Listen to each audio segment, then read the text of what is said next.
Alright, I have to get up in, oh wow, it's live. I have to get up and pour coffee out in like 2 minutes. Is the sound okay? Also, where were we at the end of this last time? Is there a cinematic thing to watch when we hit the menu or no?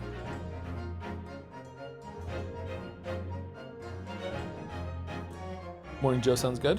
Why does music sound so pitch wobbly, lol? Oh, sometimes that happens when it's being sent out, broadcasted. It's on Twitch's end. Something about the bitrate or whatever, I don't know. I think it's trying to calibrate what's the best, like, quality to send to you, to stream to you, and sometimes it mixes and matches it as it's trying to settle. That sounds right, right? A small bit of wrap up left at the end of the 4th case, and then you're in the 5th case. Oh yeah. There was a thing to talk about at the end, wasn't there?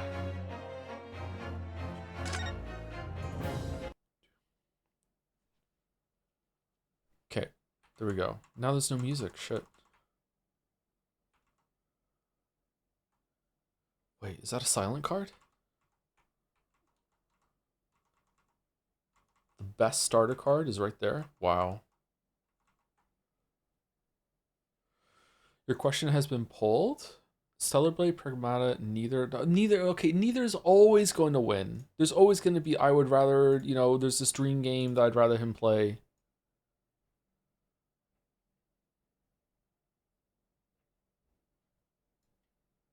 Play my game and say, yeah, like, this is like Rain World, yeah. Sifu would have won. Sifu would not have won. There's no way. Pragmata basically won then? Isn't Stellar Blade higher? Hold on one second. Oh no, it wasn't. Yeah, Pragmata did win, yeah. Anyone played it? Is it good?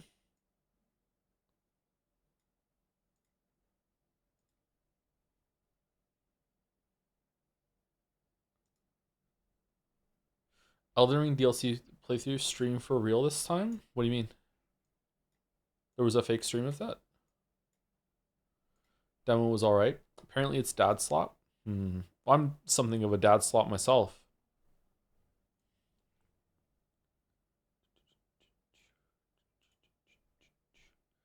Sifu's definitely... Well, Sifu's only winning now because it was, like I said, no way it wouldn't, and there's a bunch of contrarians that learn to be contrarians from watching me that are there to fucking just make it win, to say, fuck you, streamer. Like, it's a fucking compromise poll. Alright, can I hit a button to get some music? 20 February 317, the Old Bailey Defense Antechamber, and music is gonna play. Whoa. Okay. Oh, Locum. Sosuke's here. Okay, let me go pour my coffee out, and then we'll start reading. I was just saying perhaps you could stream the Elden Ring DLC for funsies since you didn't play on stream. Oh. Streaming Elden Ring would not be fun for me. No way.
Scarf say there's a setting to turn on ads for subscribers. Maybe a good way to punish Pathologic chatters. How can you turn ads on for subscribers? That shouldn't be allowed. That's the whole point of subscribing. He played Vampire Crawlers, the new deck builder of Vampire Survivors. Is that out? I wanted to play that. I wanted to see. let me drop a brain blast on you all, okay? All right, there is nothing that Redditors like more, and by extension, a lot of people that are in the Reddit kind of space but aren't quite Redditors. This is a common kind of nerd sort of thing. There's nothing Redditors like more than passing off acquired knowledge as knowledge that they themselves intuited, right? So if they go and watch a YouTube video and they learn how to, you know, fight Taurus Demon really, really well, right? In Dark Souls 1. They will then go on a stream and see someone struggling in Taurus Demon, and they'll just type in the comment in the chat being like, why aren't you doing this technique? It was really easy for me. Like this, like wow, it's so simple, it's straightforward. Like and they won't like say, by the way, I learned this by watching someone else. I learned this by watching a guide. I learned this by looking up something on GameFAQs, something like that. They just, well, I don't know if they do it consciously or if they actually think that acquired knowledge is equal to intuitive knowledge. Now, knowledge is knowledge. That's to be fair, but there's a label, a qualifier that needs to be added when you're in discussions, being like, you need to also add, oh, by the way, I struggled with this too, and I also didn't understand this, and I had to look this up. This isn't something that you can just kind of just gain and glean right here in the moment, but they pass off as that. So if I was to stream the Elden Ring DLC or any Elden Ring content at this point, maybe even any Dark Souls content, although that would probably be fine, because a lot of posers didn't go back and play Dark Souls 1. Seeing Finn go through them again, by the way, I think that Elden Ring is definitely the best one of those. I think Dark Souls 1 is maybe the most magical, the most unique, but I think Elden Ring is the best one. Anyway, like, every single time that I get to a boss fight and I haven't, like, 100% completely, like, unlocked that, ironically, I have completely just mastered Taurus Demon, like, that sort of thing. I know how to do Taurus Demon, but Dark Souls 1's bosses are pretty simple. If I ever struggled on a boss fight, there'd be just a bunch of people in the comments who'd be like, oh, why don't you do this? Why don't you do that? Do you know that when Malekith jumps off from his pillar that you can just go behind him and land behind him and get free hits? Blah, blah, blah. Well, it's so easy for me. It's like, yeah, because you saw some speedrunner fucking tech, like, learn how to do this to fight the boss the most efficiently as possible in the months afterwards when everyone pulled the game apart, and now you're passing it off as, like, knowledge that you just intuitively learned yourself by playing the game, and everyone else should do that, when in reality it was acquired knowledge through some sort of guide or something like that. And that's really, really frustrating. Yeah, it happens a lot. Argue is what was happening yesterday a little bit too. But I don't know the game enough yet to know to say for sure. Hey, Gatsby.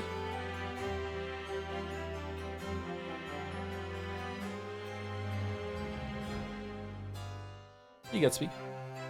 There's very little times in gaming that I would like to know the answer to something rather than like learning it myself. That's like a lot of the fun, is learning and figuring something out myself. Even that means that I have to play inefficiently or take longer. You know, it's fun to do it myself. Good luck enabling ads for subscribers, which really has ads to serve to Finns on channels I'm not subscribed to begin with. So get a VPN to I might be breaking terms of service by saying that. Get a VPN to Finland and it'll be fine. What's gonna happen when Finn starts streaming? Is he gonna be able to have ads or no? Speaking of, the banned user from yesterday submitted unban. You can just unban him. Yeah, it's fine. Like, it was a rightful ban at the time, but like, yeah, that was just, unfortunately, he was just like the last of the needles that came in throughout the whole entire thing. Yeah, you can unban them. It's fine. It doesn't have to be a perma ban.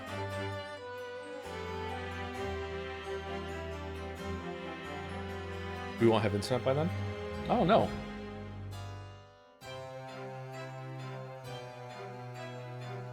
Oh, I have a headache. Oh, man. Weird gluten symptom. I didn't know it was a gluten symptom. So for years, I would get this, like, it wasn't quite a rash. It was just more like a patch of like my, like, I don't know, like maybe 70% of the back of my right hand would get kind of like coarse, kind of like dry skin, almost like a blemish. It wasn't a rash. It would go away if I put some moisturizer on or anything like that. Within like maybe like, I don't know, 20 minutes. And I always thought it was just dry skin over through winter and anything like that, because it usually happened in the winter months. And since I've been off gluten, I didn't realize that it hadn't happened again until I saw it today, because I had gluten on Saturday, unfortunately, and I had a lot of symptoms. I didn't even know that was a symptom until right now. I'm like, oh yeah, I haven't had that in ages. Shit. Such a strangely specific symptom. Oh wow. Yeah, I think it's just that because sometimes happens on my face and my shoulders too, like some dry, like some blemishes from that. I guess it's just the skin there is just sensitive to that or something like that. I don't know. Yeah, I didn't even know that was a symptom. Fucking gluten, man. It's kind of fucked up. I was like permanently inflamed for like a decade. Oh, it's not good. watching this stream a day before I go travel to Japan. Oh, I hope you enjoy it. Have a good trip. Hope you like it more than Sosuke enjoyed England.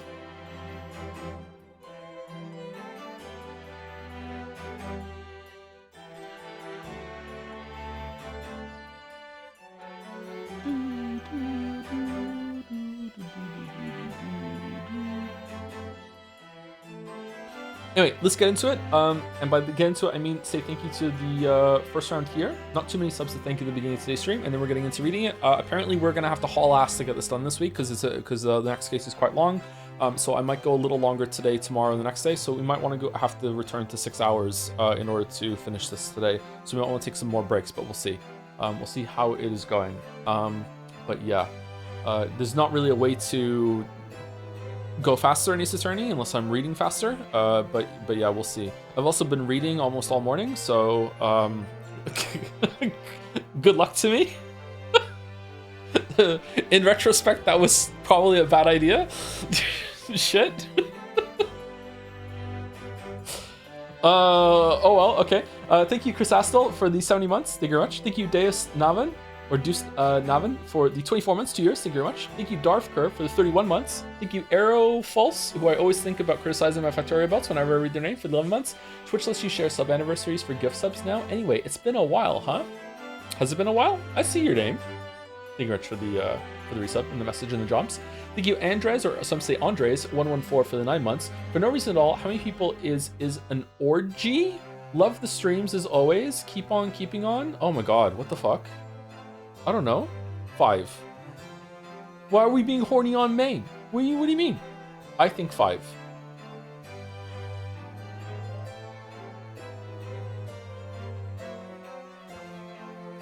Four plus. So does that mean 5? Or does that mean... Does this 4 plus mean 4 and over? Or does it mean more than 4? 6, 7, 6, 7. Thank you, Zunis, for the 14 months with greetings from Reddit. Oh, here we go.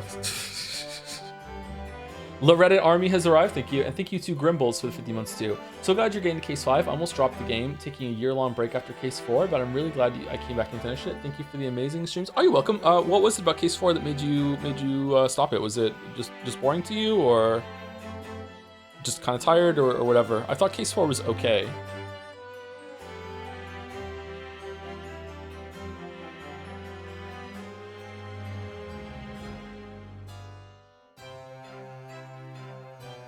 Orgies sound really awkward to me. I don't think I would want to go.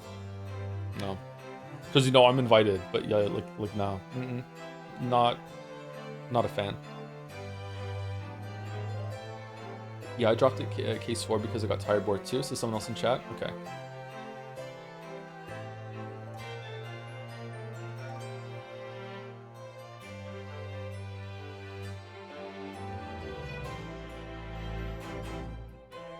What if there was gluten-free food there? Then it would be a gorgy. Okay. Oh, Locum.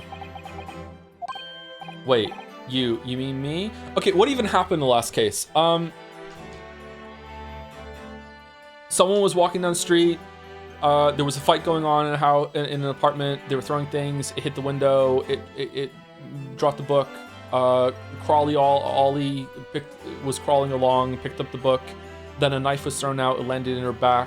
And then it just so happened that a Bobby on the beat and his wife were walking down the street, and they were going for dinner, but it was on the border of his beat, and so he would have to stay and help if it was on his beat. So when she went and called it in, he moved the body across the street, but it turns out that she wasn't dead, but that wasn't relevant actually, but it's okay. And then we have to but then this guy got blamed for it because he's a foreigner and it was easy to see, and he was actually walking down the street at the time, so they just thought it was him and it was an open shut case, but really it was more elaborate than that, and the knife came from the apartment above.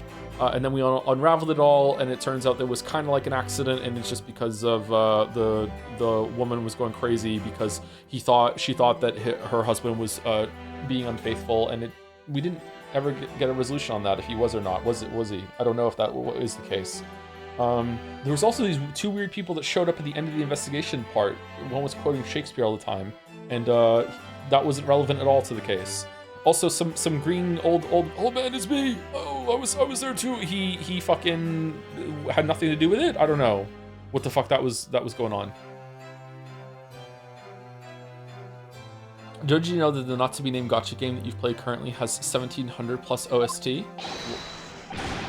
Of course. I don't know what you're talking about. Genshin? That's a lot of music, holy shit. And at the end, we proved that it wasn't him, and now he's happy with us, and that's it, right? And also, Van Zeke was okay with it. He wasn't too upset because the truth came through. Okay, I think that's enough. All right, of course. Is there another locum here? Is there even one? Compared to the original locum student, Mr. Naruhodo, Esquire, your name has become rather short, hasn't it? What's wrong with using my actual name? Oh, at last, I'm free. I can go back to reading my books. Joyful, joyous, jubilation. That was redundant. Hearty, happiness, hurrah. Oh, I am pleased. Mr. Natsumi is delighted. Would it be so hard just to say that then? Locum, you did it. You saved me from the brink. Well, what happened to the poor woman was in no way your fault after all. I'm just glad everyone can see that now. How's it sound, by the way? We good? No, not that. Lovely, loyal, locum lawyer. Yes? We good? Okay, good. Baldur, if you're here, I think I owe you money, don't I? Baldur, if you're here, I think we might not be able to do fan art on Friday if I don't get enough of this done today and tomorrow. If we need to do the finale on Friday, just forewarning, okay? So yeah, I'm gonna have to get some information about that on Thursday if we're gonna do fan art. Maybe on Saturday? I don't know. I mean, as I said before, I just never got used to life here in Great Britain. Every time I look over my shoulder, I see foreigners, I see towering brick buildings, and from high up windows, I see them looking down on me, laughing. Look at that little hunchback. Oh dear, I'm sure it's all in your head, Mr. Natsumi. But today, you, locum lawyer, gave my gloom the boot. You stood firm behind that,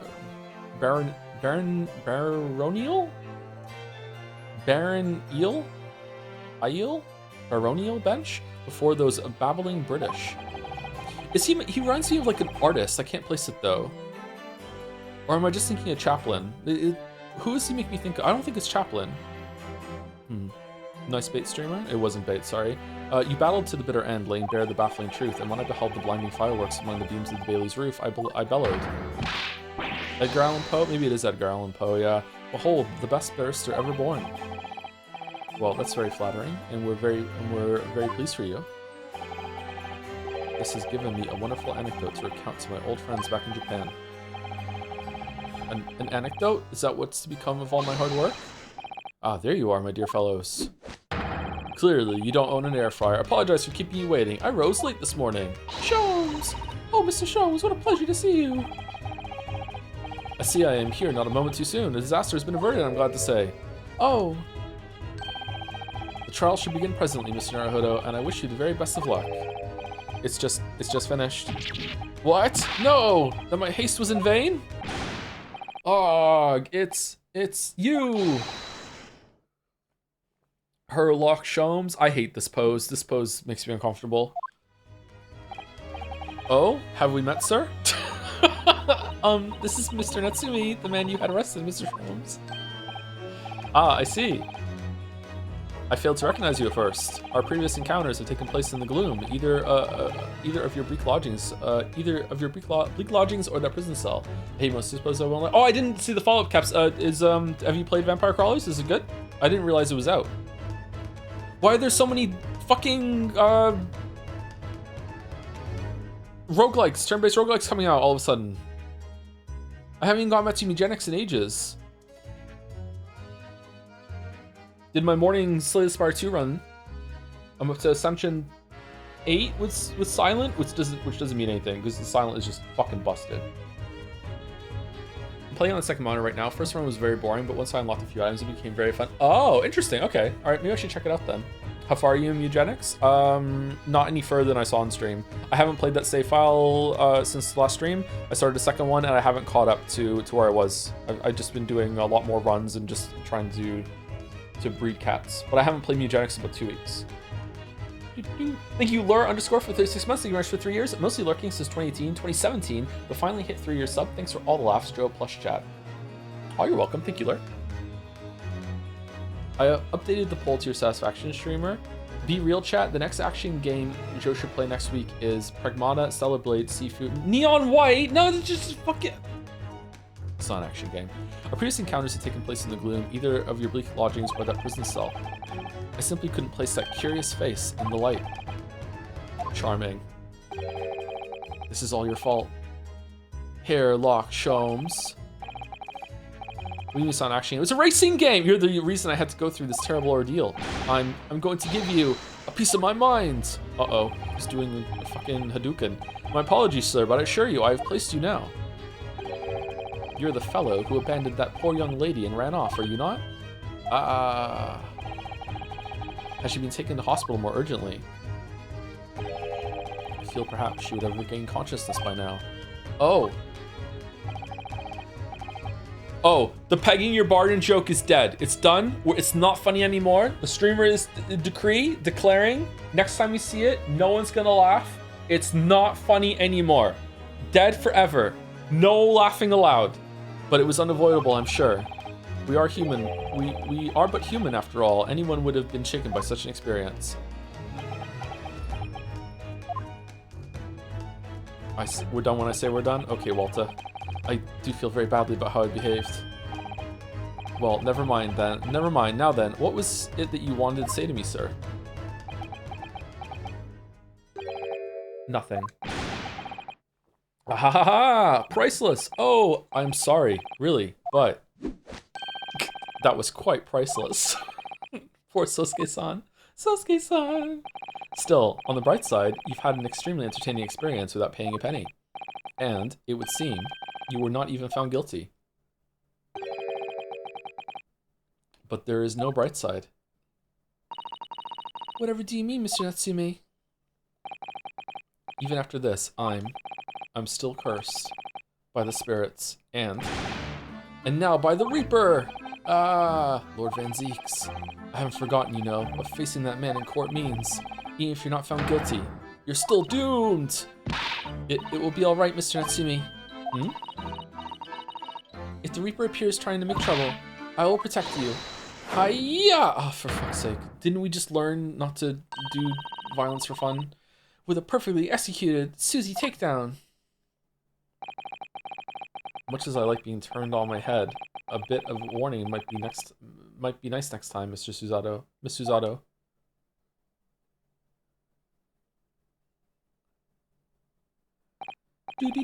So, Mr. Natsume, what do you intend to do now?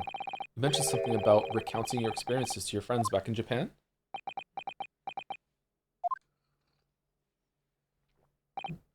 Yes, I intend to return to my homeland soon. Oh, I was Dutch for a second. It's already been a year since I arrived here in Great Britain. I've visited universities, libraries, bookshops. I've been honored with the tutelage of professors. Tutelage is a good word. I've learned so much about the wealth of literature here, and the city it is shaped. And I've come to realize it is my calling to sail home and tell my fellow countrymen about it, about how much it sucks here. That's very touching, Mr. Natsume. Really? Or, in perhaps less veiled terms, you wish to withdraw halfway around the world to escape the terror of the Reaper's curse. That's not it at all! The more I learn of literature, the more this strange feeling claws at my insides. I feel compelled to return to my roots and attempt to pen a work of my own. Oh, I see. A work of literature by Sosuke-san could be an interesting read.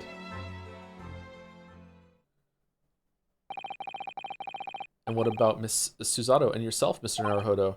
Sorry, what about us? Will you return to Japan alongside your mustache compatriot? Why would we? A week has not yet passed since we arrived in London. And only now does it feel as though we have finally found our feet. Yeah, are we actually gonna do some of the research and stuff, or is it just every day a new case? And you are accommodated in the hotel at present, are you not?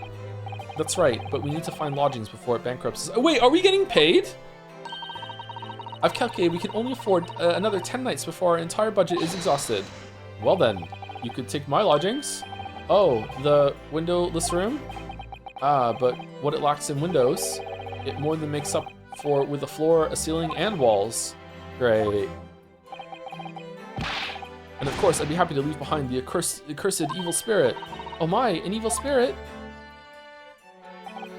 Oh yes. It tries to suffocate you while you sleep. It's an infallible wake-up call. We'll think about it, if that's alright. We don't need a place to sleep. We'll just sleep in the courtroom. We're there anyway.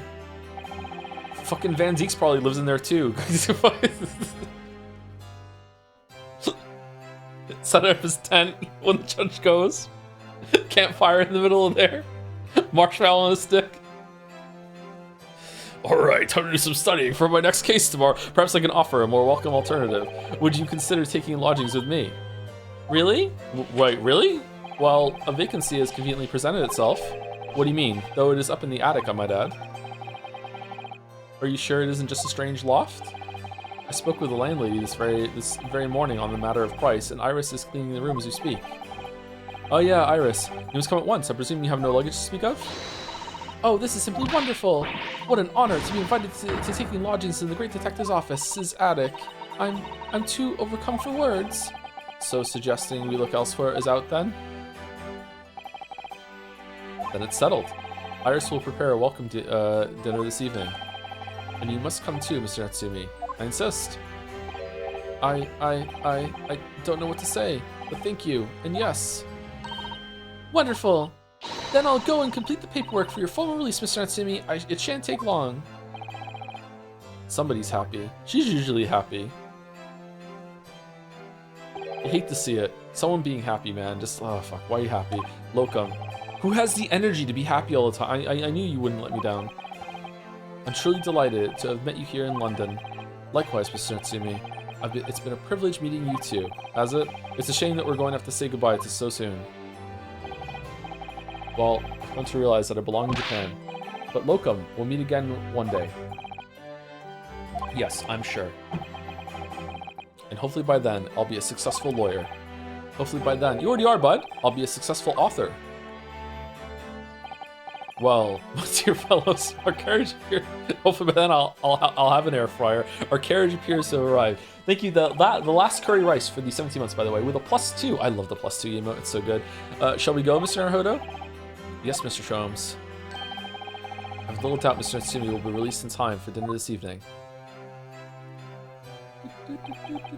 And so, with Sosuke-san's innocence successfully established, when your heart's full of whimsy, the world is your oyster. What does that mean?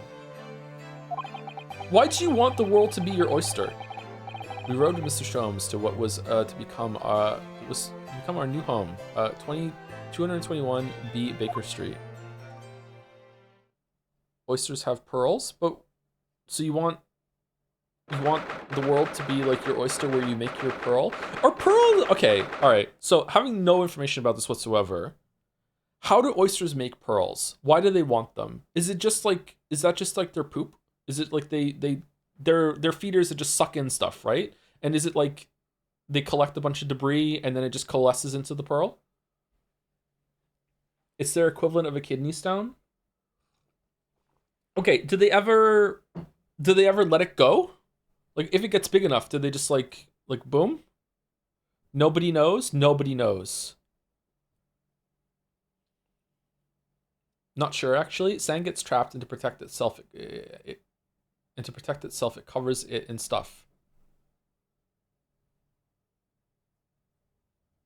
It gets stuck, and they coat it to help it slip out. Are they happy when the pearl like goes away? It's like pus. The irritant is covered in pearl mass to stop irritating the oyster. Wait, what? What stupid fucking creatures? Almost as dumb as chickens. Oh man, what do they exist for? Pearls are pretty though. Thank you, Annie, for Pez for the bits. I'm Pandora's box of clues and ints. I'm Miss Denry. Fucking hell. Also, side note, did you know that after you change your username, the old one remains locked for 6 months? Oh, I didn't know that, Henry for Prez. So what is this? Is this joke trying any way to bring the bit back to relevancy because you're stranded with this name for 6 months?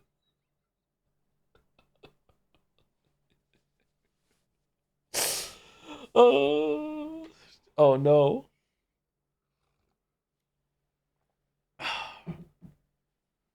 Out of obligation. Well, there's a joke there. I'm bringing this bit back now. I can't think of one. Resurrect Henry, something like that. There's got to be a better one somewhere. Dominic will think of it. 20th of February, 4:41 p.m. The attic room. Returnry. I'm Returnry. Returnal. Isn't that game is coming out? The next one of that game is coming out soon, isn't it? Saros or something like that. So this is cozy. It has to be a new office, yes. Our office. I really like the sound of that. Me too. It's simply wonderful, isn't it? I hope you can see this, Kazuma. It's only a small step, but I like to think we're getting a little closer to your dream now. So, my dear fellows, you like the place? Oh, damn, he looks different. Yeah, he needs to stop wearing that hat. Ah, Mr. Sholmes, thank you so much. 1 second, might be the vet.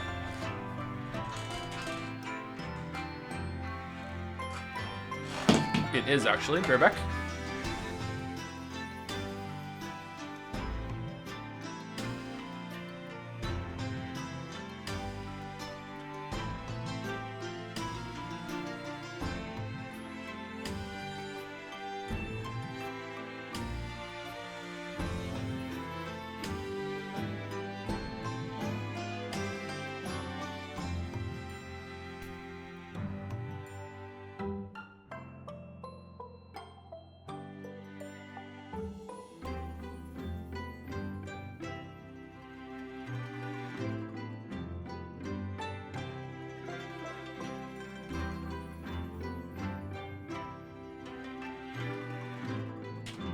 All right, sorry. Need to go get a refill for Gatsby's medication tomorrow, and I called about it earlier, and they thought I was coming in today. Is the microphone unmuted now? Yeah, it is. Okay, cool. Sorry about that. Oh, thank you, Corny German, for 26 months. I'm getting older and want to ask, how many times a day do you pee, and do you always apologize to the sink afterwards? No, the sink deserves it. I could have said something really bad there. How many times a day do I pee? Depends on how much I'm drinking. Sometimes I drink more than others. I usually have to get up and pee once a night.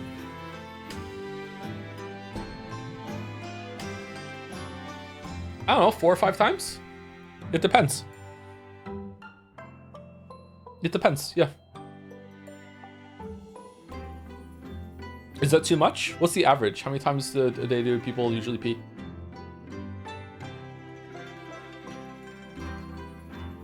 I don't understand why you like Susato and hate Maya. They're very similar people to me. I hate both of them. Really? I think that they're completely different. I don't know. They're really different to me. A completely different vibe.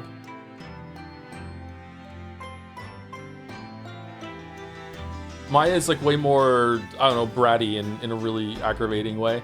Thank you, Nico Chaco 77 for the 3 months. Thank you, Puzzled 1-1 for the 39 as well. What's the puzzle? Why there's 2 1s? Oh no, I've been framed for a crime in medieval Europe. I might need a ternary. Fuck. Ternary. No, we can't bring it back. It's no. And thank you, Cursplosion for Curplusion for the new sub. Welcome. Thank you very much. It's back. Mr. Sholmes, yes, thank you so much. That was not Susato. It's a delightful room, Mr. Sholmes. I simply adore it. Good, I'm pleased to hear it. Iris and I are delighted to welcome you. Aw, for fuck's sake. Hope everyone's hungry. It's nearly time for dinner. We'll eat as soon as Mr. Natsumi arrives. We'll have a lot to celebrate. Oh, he's dead. He's not making it here. He's dead. Iris, you must let me help you. Alright then, Susie. You can be in charge of the salad. Splendid. I should make a chicken salad. So, Mr. Naruhodo, how does it feel to have your own office in the capital? It's very exciting, actually. I can't help wondering what adventures await us. Great adventures. Ha ha ha ha ha ha. Those were precisely my sentiments when I first established my office at these premises. Until I discovered the dark truth about the city of London. That is, stabbings? Sorry? London is a glorious place full of wonder, opportunity, prosperity, and mirth. But the brightest of lights. He's in it a lot more than I thought he was going to be. Cast the darkest of shadows. Shadows? What do you mean? Well, I believe you're well aware of the murkiness that lies behind London's facade already. So, once again, Mr. Naruhodo.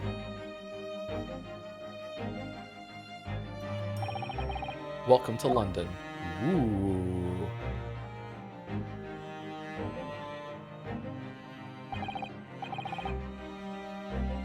Of course, at the time, I had no idea of the significance of those words Mr. Sholmes so casually spoke. Fucking hell. But it wasn't... Reader, are you paying attention? Reader, wake up. What was just said is really it's foreshadowing. I did some foreshadowing. Just for the, you remember that line, okay? Remember it. Keep it in mind. All right. It's not enough. I don't trust you. I need to point out. Hey, wait. Eyes open. Remember what he said. But I've already forgotten it. But it wasn't long before my turn came to lift the facade and see the true depth of the murk that lay behind it.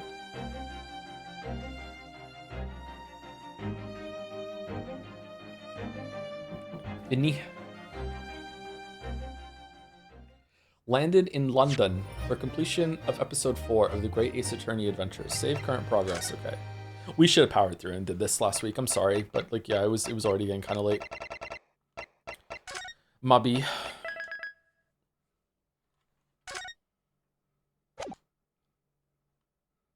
Hound of the Baskervilles. Is the Hound of the Baskervilles the most famous of the Sherlock stories? It's probably the title that's most well known. It's definitely the most evocative title, right? Like, almost everyone has heard the Hound of the Baskervilles. It's such a cool fucking title. Baskervilles is just doing so much heavy lifting to make it sound really fucking spooky, yeah.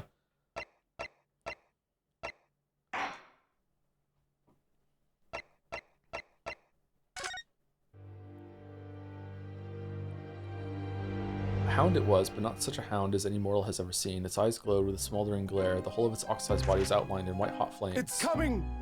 Sholmes's cry pierced through the thick wall of fog around us.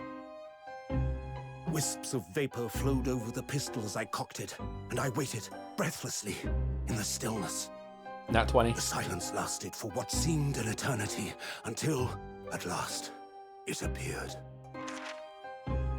From the shadows of the cloud, an enormous beast sprang out upon us. My weeb, that's a horse. A hound it was, but not such a hound as any mortal has ever seen. Its eyes glowed with a smoldering glare. The whole of its ox-sized body was outlined in white-hot flames. Ox? Oh, shit. Its rumbling pant and hideous howl, so terrified was I that I began to tremble with fear. Look well, Wilson, Sholmes declared, gazing upon the mystical beast. For this is the diabolical Hound of the Baskervilles. Nice coffee. Who is this narrator? I think it's the persona that Iris adopts when she writes the stories. Our first two months in London passed by in a flash. In that disconcerting courtroom experience, we were first thrown into on the day we arrived in the country. Oh, a time skip. Oh, that's nice. I thought there was going to be a time skip between part 1 and part 2. Not right now. Okay, that's good. I kind of like time skips in stories. It's a nice, like, kind of reset. I guess Mr. Natsumi actually survived. In Sosuke-san's terrible ordeal that had followed closely behind, we had emerged victorious. However, there then came the abrupt end of our opportunities to appear in court, which was hardly surprising, of course, since I was nothing more than an amateur and unknown student of law from a faraway land. Yeah, but you bested the Reaper of the Bailey twice. What are you talking about, bro? So life in our little office was very quiet. That is. Until it was shattered one day by that fateful telegram. Ring, ring, ring, ring, ring, ring, phone call. I think Rio has some self-esteem issues. Yeah, me too. 15th of April, 9/13, Naruhodo's legal consultancy. I'm gonna have to blow my nose. Sorry, 1 second. Knock, knock, knock.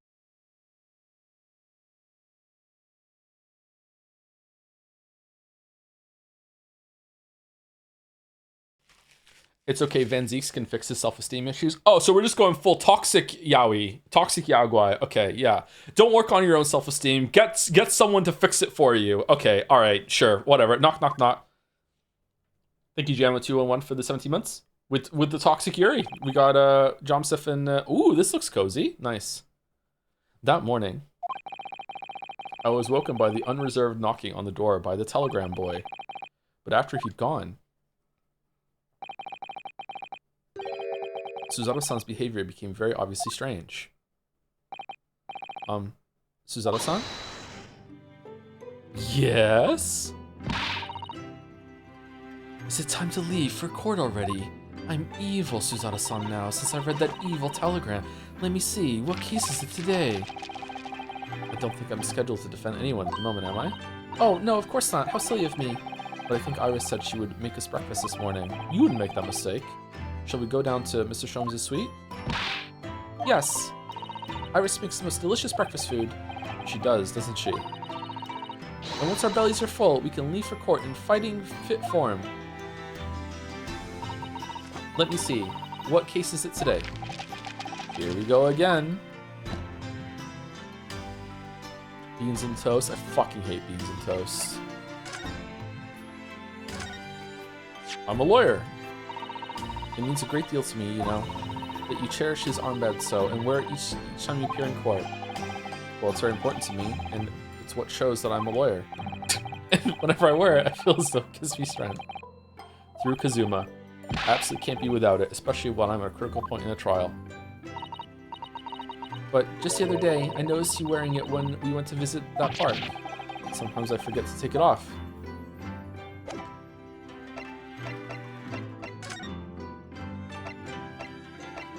Okay, so we can go down there. Okay, can we examine things around here? Is this worth it? What's that? We were rather lucky to find that old aquarium left behind here. The prawns we put in there are doing rather well, and the anemones too. It's a wonderful invention, isn't it? The sea behind glass inside your room. I want an aquarium so bad. Another example of Great Britain's greatness. Having to clean it out and change the water isn't so great though, is it? Yeah, it kind of fucking sucks, yeah.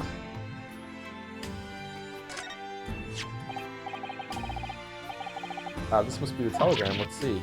Ah! No, you mustn't look at that. No, not under any circumstances. Alright, I won't. I'm sorry, Naruhodo-san, but you can be very mischievous at times. Then put the telegram away if you don't want people looking at it. Alright, what the fuck's happened? Are you on trial, Susie? Like you suddenly think we're going to court? There's a telegram? Like, what's the fuck is going on? Do you know I've never seen inside your room there, Suzato-san? I've never even peeked inside. Okay, that's good. Okay, I should think so too. A young maiden's private chamber is a place of bittersweet secrets, you know. Susie, what the fuck are you talking about? Whatever you say, young maiden.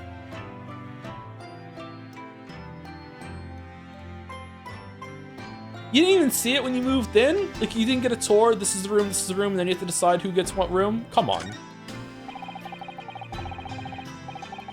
I don't know if other people do this, but when I was in Japan, my Japanese pals kept saying, "That looks delicious" at the aquarium. What?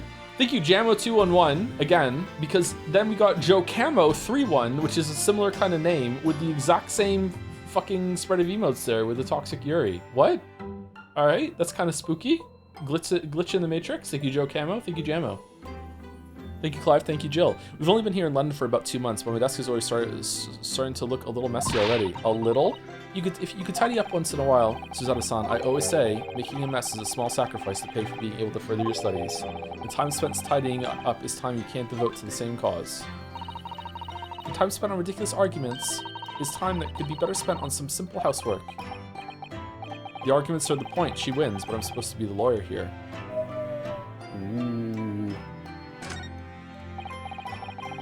Ah, the Daruma doll I brought with me from home, still with only one eye colored in.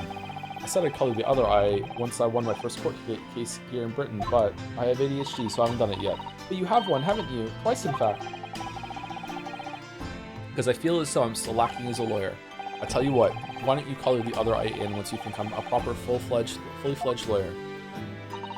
If you insist. And then she went and just did it right away. What? I thought we were friends. What the fuck? gameplay.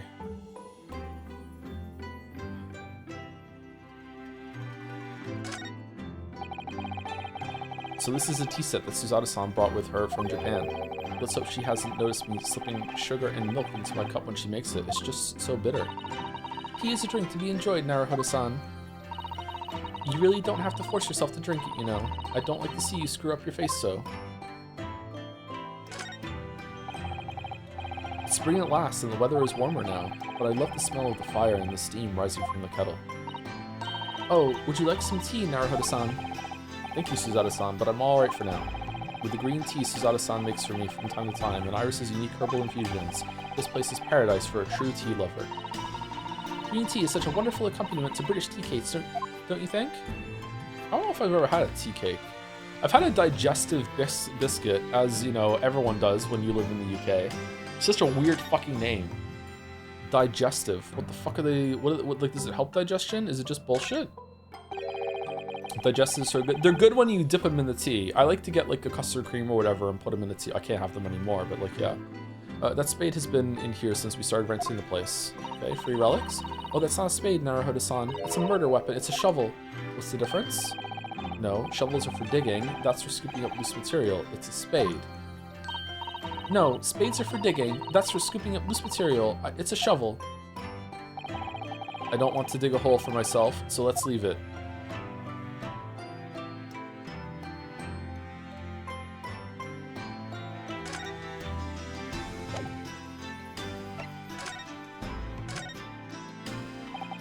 So, what was it about? Man, I've never dug a hole. I would like to dig a hole. The millennial urge to dig a hole. I would love to dig a hole. How far? I would just love to have like a big like farm like field, and just be able to be like just have the freedom. Just like I'm just gonna dig a hole and see where I go. Be like I just want to dig a hole, man. Never. I mean, okay, I've gone out with a shovel and like or a spade, and I've like dug up like a tiny little hole and like planted something in it or whatever, you know, that sort of thing. I'm talking about I want to build like I want to dig a fuck off hole. I want to just keep digging and see what it's like. Digging the hole with my boys, my God, yeah, I just want to dig a hole. Imagine how it must be to punch a shovel into the clay earth in Moncton Riverbank. Yeah, the only good thing about Moncton, digging holes here in tattoos, yeah. Just go to your local beach. You can probably get pretty far before the cops stop you. Why are they stopping me? I've dug some holes at a beach when I was a kid. Yeah, you know, I made some sandcastles. Went to the beach a lot when I was a kid, actually. British beach though, so does it really count? Dug a pond once. Wouldn't recommend. Did you have to put like liner down so it doesn't like go everywhere or whatever, or is that just, you know, fake news?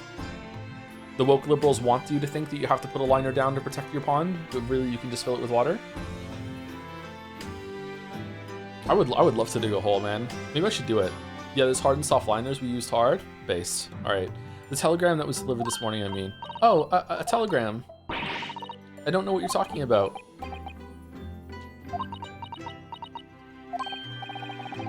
Sorry, but you're not going to get away with that. Well, I didn't think I would. I want to chop down a tree, too. I want to chop down a tree. I want to dig a hole. I want to get a good branch and make my own bow. That looks fun too. Yeah, I just want to. Yeah, okay, all right. I'm just getting old, I guess. Actually, don't give it a moment's thought. It's nothing. Nothing interesting. Boring, in fact. All right, what the fuck is happening? Ahem. It was just a boring old telegram. That's 3 times now that she's tried and failed to convince me it was nothing. I promise that I'll tell you about it at some point. Uh-oh. Alright, I understand. What is this development on Suzy? I suppose Oskiki-san will have arrived back in Japan by now, won't he? Yes, I should think so. He left immediately after that terrible ordeal. Which would mean that he should have completed the voyage already, or be just a few days away. A fortnight ago, we had that very long telegram from him, do you remember? Complaining about seasickness. Oh, he survived! Okay. But by and large, it seems the voyage has been going well. Is something wrong, Naruhodo-san? I was just wondering what might have become of Sosuke-san had he stayed in London, that's all. Fortnight? I grew up hearing the word fortnight all the time. I don't know if it was just if they still use it a lot in Britain, or if it's just my family just like to use the word fortnight to describe 2 weeks or whatever. But just fortnight all the time. And now it just drives me crazy that it's like the most popular game of all time or whatever now, or one of them. So no Berkshire. I know, yeah. Like people don't know. The kids don't know. The kids don't know. You mean as regards Lord Van Zeeks, the Reaper? Yes, I kind of wondering if seasickness would have paled into insignificance in that case.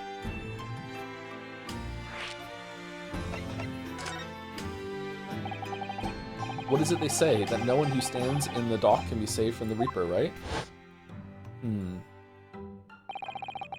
Like the way that nightmarish trial ended on the very day we arrived in London. Oh, are we bringing everything back? I thought that was going to happen in the next part, not this one. Even 2 months on, the cause of that dreadful fire is still a mystery. Okay, so it's happening now. Okay, all right, cool, all right. Yes, but at least Sozeki-san is safely out of the country now. Presumably that means that the curse of the Reaper can only take effect within the confines of the city of London, perhaps. Yeah, sure, whatever. Even if that, even if that's the case, there's a little comfort. I have a terrible sense of foreboding. Maybe the psychic can only be psychic in this room. That's why they can't be psychic outside of the room. It's true. Yeah, what's in the room? They're totally psychic. But once you get out of the room, we're away in the psychic fucking curse. If the legend of the Reaper is to be believed, it would mean he wields the sword of justice himself. Come to think of it, I wonder what he's been up to these past 2 months. Surely not wielding that sword against more acquitted defendants. No, I don't think so. Apparently, Lord Van Zeeks hasn't appeared in court once since our last encounter.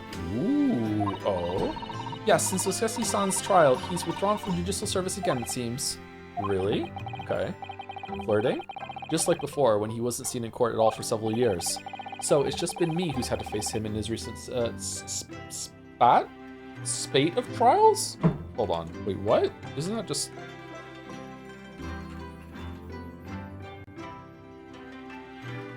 A spate is a large number or amount of things, often unpleasant, appearing in sudden short period. A large number? 2? Kind of maybe a stretch then. Spate. Spate. Spat. Spat. What am I getting? Spat? Is it spattering? Is it a bunch of stuff?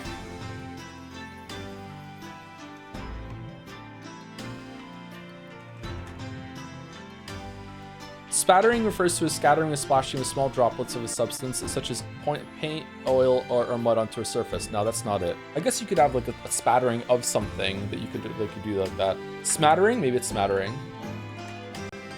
Smattering is a small, superficial, or scattered amount of something, or a slight shallow knowledge of a subject. Okay, smattering. Spate, really? I don't think this word is being used properly here, but it's nice to learn it. Yeah, spate. Maybe I've just corrected that as spat whenever I've seen it before. Oh, just my luck. It literally is. It says a large amount. It was 2. Either it was used improperly or the definition I just read was wrong. 2 is not a large amount.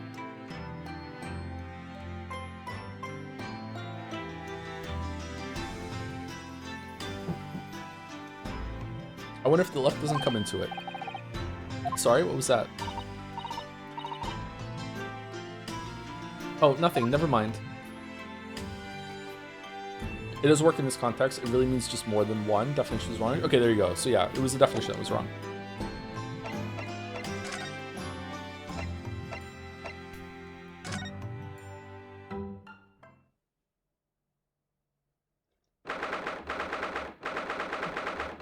April 15th, Shomes is sweet. Oh, thank you, Decker Painter, for the bits. Hey, so are you on WikiFeet, befitting your name and all? I am not on WikiFeet, no. I don't think I'm ever going to be on WikiFeet unless Topi decides to leak the pictures I sent for the rights to drums. I don't think I'm ever going to be on WikiFeet. Thank you, Phoebe CCH, for the 9 months. Thank you very much. Hope you're well. Thank you. I don't think that's how it was wrong. What do you mean? Are we gonna have to have an argument about the definition that's clearly wrong because chat wants to fight about it for some reason? A spate is a large number or amount of things. So a large number or a large amount of things, often unpleasant, appearing suddenly in a short period. 2 is not a large number. I don't know why we have to fuss about this. There's no like sum here in the definition. It's either a large number or a large amount. That's where the or is. So this definition description is either wrong or the way it's being used in the game is wrong.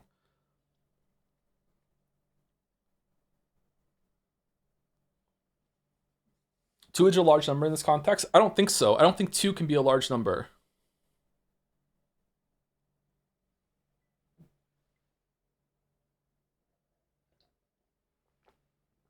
I just think the definition is wrong. I don't know. Could 2 ever be a large number? Even if you got stabbed 2 times, that's a very like dire amount to be stabbed. Just 1 is bad. Can 1 ever be a large number? Can 1 of something be a large number? I don't know. I don't think so. 2 nuclear bomb is a large number? I don't think it is. I think it's a large effect. I think we're conflating the effect of something with the number itself. I don't think 2 of anything can be a large number. It's only 2 instances.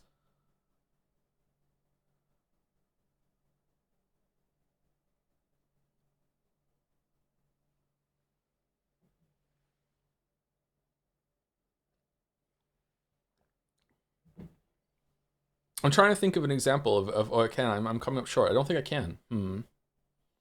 2 venomous snakes in your room, but even so that's a really bad situation to be in. But even 1 is a bad situation to be in. I don't think anyone would say 1 was a large amount.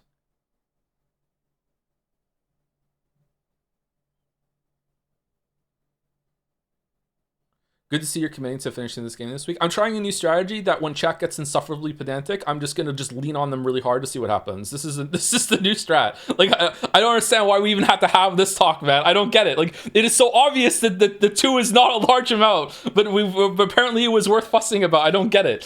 I'm sorry to give it. It wasn't just you. It was like fucking like 11 people, which is a large number. Morning, Runo. Morning, Susie. Good morning, Iris. Iris. Someone say it's not. I dare you. So in this context, 11 isn't actually a spade. What is it, Rudo? What is that terrible noise? It sounds like a cat being strangled. Oh, is Sherlock bad at the violin in this? Ah, yes, you noticed that, did you? I want to learn an instrument so bad. Hurley isn't in the best form this morning, it seems.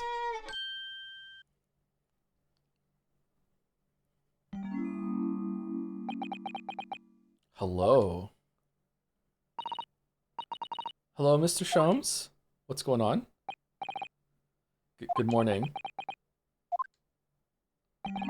Aw, he's sad. A good morning to die, perhaps. Has something happened, Mr. Shams? You look miserable, and the way you were playing the violin before. Humph.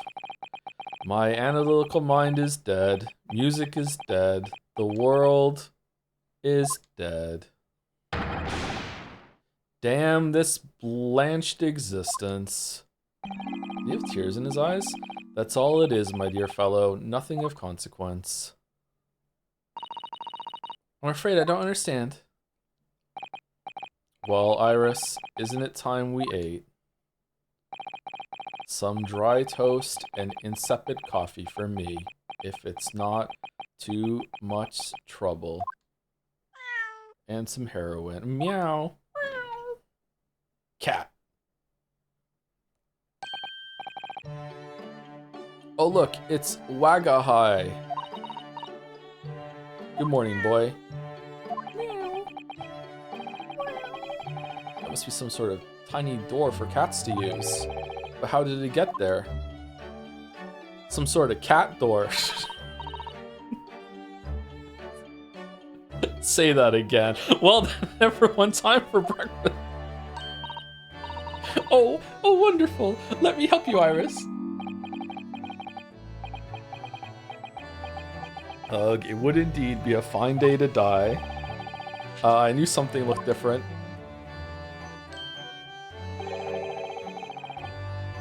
Something's missing from Mr. Sholmes' desk.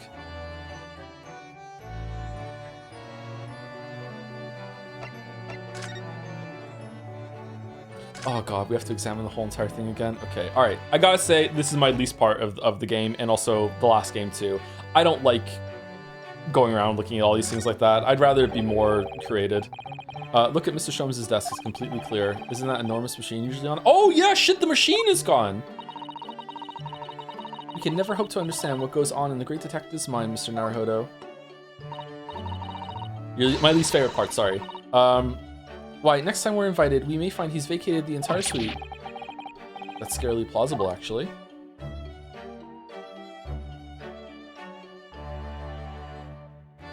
Is it more fun on a stylus? Because it was a 3DS game, right? I guess you can just, it's more fun to be like, I want to look at that poke. You know, it's like some sort of tactile feedback sort of thing, maybe? I don't know. There's all sorts on these shelves, chemistry apparatus, books, papers, and lots of things I've never seen before. It's all heaped up so high, I can't help feeling that the whole lot is going to topple any moment. Oh, it's such a charmingly untidy collection of paraphernalia, isn't it? It just looks messy to me, like my desk. But you, Mr. Naruhodo, must learn to tidy up after yourself. No favoritism there then. Ah yes, the letters V and R inscribed on the wall in bullet holes. Isn't it the initials of the Queen or something? It's so delightful to see it in the flesh, having read about it in the stories. It was so inspiring. I've fired 100 hours into my own wall at home to make the character for Sue of Suzato, you know. Sue her? Perhaps there are some things the great detective does that you don't need to copy? I've never done any archery. I'd like to try some archery. I think I would be really bad at it. I'm not very athletic, but it might be fun to try. I wonder if I would hurt myself. I feel like I missed one.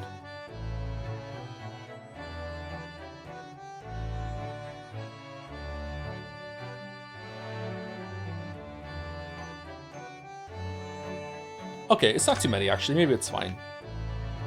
Maybe my memory of Ace Attorney 1, 2, and 3 has made it worse. I don't know. I just remember so much fucking, like, find the pixel that was really irritating. The fire's burning comfortingly in the grate again today. It's a very different feeling to a Japanese hibachi somehow. Oh, look at that photographic print of a lady displayed on the mantelpiece. Could it be? Yes, it must be. It's the woman. Oh, how exciting. Is that supposed to mean something to me? The woman. The woman, for having examined the fireplace, Mr. Sholmes' suite, whilst with... Okay, something like that. Okay. The woman. It looks like that huge metal chest is being used as a table for tea and coffee. It seems very sturdy, with an equally sturdy lock. Mr. Naruhodo, you mustn't go around opening things. I always have to keep an eye on you, don't I? You're very mischievous. How did you come to that conclusion?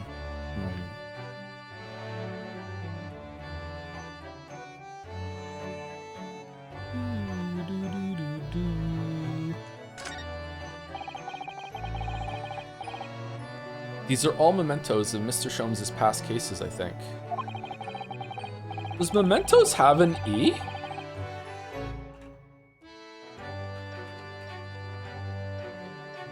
It does. Does it have no E? Oh, okay. There's another version that doesn't have an E. The E is optional. Okay. All right. If you're involved in my case, I wonder if the beef steak from La Carnival would be on display here. A mystery shoe, a curious hammer, some mysterious dancing men, a bust of Napoleon. Oh, what an entrancing collection. It looks like an untidy assortment of junk to me, rather like what's on my own shelves. Well, you really ought to learn to keep your things in order, Mr. Naruhodo. No favoritism there at all. Okay, this is just pure Ace Attorney bullshit. The sky is blue, and so am I. Oh, I don't want to, I guess, no, I don't want to talk just yet. Wait, if I go to the talking, do I have to click on the person I want to talk to, or? Oh, I do want to talk to her then.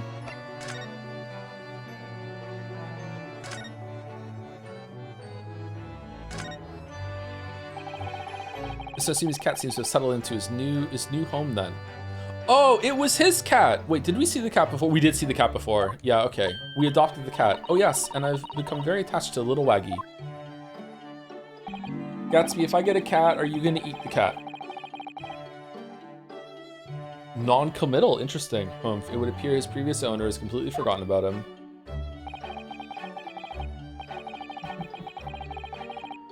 Cats are unfeeling creatures, so true. Their mews are as empty as the hearts of the muses. Yeah, but that's the whole point. Muses, very nice. Holy shit. Thank you, Crybers, for 35 months. Thank you very much. 5 minutes ago. What a good streamer. And thank you to Carlo Craxy for the 6 months also. Fun fact, I met you through a Persona 5 video. Which one? Now I need you to play the royal version, otherwise I'll make myself a cake, and it'll be your fault if I gain weight. Oh no. We'll do royal soon, I think. I'm not sure if we're gonna do it this year, if we're gonna do it next year, at the beginning of the year. We do like Persona game, bring in the new year, whatever. But like, yeah, we'll do it relatively soon, yeah. And then we'll do Strikers somewhat after it, I think, yeah. I would really like to clear all the voting list games this week. Fall shit, that would be crazy. This year, yeah. Mr. Tsumi had no intention of taking Waggy back to Japan. I wonder why he kept it in the first place. I expect he would have taken it if he could, but pets are strictly forbidden aboard steamships in our experience. And for good reason. Terrible things can happen if the rules of passage are not obeyed. Well, I don't mind, because Waggy's adorable. Three Hoses is cancelled, like NL's cruise. It's just done, we're not doing it. Yes, he really is. Oh yes, what about the door? I don't remember seeing that tiny thing in the main door before. Where did that come from? Oh, you noticed? You are observant, Runo. Runo? Look, I use this. It's my latest invention. What is that? Why is the fucking cat flap getting so much fucking attention? I call it the cat flapomat. Gosh, a machine for making doors just for cats? That's right. It can make a cat flap for a furry friend, like Waggy in seconds. I needed a cat flap in the basement door in the house when we first moved in. But I needed it so quickly that I had so much to do when we moved in that I didn't have time to install one, so I just took a knife and just cut a hole in the bottom of the fucking door. It worked.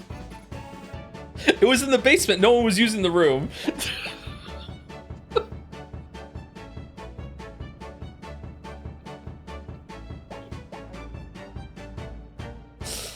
Hey, any solution, man. Any solution. And it can do, I'm going to lose my shift. The cat flap and there gets added to the court. It absolutely is. It has an icon and everything. Okay, so someone is dying in this room is what we just learned from this being here. I hope it's Iris. Holy shit. And it can do it at any door at all, no matter what it's made of. It's very powerful, you see. Wouldn't it have been quicker just to make the cat flap rather than making a machine to make the cat flap? What's the fun in that? Well, yes, maybe. But now I can make cat flaps anywhere I like. Oh, I think it's wonderful. Programmers understand this. You must make one for us in the door of our office upstairs, Iris, but we don't have a cat.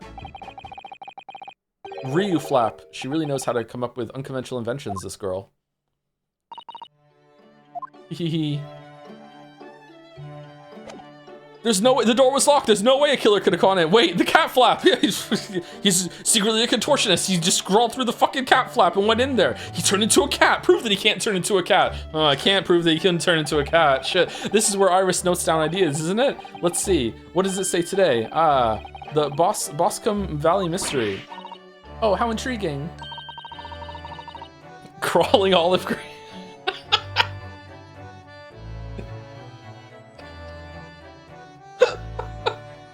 It must be the title of Iris' latest work. Oh my. I wonder what fantastical tale awaits us. Suzato-san looks like an angel, but I bet she's dreaming of the most unsavory crime you could imagine. Iris' beautiful tea set is there on the table as usual. A cup of one of her special herbal blends always helps me relax when I'm feeling the strain. The English pastime of tea has many similarities with our own tea ceremony customs, don't you think? It's the idea of hospitality behind it. That's the essence of tea. That does look really nice, I gotta say. Fucking cottagecore bullshit. Thank you, George Washing Machine, for the 54 months. Of the devil fixes this? Fixes what, you ask? I don't know, but I stand by my beliefs. There is no hill I will not die upon that's based. We'll play that when it finishes, when it's done, for sure. There's a charming little white shelf and full of charming little bottles, too. But the contents of them aren't quite so charming, it seems. Science is the future, Mr. Naruhodo. You can't deny it. I'm saving my money so I can buy some chemistry apparatus as well. And do some science. Law, chemistry, takedown throws. What diverse skills you boast, Miss Suzato. Renaissance woman. As useful as they are, I'm not sure that my throwing skills are worthy of inclusion in that list.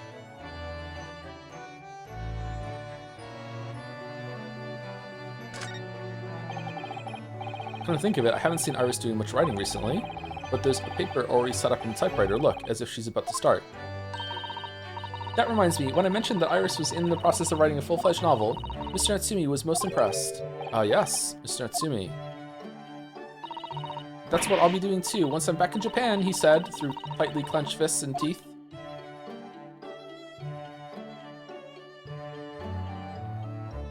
Okay, that's it? We're done?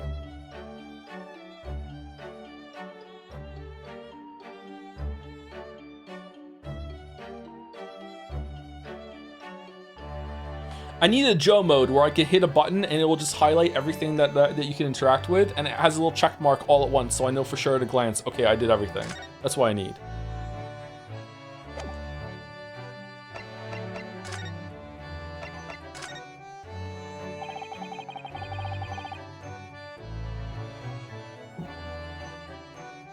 You seem to be very unhappy this morning, Mr. Shums. What's happened? It used to be the case that in my hands, this violin sung like the dawn chorus. Its melisonant tones would make flowers bloom. It would? But now, the muses are unamused with me. The goddesses of music have thrown me over. Whatever do you mean, Mr. Shums? 4 hours I have bowed, for days even. Through the night I have endeavored, to no avail. That sound, my tone, is lost. That brilliant, clear, unwavering tone. Gone forever. No more recitals of unbridled emotion. Well, you haven't been practicing much lately, have you, Hurley? Don't worry, I'm sure it will come back to you in time. Heed my words, Mr. Naruhodo. The goddesses of the arts are fickle. One day they bestow genius on a man, the next they unmercifully withdraw it. Oh dear. Arg, why is this happening to me? If they take the turn I have for the violin from me, what is left for pity sake? What is left? Well, your deduction skills? Inventing? Yeah, deduction perhaps? Isn't that what you're known for?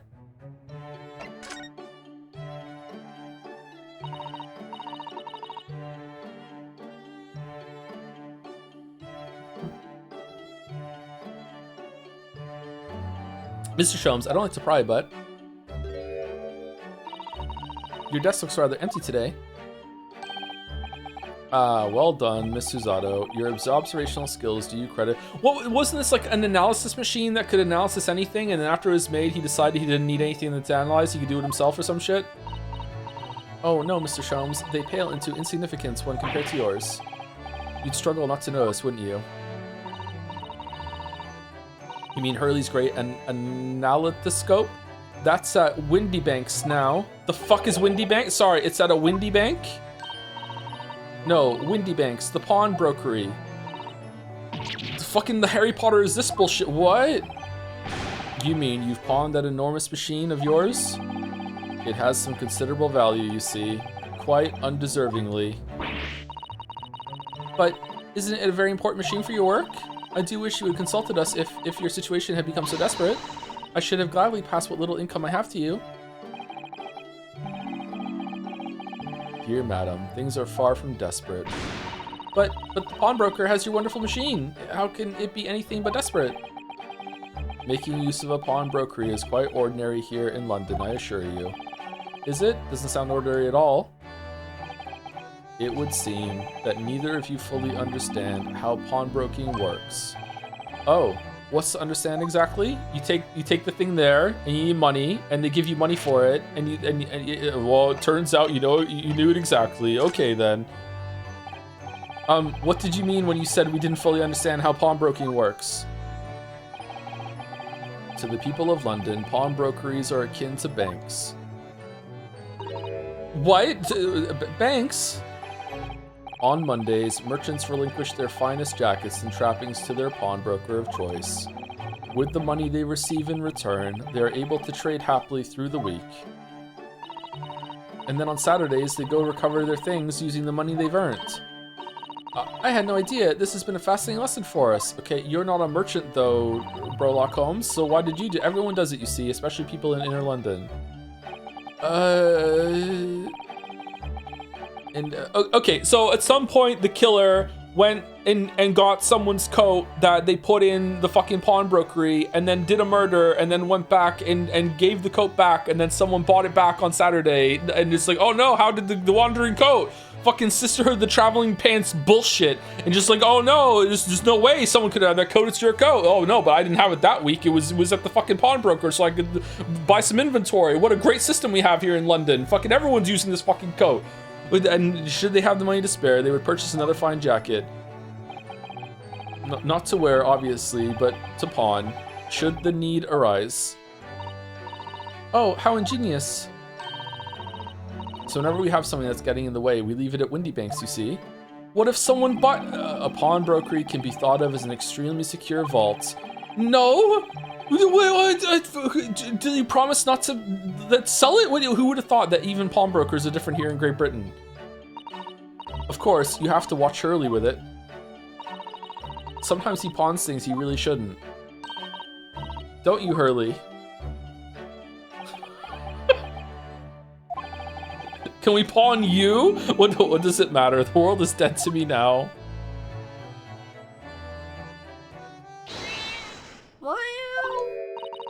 Oh, what was that? Well, don't need to make any cat flaps. Let me take my cat flappery gun to the pawnbroker. Here you go. That's for you. Just give me some money, please. Don't sell it, though. I'm going to come back and buy this again next time I need to make a cat flap. So don't sell it. You're not allowed to. You just hold on to onto it. That's for you, okay? I'm going to take this money, and at some point in the future, when I need to make another cat flap, I'll come back and get it, all right? What? Clatter, clatter. Screet.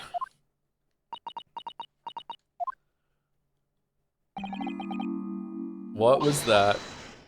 Oh no. Wagaha is tangled up in your violin. I think he means it's a toy. I think he thinks it's a toy. Sorry, I said that wrong. No, what's he doing to it? Oh dear, Mr. Sholmes' precious violin. Why should I care? What? I shouldn't be surprised. If the cat is a more accomplished musician than I now. Mr. Sholmes really is in poor spirits, isn't he?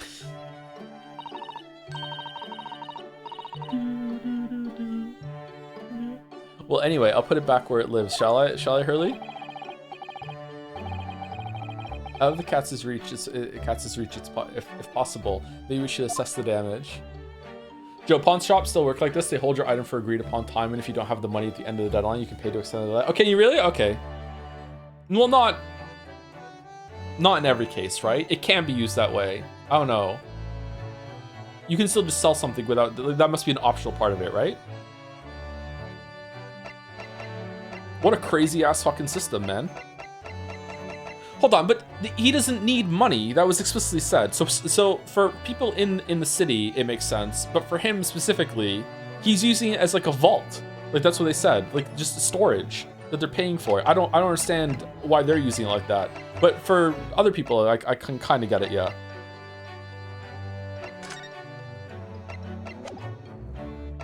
Okay, are we done? Think RuneScape? That doesn't help me, Merrick. You did this when you lived in the UK, you just forgot? That's true.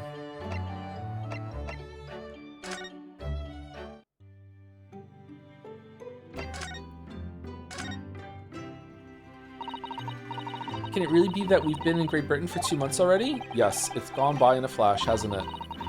So what an English gentleman you trailed off there, Suzada-san.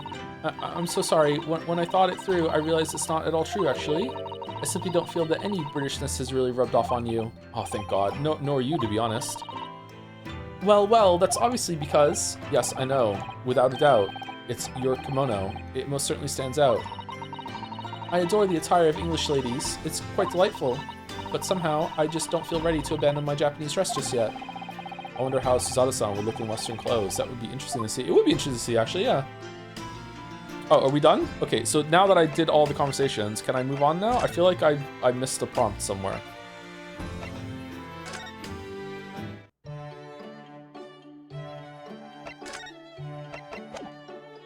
No?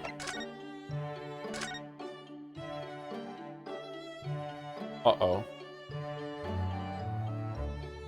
We're not even in court and I'm stuck.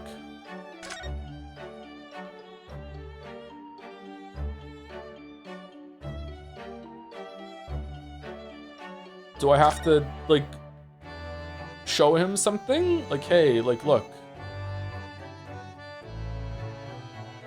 Apparently.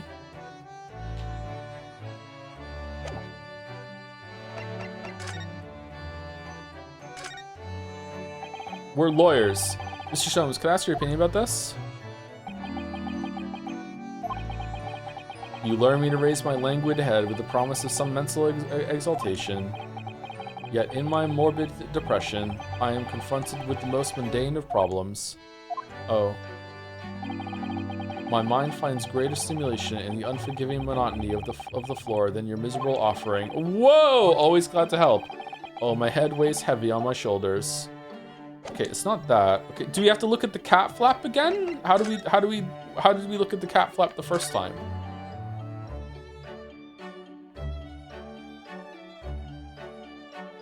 Oh, it's this.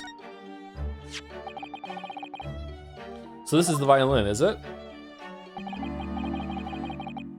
It's a Stradivarius? Am I saying that right? It's a cool word. One of the finest violins in the world, made by the renowned Italian luthier Antonio Stradivari. Oh, I see. It doesn't really look like anything special to me. I happened upon it covered in dust, languishing in a pawn shop down a nondescript back alley. Is violin harder to learn than guitar? Is violin harder to learn than the piano? Violin looks extremely difficult to learn to me. The broker had no idea of its value, so I was able to purchase it for a mere 55 shillings. How honorable of you. Piano is easiest? No way. Is indeed harder to learn than guitar, is it? Until today, it's been my faithful companion in every great Paganini-inspired performance I have made. I ask you, is there a reason to live in a world devoid of music, to tolerate this blanched existence? No. There is none.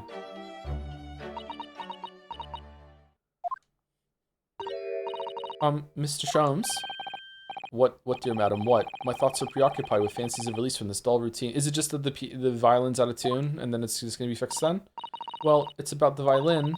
It looks very different to normal, don't you think? Hmm? What do you mean, Miss Susato? Oh, Susie's right. It's a decoy! The tone of the wood is completely different. And that's not all. I was sure there was no crack here before. Wait, it's not even the right size, is it? What's this?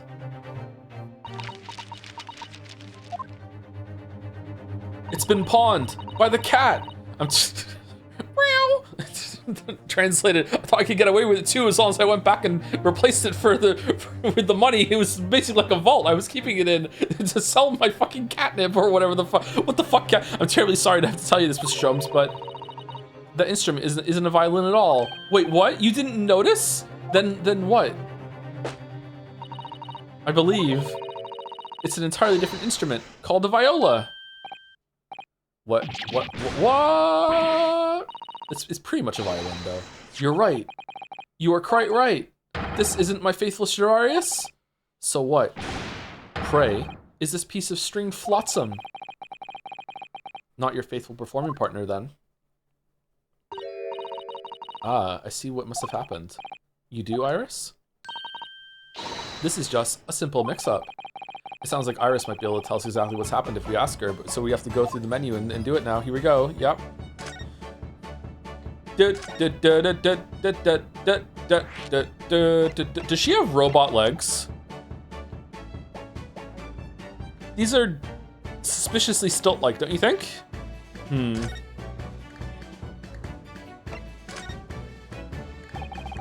Shabnakadir? What do you mean by a mix-up, Iris? Well, you see, this viola, I mean, was at Windybanks until last week. At the pawnbrokers? Not Mr. Sholmes' beloved musical partner. What are we doing? This is a proverb from the East with which you are no doubt familiar, my dear fellows. Don't store your stuff at pawnbroker. Always let a beloved child travel. Yes, indeed. So you sent your beloved violin to the pawnbrokers in the hope that it would experience personal growth? Oh, what a wonderful idea. Is it? Last week I pawned my great analytoscope in order to release my precious instrument.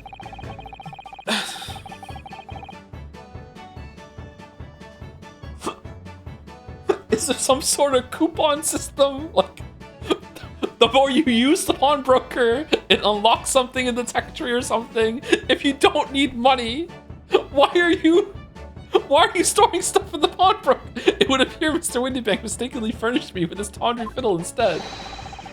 And you didn't notice? But my ears cannot be deceived by the hollow timbre of this piece of timber. Nice line. No, but your every sense was deceived by the fact that it just had strings. Pshaw, a fine state of affairs this is. That's why I always say, Mr. Naruhodo, if something stinks, it gotta be the butt. Never trust the pawnbroker. But you do! They will try to fiddle you every time. But earlier you told us that you could think of a pawnbroker using an extremely secure vault. Not anymore, situation's changed. That statement's out of date. Come, Mr. Naruhodo, dilly-dally will get you nowhere. Sorry? Crunching your toast with that vacant aspect, freshing your coffee so obtusely. Are you not a little embarrassed by your own conduct, considering the urgency with which we are faced? We must visit Mr. Windybank's brokery at once. That's right, isn't it, Mr. Sholmes? Precisely, Mr. Zato, without a moment's delay. But I haven't finished my bacon and eggs. My dear fellow, surely you do not still intend to crunch your bacon with an increasingly vacant aspect, to fresh your egg ever more obtusely. Oh, I'm fressin'. Alright, say no more. Let's go then. Don't worry, Runo. I'd be happy to heat it up for you again later. With what? Air fry? Oh, thank you, Iris. Iris, what's your setting when you crack the egg? You have an egg cracker, right? It's probably just like a big stick with like it holds on it, and then you press a button and it drops the egg for you. That's really unnecessary, but you can do it. 7 inches maybe? As it happens, I'm really curious to see what a British pawnbrokers look like. Sure, why not? Let's go. Oh my god, there's 2. Why are we... What a bustling place. Oh, London is such a fantastic city. Oh, this looks nice. Oh, this was from the anime, wasn't it? It wasn't anime, you know what I mean, like the cinematic.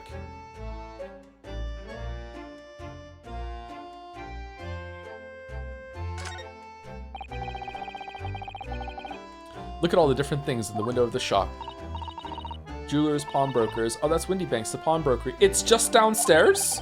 Oh, it looks much smarter than a pawnbroker's in Japan, doesn't it? Okay, now using it as a vault kind of makes more sense. Yes, you're right. I find pawn shops at home rather inapproachable, personally. It reminds me of tearfully parting with my favorite fountain pen. I felt so miserable. What doesn't kill us makes us stronger, Mr. Naruhodo. Does it? Not really, actually, but I'm trying to give the game any benefit of the doubt whatsoever, because this plot is fucking insane. It's meant to be dumb. He's meant to be stupid. It's literally next door.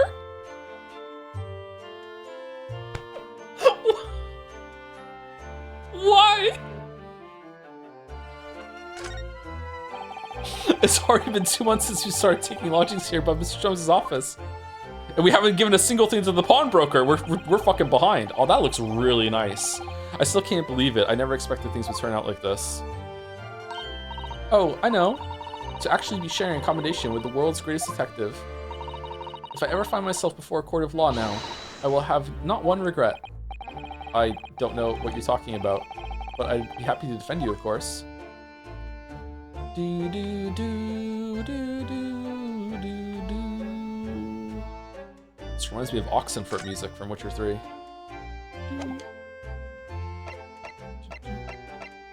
You would go to the closest one. Obviously, that's not dumb. That's true. Yeah, that's true.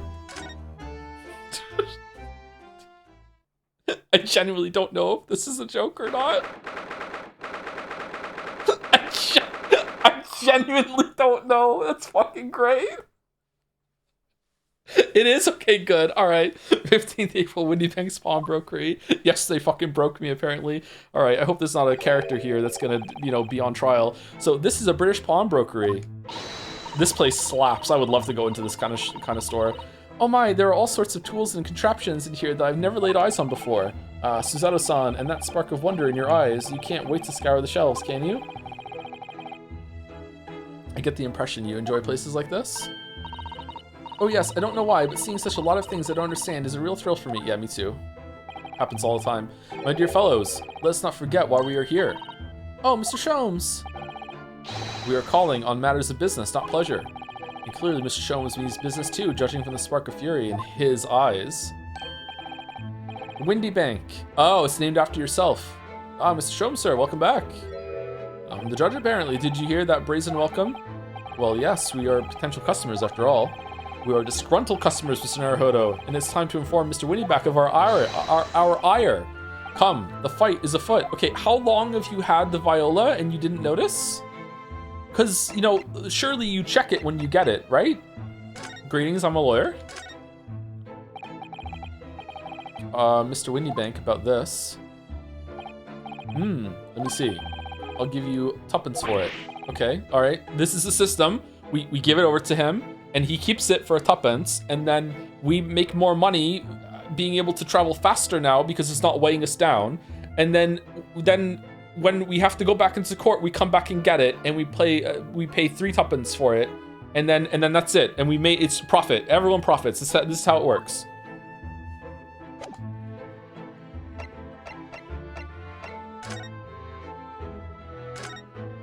He gets it? All right. What are you doing, my dear fellows? We're not here to browse for interesting curios. We have to come and teach this broker a lesson. Oh, but there are just so many fascinating items. It looks as though we'll have to talk to Mr. Windybank first before you can explore in here, Miss Suzato. This is what Starfield was missing? Exactly.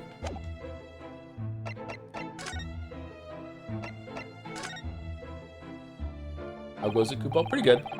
I need to pee, and I'm hoping I can hold out for another 50 minutes, but yeah. Pretty good. Naturally recall this, which I retrieved from you some days ago. Yes. This second-rate fiddle is not my faithful instrument, Mr. Windybank. The color of the wood is different. It has holes in it. It's not even the same size. A wonderful summary of our observations, Mr. Sholmes. I'm so very sorry, sir. Oh, he just admits it. How utterly unforgivable of me. An inexcusable mistake for a pawnbroker. There's only one way to make amends.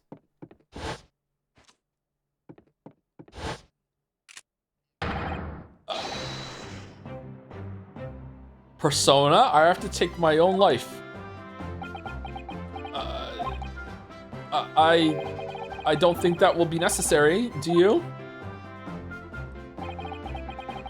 If I may just say one thing before I pop off. Yes? It was you, Sir Mr. Holmes, who took it upon itself to remove the item the other day, I believe? Sorry?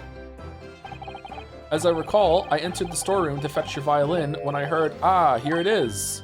You did? And when I turned to controvert you, you had taken the viola and left, sir. That wasn't me. That was someone wearing my outfit that I also gave to the pawnbroker, a different pawnbroker across town. I used more than one, obviously. You don't want to put all your eggs in one pawnbroker basket. Obviously, someone else came in wearing my hat and coat. I wasn't wearing it early in the scene, so obviously I have a sprite, like fucking 3D model that doesn't have it. Of course, if I'm not using it on an investigation, why would I keep it in my house? Obviously, I'm gonna go leave it at the pawnbroker where anyone could go get it. However, there can be no doubt that the blame lies firmly at my own door for allowing you to leave. So I shall not grumble or grouse any longer. May this guilt die with me. No, stop, my dear fellow. The fault is mine.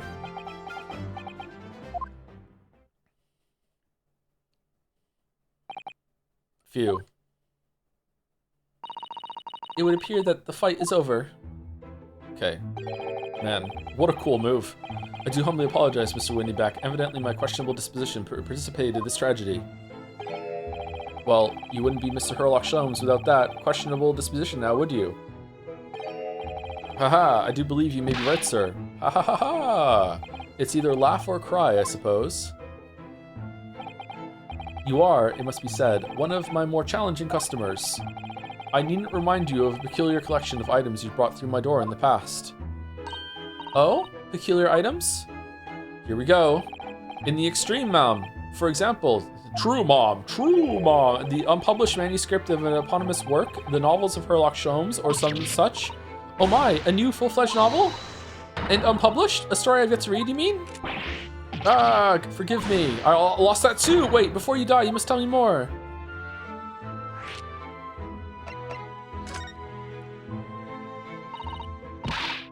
Is this a bad time to tell you all that the Witcher 3 video is at a pawnbroker somewhere? I must know more. Tell me everything. Wow, Suzato-san is really fired up now. Just those hard drives, man. Is there really an unpublished story under this very roof? Well, one day the gentleman here brought in an old metal chest, you see. I should like to entrust this to your care for a while, Mr. Windybank. For a chest like that, 1 shilling, sir. Not a farthing more. It houses something of very great value indeed. The latest manuscript, recounting the adventures of one Mr. Herlock Sholmes. I beg your pardon? A manuscript? You wish to deposit a manuscript? Indeed I do, for I am confident it will be quite safe here. And that was that. As such, Mr. Sholmes' latest tale of otherworldly mystery lies dormant in my storeroom.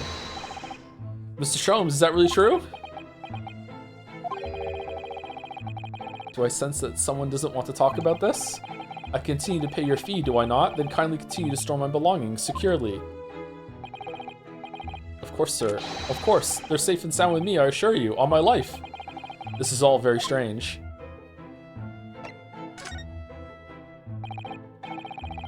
I wonder, could I ask you something? Ah, a gentleman from the east, I see. Yes, that sable suit. I suppose I could offer you 6 pence for it.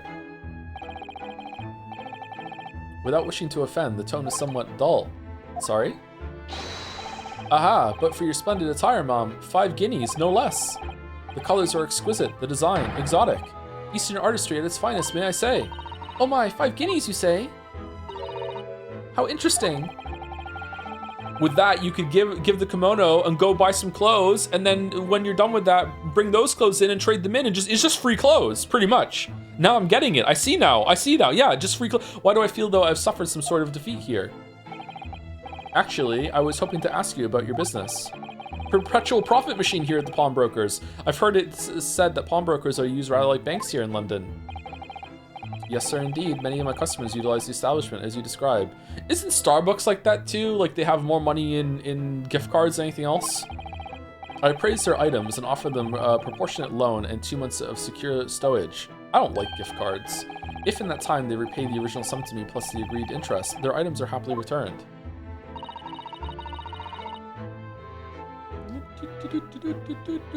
What happens if they don't pay you the money? Joe honestly not giving any reaction at all to Windybank's trigger happy habits just tells me you play too much Persona 3. It's bothering me. I just don't want to grind the stream to a halt to have like lecture time, and then someone in chat will say it's fine, you're being too sensitive, and then I'll get one guide and then we'll have a fucking 30-minute discussion about it. Like it's kind of cringe, but also like we also just passed over the whole domestic abuse thing that happened in the last case too. It's just not worth it. Like what fucking fruitful conversation is going to be to having to be like, this is not okay, this is really actually kind of fucked up, blah blah blah blah. Like whatever. Like it's yeah, just keep going. Then the items are offered for sale in my shop, and as you can see on the shelves behind me, it does bother me though. Both bother me. Yeah. So you never sell items before the 2 months has passed. Then it bothered me in Persona 3 too. Like yeah, I don't think we talked about it there, did we? I don't like that they did in Persona 3 as well. It's almost like this suicide is badass. Putting a gun to your head and pulling the trigger. Like wow, disregard for your whole entire life. Fucking sweet, bro. Like it's just like what the fuck are we doing? Yeah, it's really weird. That's right, Mom. True, Mom. That's right. Which means some considerable responsibility rests on my shoulders. Should a customer's precious belongings be lost, the only recompense is for me to end it all. Fucking hell. The very idea, Mr. Windybank, is an absurdity. So Windybank is meant to be like windbag, maybe? Or one should never talk of one's demise so casually, says the man who was telling us it was all a good day to die, only this morning. And let's not forget that I have already helped you take measures to ensure such a tragedy never occurs. Oh, what sort of measures? I engineered a simple device, which Mr. Windybank has installed here in the shop. I call it the red-handed recorder. Is that not so, Mr. Windybank? What? What was that deep sigh about? Red-handed recorder. Security camera? What on earth is a red-handed recorder? Use your eyes, my dear fellow. You didn't let me look around. There are two just below the ceiling. I can see what appears to be a camera attached to some sort of timing device. Very astute. It is indeed a camera, furnished with some 100 pieces of celluloid film.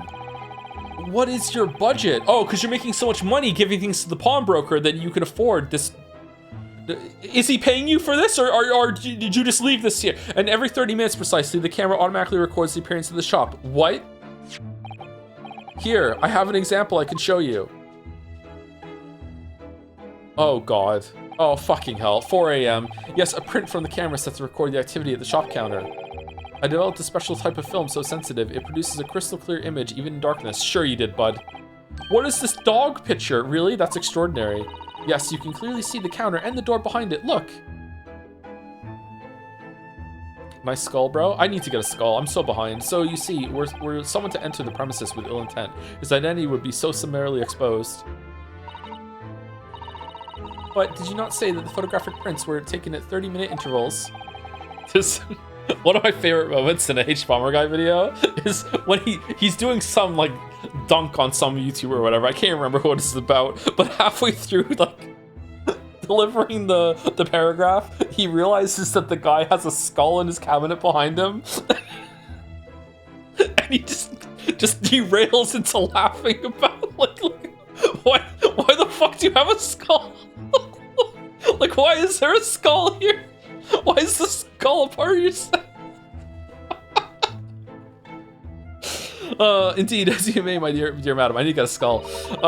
Then what if the incident were to occur between times? One could only say that would be a cruel twist of fate. I must confess, your devices have been giving me some cause for distress of late.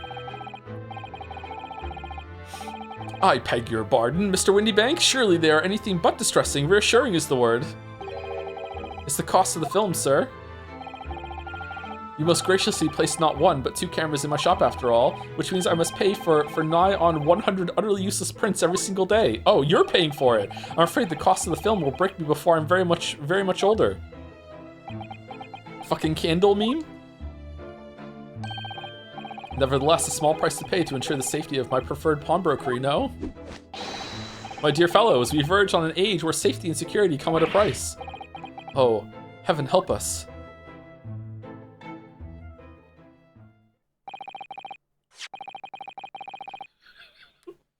When are they gonna start doing the setup for the next trial?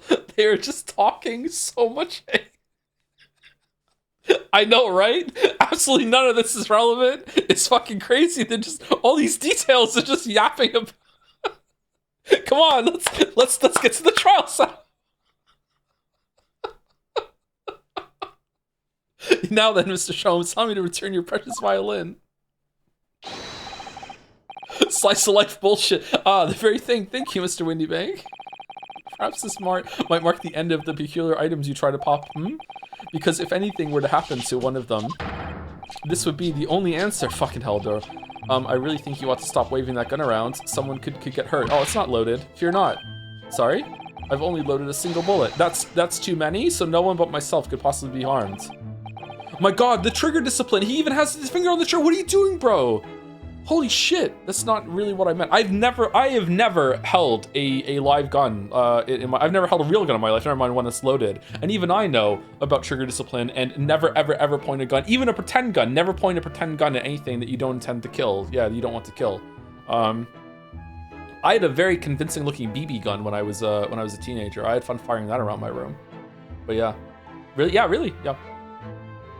I don't know if I would enjoy firing a gun. I would definitely fire a gun at a firing range given the opportunity, but I don't know if I would enjoy it. I don't want to go hunting. I don't think I would enjoy killing something. I don't think I would enjoy that. But like shooting a bow at a target would be fun, yeah. That's not really what I meant. Good day to you then, Mr. Windybank. It's been a pleasure as always, Mr. Sholmes. Hey, Raider. So, Mr. Naruhodo, what are we leaving at the pawnbroker? Now we can explore at last.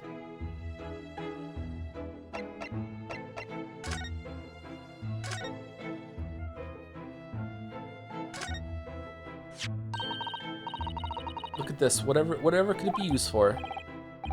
I have no idea.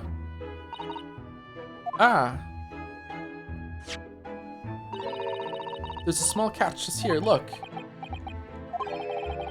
We're going to open it, aren't we? Oh my, that's amazing. It has some sort of spring-loaded mechanism, which we'll never manage to put back to the way it was before. Oh. Hmm? What are you two doing? What? Us? Nothing? No, nothing at all. Whatever this device is, it seems to have a pair of little windows to look through. I feel as though I've seen something rather similar to this elsewhere. Okay. Sherlock left everything here.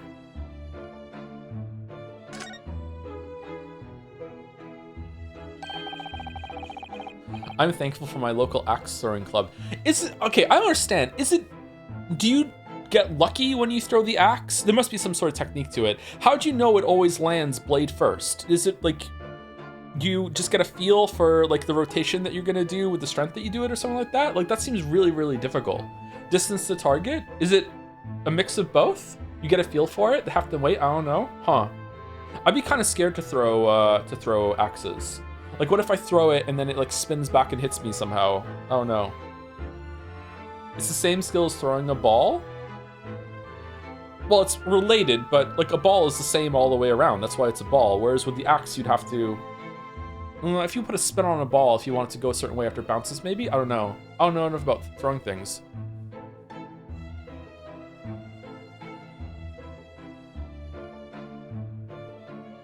I should teach the kids how to throw axes. What could go wrong? That's not a calendar you could easily miss, is it? 15th of April, today's date. Gee, I wonder if there's a camera pointing to this somewhere. Yes, that's not for sale, I must point out. It's an Eastern-style page-a-day calendar. Every day at midnight, I tear off the front page to reveal the following day's date. The perfect calendar for a tearaway fellow such as yourself, Mr. Windybank. And who was it who walked out of here with the wrong violin before? Idiot. Well, when the agreed storage period has passed without repayment, articles are forfeited, you see? So I have to keep a close eye on the date. It's something of a pawnbroker's obsession, you might say. What if someone realized the deadline was approaching and they came in and started putting extra pages on there so you don't know that he doesn't know what day it is? This calendar is the only way he knows what day it is. Like, oh, it says the 14th. It must be the 14th. Oh yes, I can see you're very dedicated to your job. Windybank, it's June. What the fuck are you doing? Okay. Sorry, I'm off on my bullshit today. 3 globes of gold. Is that some sort of charm? Dear me, have you not seen that sign before? No, never. The 3 golden balls are, in Great Britain at least, the universal sign of a pawnbrokery. There are more than 700 such establishments in the capital, all showing the same sign. 700? Holy fuck. This place is bigger than Novigrad. Oh, I see. Ha. I had not imagined your ignorance was so profound. Oh, well, what is the significance of the 3 golden balls then? Does it have some special meaning? It means you have to have balls to leave your stuff at the pawnbroker. That is entirely unimportant here, dear madam. Irrelevant even. You mean you don't know?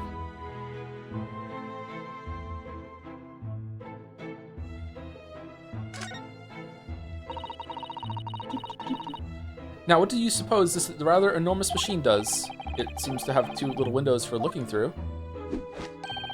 Allow me to enlighten you, my dear fellows. What you were looking at is a stereoscope. A stereoscope? Fascinating.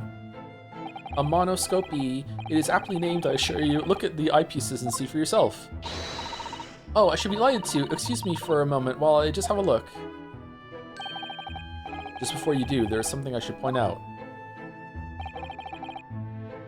My dear fellows, in order to see the image properly, stereoscopically, as it were, you will need to be cross-eyed. However, if that is beyond you, it is of little consequence today. Alright then, I'm going to try it. Oh, are these the things that look like white noise and then you have to like cross your eyes to see it? I hate these things. Ah, Visitor Hodo, you must see at once. Oh, alright then. So I need to be cross-eyed, like I'm trying to look at my nose. Oh. Okay, well I'm not on a 3DS, so I guess I'm fucked. What the? I don't believe it. It's just a photographic print, but it seems like you could reach out and touch it. Yeah, sure. Yes, the sense of depth is startling, is it not? Stereoscopes are one of London's many fads. They're often found in little stalls in the park. People queue for hours to see them. Why are people meddling with such black magic? It is no magic, my dear madam. It is, well, far too complicated to explain at present. We shall save this lesson for another day. Oh. So you mean you don't know? What an assortment of things here. They're on these shelves here. Crockery, footwear, clocks, and watches. Is that the Thinker? Almost anything you care to imagine. Those are forfeited items offered for sale by the pawnbroker. What does that really mean, though? When you pawn, or colloquially pop an item, the broker loans you money against its worth. He stores the item for a agreed period of time, after which the loan must be repaid. If not, he is free to display it in his shop for sale at a price of his choosing. Oh yes, now you've explained it. I'm noticing little price tags on everything. Of course, simply by paying the agreed interest on the loan, one can extend the period of safekeeping. Okay, voluntary extortion? Alright, goes hard. So you may pawn that black garb of yours without fear, my dear fellow. My treasured university uniform? Never, it embodies my student spirit.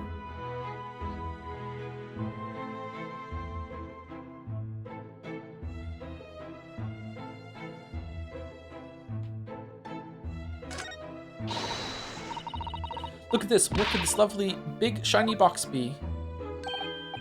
That, my dear madam, is a music box. Surely you have such things in your own country?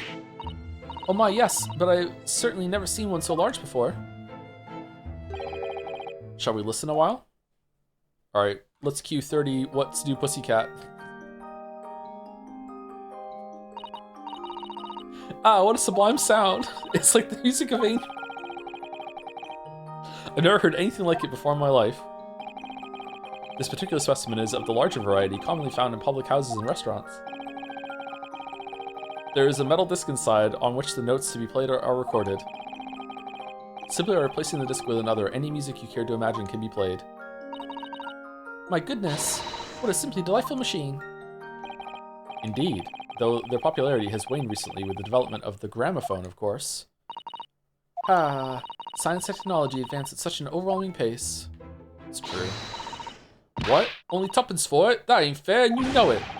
The article's barely worth a penny, miss. I can offer more. This is the girl from the trial. The third case, third episode. Sounds like there's an argument brewing over by the counter. Come on, that can't be right. Have you even had a proper butcher's at it? I've seen all I need to see, young girl. Hell yeah, called it. Wait, don't we know? I'm sure I recognize her. Oh yes, it's the young lady from Mr. McGilded's trial 2 months ago. Useless? Her name is Gina Lestrade, my lord. She's a chancer, earns her crust along large crowds, relieving people of their purses. What's commonly called a pickpocket.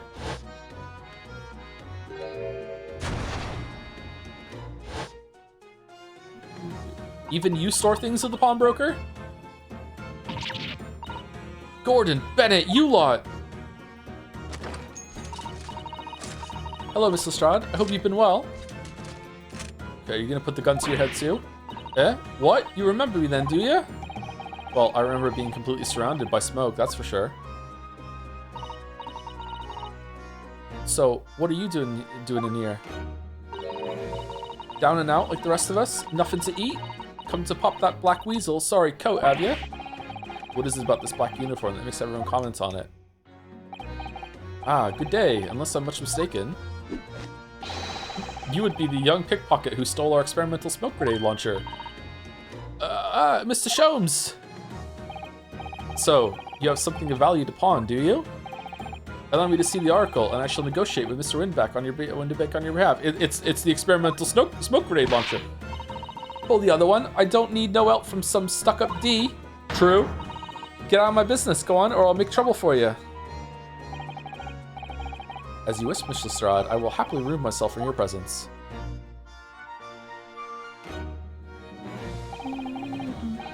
He's really done it. He's gone. I'm sorry, but as I said, there really is no room for negotiation here. What is that thing he has on his hand? Some kind of metal disc? Is it for the music thing? And you, go on, leave me alone. Oh, Miss Lestrade, just pretend we aren't here. We shan't be offended in the slightest. Oh, this automatically started when we looked at the music, but yeah, it's got to be for the music box then, yeah. Zara-san can really stand her ground when she wants to. If that's the last thing you can inspect in here, that's an interesting way of like kind of hiding that they're linked a little bit. No, there's probably some stuff on the desk that we can look at. Never mind. Whatever.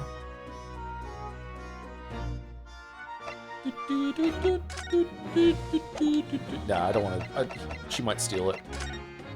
Let's keep looking, actually. Look at Mr. Windybank watching diligently over his shop. There's still so many things I'm curious about. I don't believe this is a time for browsing, Mr. Naruhodo. Oh, for fuck, we should probably see whether that argument's been resolved yet, I suppose. Thank you, Astralis Spirit, for the 13 months, 9 minutes ago. Sorry I didn't see it now. 13, that's all. Happy 1 year, 1 month. Thank you very much, Astralis Spirit. Hope you're well. Pawnbroker's customer. Somehow, I really didn't think you were the sort of person who'd use a pawnbroker, Miss Lestrade. Yeah, well, I am, all right? I'm a Londoner, just like everyone else.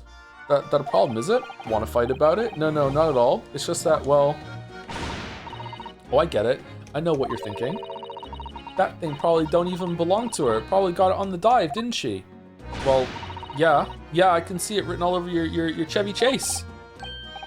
Well, I might have been thinking something along those lines. You're not going to deny it, Mr. Naruhodo? Alright then, I'm just going to come out and ask you straight. Do you pawn things that you steal from other people? Well, I don't know how best to answer that, really. Suppose, sometimes. Okay, question number 1. Do we think that she could fit through the cat flap? Question number 2. Can she turn into a cat? You're not going to deny it either, Mr. Strad? But not this time, alright? I swear, that thing belongs to me. That disc that Mr. Windybank is holding. Perhaps you should see what he has to say about all this.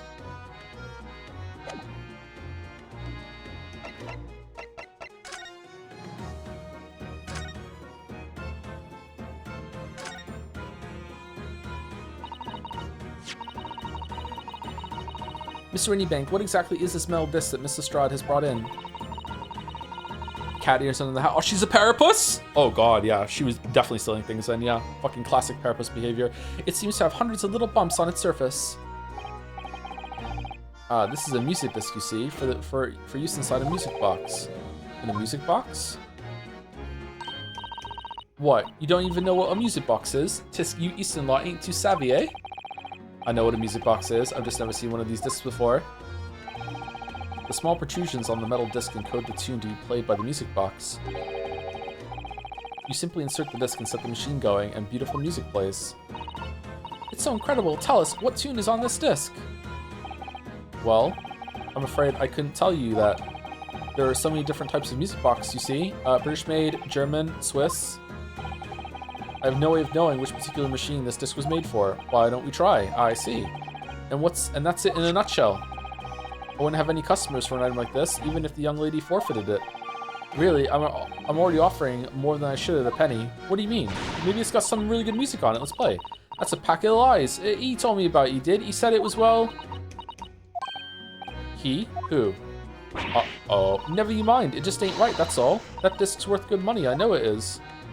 This accent is... This voice I'm doing is so inconsistent. Well then, you'll have to try your luck at another pawnbroker's, won't you? There are more? Arg.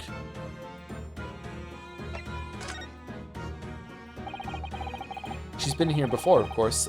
This little tatterdemalion. Whatever, bro. See, I see.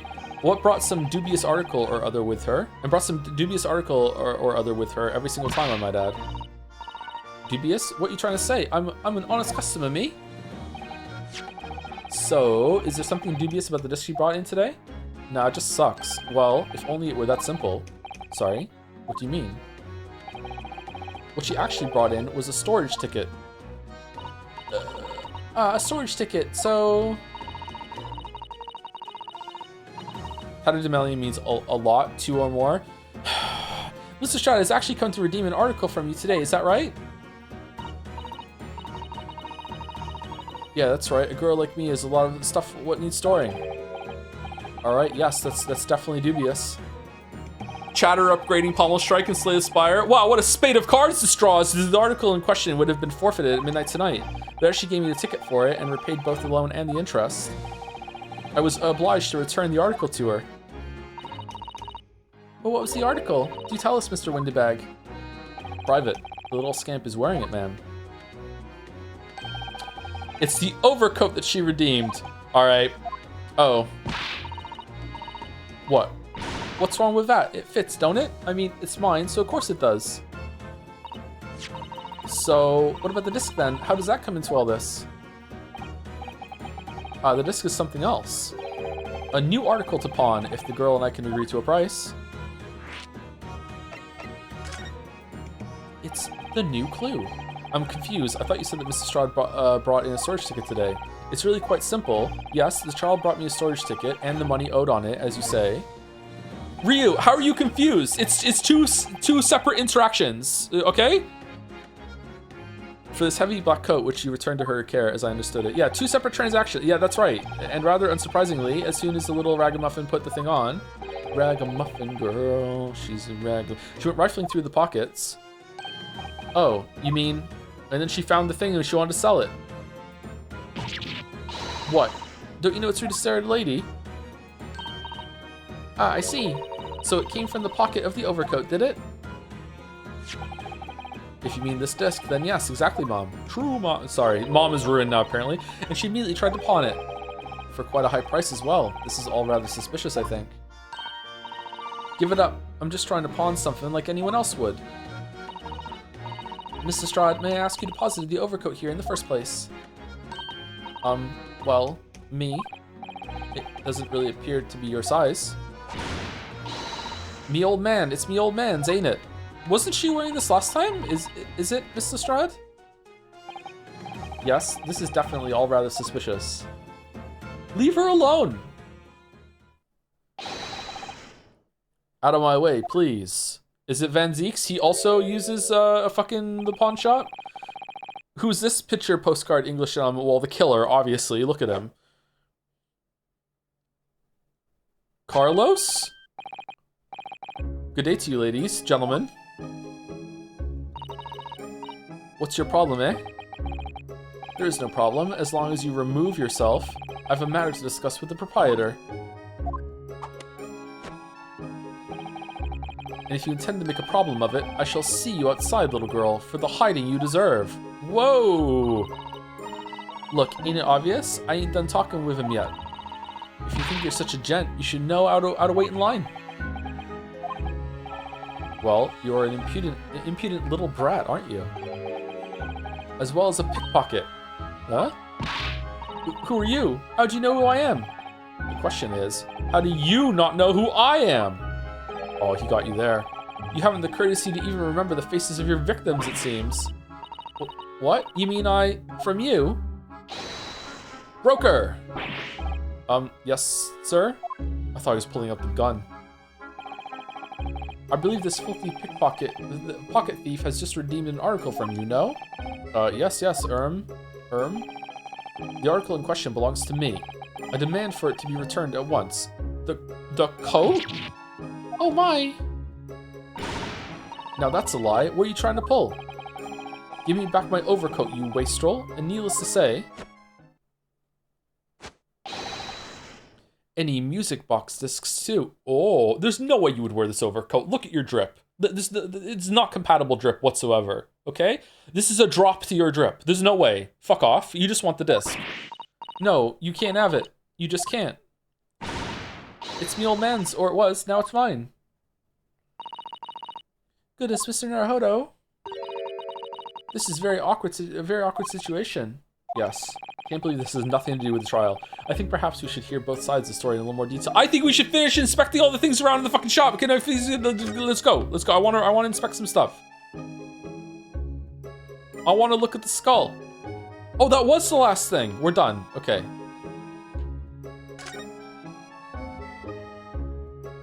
It's your postcard, gentlemen. Judge. Yes, that would downgrade his drip. Suspicious! Excuse me, but who are you? One would expect the inquirer to introduce himself first. Though clearly, you are not British, so perhaps our ways are foreign to you. Oh, sorry, yes, we're from the Empire of Japan. We're studying here. Oh yes, Japan. I've heard talk of the place. Its inhabitants live on some fiery, brown-colored soup dressed up with exotic spices. You might be thinking of somewhere else. And what was that theatrical gesticulation about? Perhaps. Anyway, if you're a gentleman, sir, you offer your own name first before inquiring after the name of another. Of course, yes. I'm Ryo Nosuke Naruhodo. I'm a lawyer. Well, a student of law, really. My name is Susanoo Mikotoba. I am Mr. Naruhodo's assistant. I see. My name is Benedict. Yes, Eggert Benedict. Egg? Can I drop you from a foot high? Enchanté. Ah, Gesundheit. He's so refined in how he holds himself and how he speaks, but the name is suspicious. Now, it's the matter at hand. My overcoat, return it at once to someone with the style to carry it off. No, it does not compatible. Oh, maybe you're going to be the victim instead of the killer. Okay. Grr. Every move he makes, every breath he takes. I can't stand watching him. Okay, localizers, fuck off.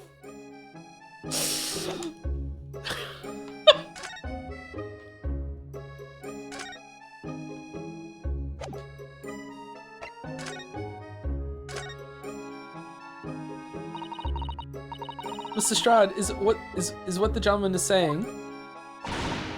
What do you think? It's all lies, ain't it? Obviously, innit? I swear on my life, they sue. I ain't ever laid eyes on that dandy before. Let's hear it now, you little ragamuffin. Ragamuffin girl. You stole it, didn't you? That ticket you brought in here just now. Don't you know all the people have the tickets? Like, how popular is this place? There's no identification? You have the ticket, you get the item? Really? No, I swear to God. It was barely an hour ago. I was walking along the street, minding my own business, when this little gutterling ran into me. I knew at once what had happened. I've been robbed yet again, I thought to myself. Those wretched pickpockets. Yet again? Not again? Oh yes, as you can see, I am a man of impeccable style. This isn't the first time that I've been targeted by these backslum scoundrels. Now then, relinquish my overcoat. Come along now, Miss Lestrade. Give the good gentleman his coat back. If you're going to cause trouble, I shall have no choice but to call the police. Wasn't she wearing the coat in the trial, or am I forgetting? Hold on, why does everyone think it's me? Just look at this dandy cove. Dandy cove? I don't know, and you think I'm the dodgy one? She didn't really? What, was she wearing a different coat? Hi Joe, just finished practicing to defend my title. How's your day going? Oh, this is a... Oh my god. Jerkmate world champ. Fucking hell. Oh, I thought it was a lawyer joke. Alright. Well done, Yalmec. Well done. Okay. How long did it take you to set up the account? I'm sorry, but no one's going to believe you. Well, what about evidence? Yeah. Where's your evidence that I've stolen something, eh? Come on, let's see it. Oh, I have evidence, naturally. You what?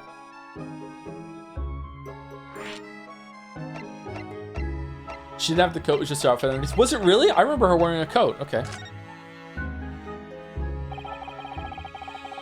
I was wrong. My bad. Evidence that the article Mrs. Lestrade redeemed actually belongs to this gentleman. Joe rolled a nat one. What do you mean? It's fucking jerkmate world champ. What are you talking about? I rolled the one.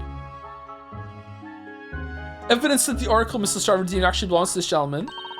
Of course, we need only consult Mr. Windbag's ledger to know the truth. The fucking photograph. Let's look at the photograph. We'll be able to look at the name of the person who deposited the article in the first place. Yes, brilliant. I'm very sorry, but I'm afraid that won't be possible. Oh? Oh? I never ask customers' names. That's a strict policy of mine. But why not? Because people like to sell stolen stuff. Well, now, as you can imagine, some of my customers have circumstances to consider. A great many of them prefer to maintain their anonymity. Oh, yes, I see. But then how can you know if an article belongs to the person asking to redeem it? Oh, the ticket, obviously. You have cameras. Oh, it's quite simple. Good sir. Might I trouble you for the watchword associated with the article in question? Of course, it's... Professor. Yes, that's right. And all the evidence we need. Why didn't she have to say it? This gentleman is the rightful owner of the article, without doubt. A watchword? Interesting. Okay, maybe she knows it too. Let's ask her. What's... Oh, a professor! Oh, god damn it, she knows. Oh, what to do now? Oh, so about these watchwords, Mr. Winterbank. As I just explained. It's true, she knew the watchword too. Could be either there. As I just explained, I never ask customers' names when they deposit items with me. We just have passwords and shit. There's many reasons why certain customers would like to keep their activities secret. He's looking at the stereograph. That wasn't exactly a subtle glance at Mr. Sholmes now, was it? Great detectives have no dark secrets. None at all. Yes, well. Anyway, that's why I always ask for a watchword whenever I accept a new article. In many ways, it's like the secret combination of numbers used to unlock a vault. The date of deposit, a description, and a watchword uniquely identify each item. And of course, then I give the storage ticket to the customer. When someone comes to redeem something, I ask for the ticket and the watchword, except for this case right now. And if that someone tells you the correct watchword, you return the article? That's right, sir. Yes. Just as soon as the requisite fee is paid. And I have supplied you with the information you require already. But for the avoidance of doubt, the article in question is an overcoat deposited 2 months ago on 15th of February. With a watchword of Professor. Why would you do that? All perfectly correct information, sir? But ow! Really, this is beyond a joke now. There is no further room for doubt. Somehow I still believe her for some reason. Wait, is he your dad? Is that how it worked? You don't recognize him? Has first break happened yet? No, we're trying to get to 2.5 hours, but I think we have to go... Oh, okay. He can pull it off? Okay, sorry, I was not familiar with your game, so let that be an end to the matter. And thank you for your custom, Mr. Egbert Benedict, sir. With such a reasonable rates of interest, I may even decide to come back. This is why I ate grown-ups. Just because I'm a diver, everyone thinks that makes me a liar. He did have the password. And the contents of the coat pockets, if you please, broker? Nope, that wasn't part of the deal. Not part of the deal. Anyway, let's take a break right now, actually. It's a little early, but I think we might have to go a bit late today in order to get this done by Friday, especially with yapping, so let's take a break right now. Oh, thank you, Buggy Live, for the performance, too. Finally had money to sub again, and it's my birthday! Great streams! Happy birthday, Buggy Live. Also, happy birthday to Wuggy Live. Happy birthday, Buggy. Hope you have a great day. Anyway, I'll be back in about 5 minutes or so. Bathroom, drink, brush your teeth, be back. Something S Club 7 about that dance. S Club ain't no part.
Alright, sorry, I'm back. I got lost.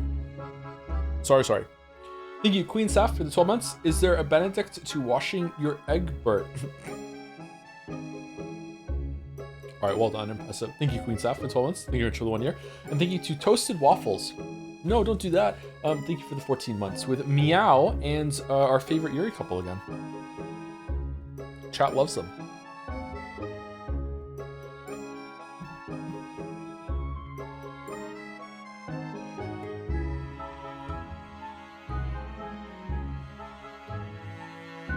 Let's continue. And the contents of the coat pockets, if you please, broker. Nope, that doesn't count. Nope. But of course, sir, here's the disc for you. Okay, if he immediately tries to pawn this, I will be so impressed. Just this one? Pardon, sir? I was expecting another. That is, I deposited another. And another disc? Oh dear. I regret to inform you, sir, that what was deposited with me was merely the overcoat. The disc happened to be in one of the pockets, but I was completely unaware of it until now. So, Gutterling, you're hiding more of what's rightfully mine, are you? Says who, eh? I don't know nothing about it. Very well. Then I shall bid you farewell. Say goodbye to style. Wait a minute, that disc is mine. Ugh. What do you think you're doing, you little tramp? You've drawn blood, you filthy animal. Wait, what?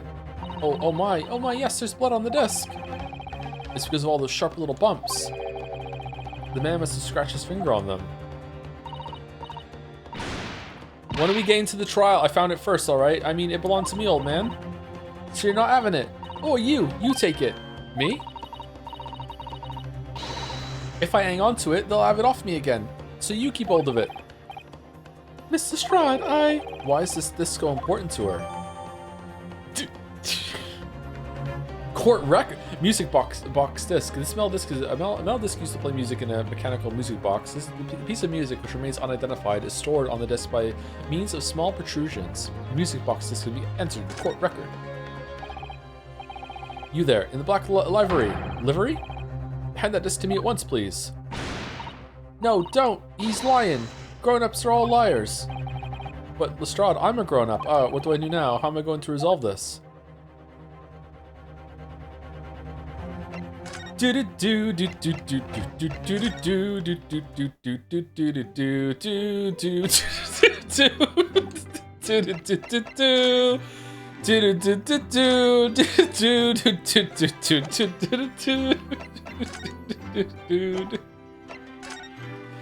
Oh yeah, this thing.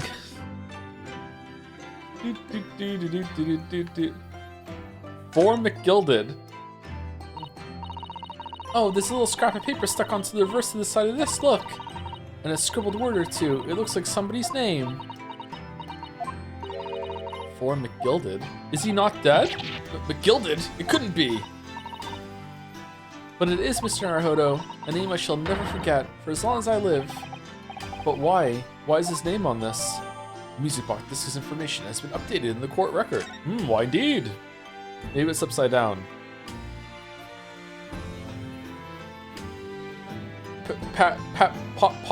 Popper W. OX.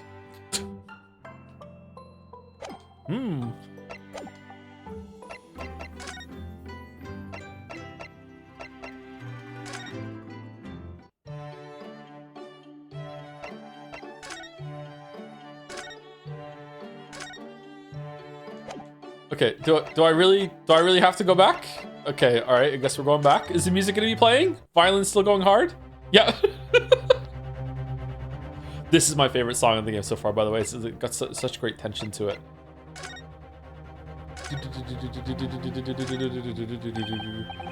Mr. Sholmes, what are you examining with such keen interest there?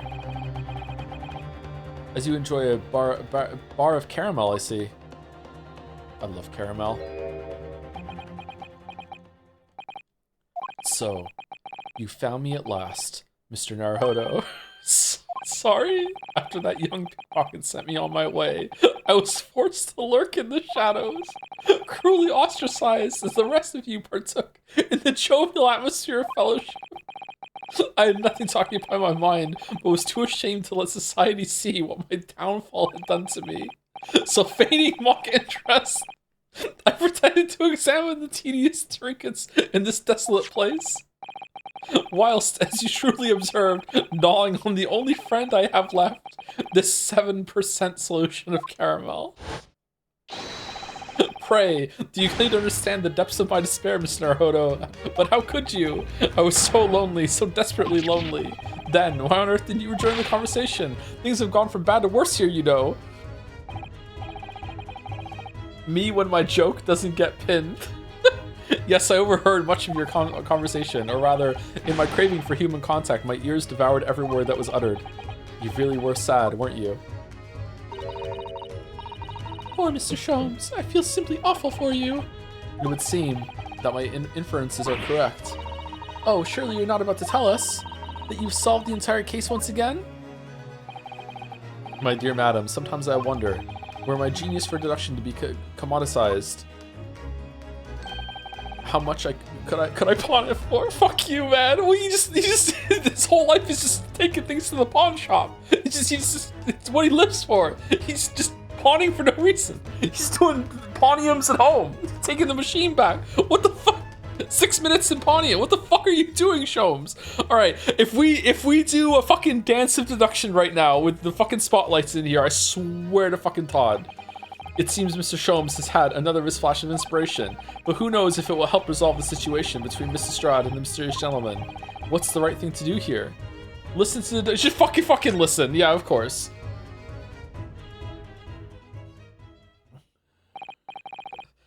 Well, Mr. Strahd, it would appear you find yourself in something of a predicament. Where the blue blazes have you been, eh? Barden? When a lady's in trouble, a true gent's supposed to be there to help, straight away. Not an hour later. Harsh. I can't believe that I said he wouldn't pull it off, and now he has it on, and he looks even better. The contrasting, like black and white, it works, man. I can't believe it. And who, pray tell, are you? Mr. Egbert Benedict. You have, in my eyes, a veritably encyclopedic array of curiosities about your person. Nevertheless, there are two immovable conclusions I have drawn.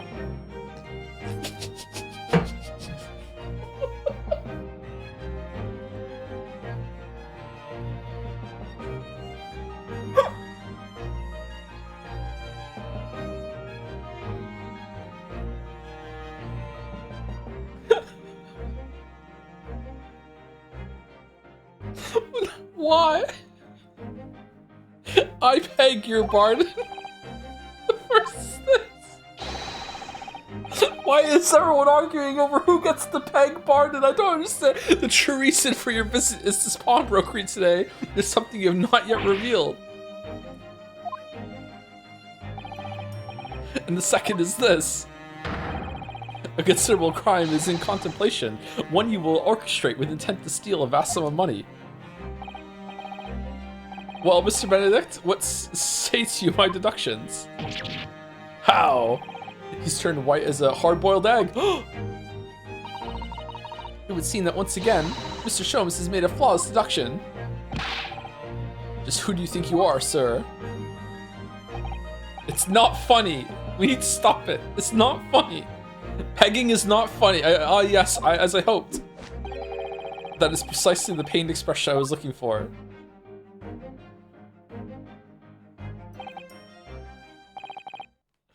Why are you laughing at stuff? Because I'm immature. It's fucking stupid. So shall we begin? The time has come for yet another Sherlock Sholmes logic. Oh, really? Are you fucking no fucking the mystery man's aim. First of all, we must ask ourselves on what business you ventured to this pawnbrokery today.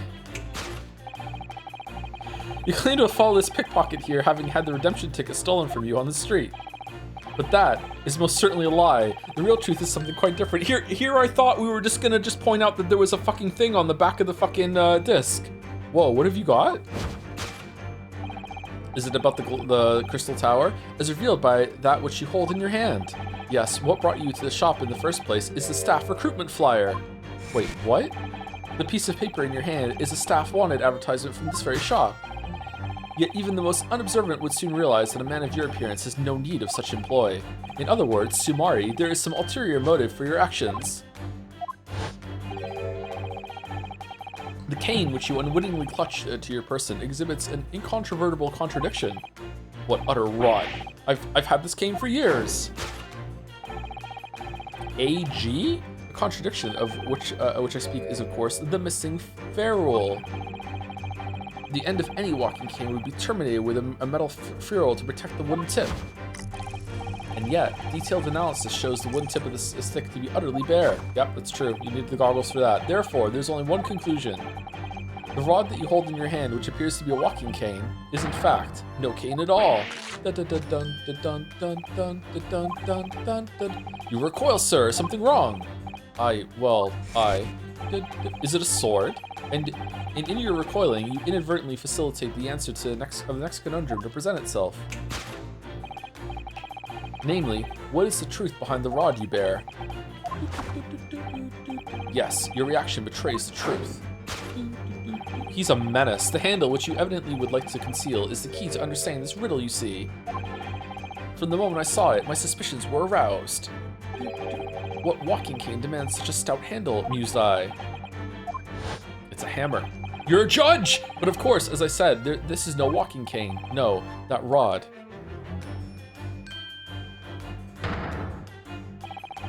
This is the broken handle of a shovel! What? Are you insane? It's a spade, actually, but now, having determined this undeniable truth, the conclusion is clear. Your true motive for coming here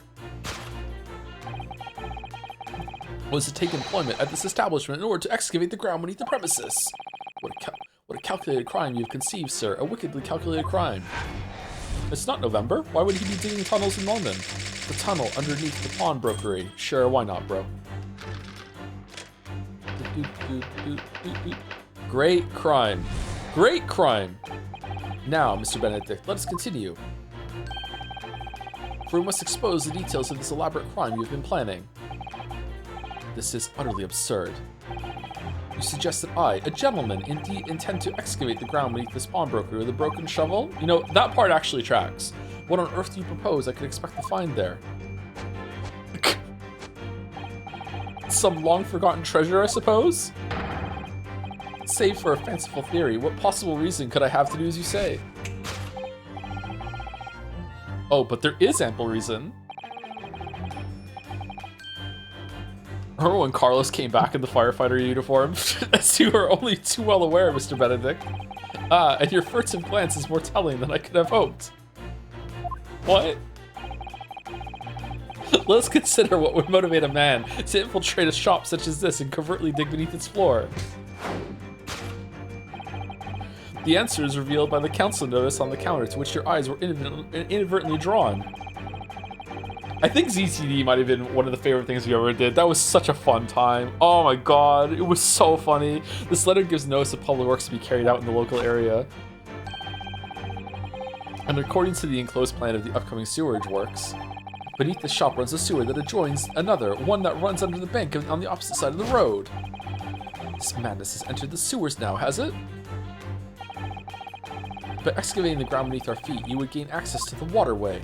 The waterway that flows in very close proximity to the great vault of the financial institution opposite. What are you? In summary, sir, you devised a master plan to pull off an elaborate bank robbery by dint of the underground tunnels. Master plan? Which brings us at last to the final chapter of this lurid scheme. With what plunder did the thief hope to make off from the underground vault of the bank? Are you quite serious? Having consulted with Scotland Yard some days ago, I happen to know the answer. But naturally, the answer is no secret to you, is it, Mr. Benedict, if that is your real name? I have no idea what you're talking about.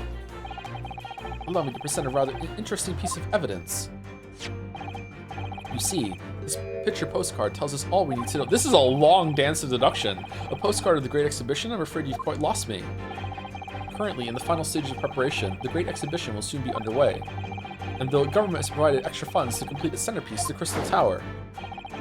Currently waiting to hear back from the law school near Moncton. No joke. So this is a timely stream series to come back to. There's a law school near Moncton? Oh shit. Well, hope you don't have to stay in Moncton, Farnham, Surrey. I wouldn't wish that on anybody. Funds that currently sit in the vault of the bank on the other side of the road. This road. Pardon? Yes, the considerable crime you have been contemplating is a theft of that which sits in the vault of that bank, the special reserve funds for the Great Expedition. Of course, that is top secret police information, so keep it under your hat, please. Alright. We just did a crime.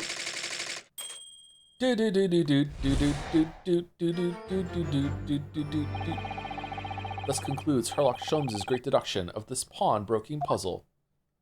Bro, that had nothing to do with the code, or Mr. Sholmes. Well, Mr. Naruhodo, an impressively upbeat deduction for a detective racked with loneliness, would you not agree? Was it true what you said about the bank over the road and what it has in its vault? Indeed, though few know of its existence, it is one of the government's most closely guarded secrets. Gregson told me, in the strictest confidence. But you just announced it to everyone here, rather loudly, in fact. Ah! If it's such a... He's Ken-dolling. Oh shit! And if it's such a big secret, how would Mr. Benedict have come to find out about it? There can be one but explanation for that. Clearly, it is because he is Gregson. The man is a criminal. But what if he didn't know anything about the money in the vault? If he is a criminal, as you said, then buying a brand new shovel is sure to be the first thing he does now that you've revealed the secret. Oh! Or if he doesn't, maybe Mr. Windibank will. He already has plenty of shovels here after all, and he has access to the sewer. He can just dig down again. All my life, I assure you, I'm not so unscrupulous. Well, hopefully this has taught you a valuable lesson. Sensitive information must be handled with the utmost of care. One can never be sure that someone privy to secrets won't disclose them, and once the word is out, it's out. Perhaps I'll think twice before confiding in you next time, Mr. Sholmes. An excellent idea, Mr. Naruhodo, an excellent idea! Why is he selectively good at... He's had some moments where he was right? I think... No? Maybe? I don't know. Well, Mr. Naruhodo, you know what to do, I'm sure. Yes, let's listen to that great deduction again and see if we can massage it into shape. This was not Susie. Very well then, let us start once more from the beginning. Fucking hell. Of Sherlock Sholmes is magnificent, logic and reasoning spectacular.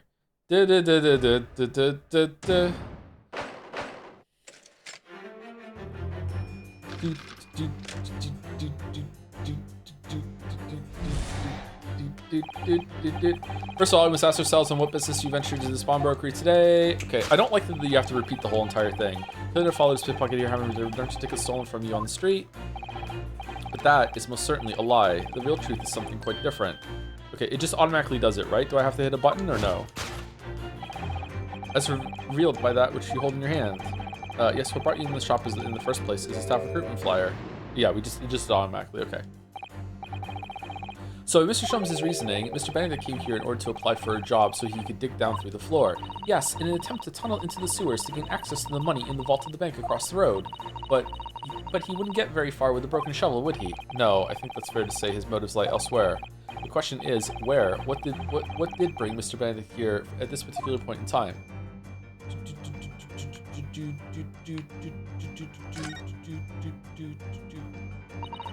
It certainly is a flyer for the Mr. Windibank shop. Let's see. Windibank wants you. Pawnbroker's assistant required. Why do you have this? It's an eye-catching advertisement, that's for sure. I've seen the same flyer up here inside the shop, I think. Perhaps Mr. Windibank is always in need of more staff. So Mr. Benedict came here to apply for a job? That's just too hard to believe. Something on the back, maybe?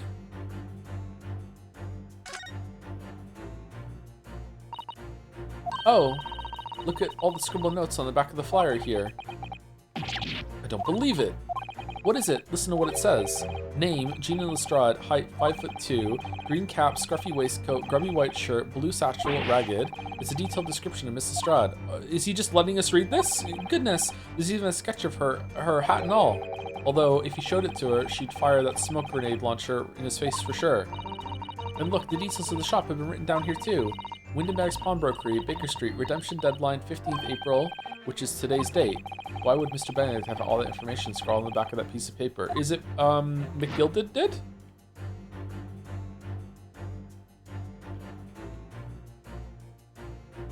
Take that!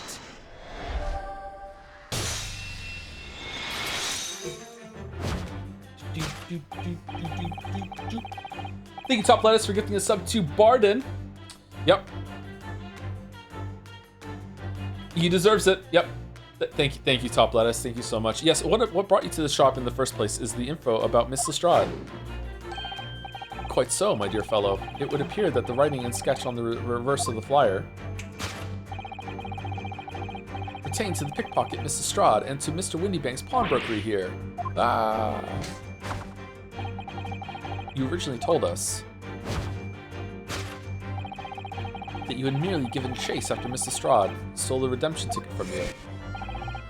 But that, sir, is a thinly veiled lie. It is the information on the back of the flyer that led you to here today, by which I mean here to Windyback's pawnbrokery, and today the redemption deadline is that of that overcoat. So you wait outside for the young girl matching the description you have written down to arrive. Humph. And you've gone to some lengths to hide the reason for your pursuit of Miss Lestrade. In other words, Sumari, there is some ulterior motive for your actions. The cane, which you unwittingly clutch onto your person, exhibits incontrovertible whatever the fuck. What other rod had the cane for years? Blah blah blah blah blah blah blah blah blah blah. Hunter speaks, of course. Missing furl. No. What's a ferrule? It's the metal cap commonly found on the end of a cane, Mr. Naruhodo. Ah, the bit that makes a nice clacking sound on the pavement. Yes, exactly, and Mr. Sholmes is right. It appears to be missing on this cane. But it doesn't actually look broken, does it? No, it doesn't, though the gentleman certainly did recoil when Mr. Sholmes identified the cane as suspicious. In other words, Sumari, there's some secret about the cane that Mr. Benedict would rather we don't know. It's gotta be the letters, right? AG. Look here, Mr. Zato. There are some letters on the handle. Ah, yes, those must be initials, I think. Do we know someone named AG so far? Gilded? I can't remember someone with AG. In the West, it's customary for people to engrave their belongings with the first letters of their names. So Herlock Sholmes would be HS, you mean? That's right. And the initials on this cane, obviously. Oh, AG. Why does it feel as though that's not quite right?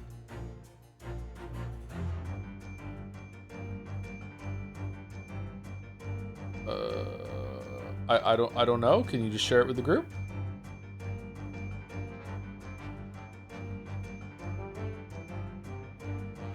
Well, I'm guessing that it has to be that because Take that!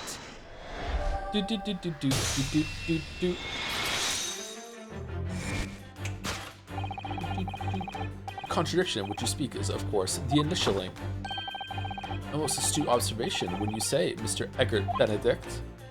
Ah. We're led to believe, sir, that your initials are EB.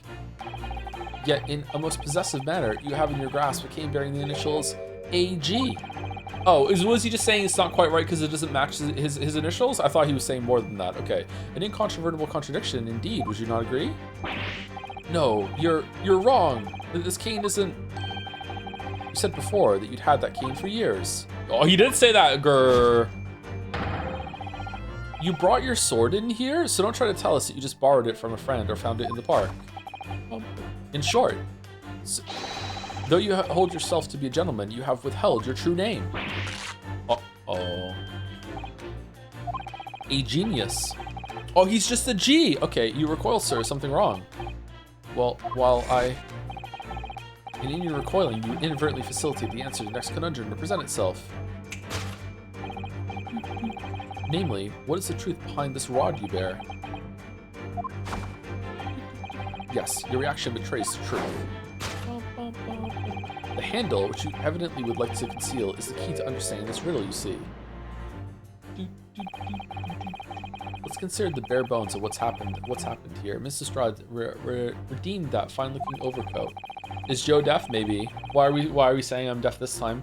And now a mysterious man has appeared, introducing himself with a fake name and claiming that the overcoat belongs to him. But we know that he actually identified Mrs. Strahd from written description, which suggests that everything else he's told us is untrue. So what we need to do here is somehow prove that the overcoat cannot possibly belong to him. Chatty be nice. What'd I do? I don't. Why am I? What did I miss?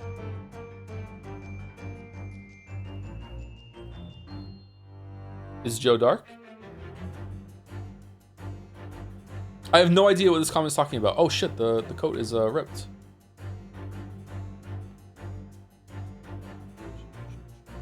They're being rude? About what, though?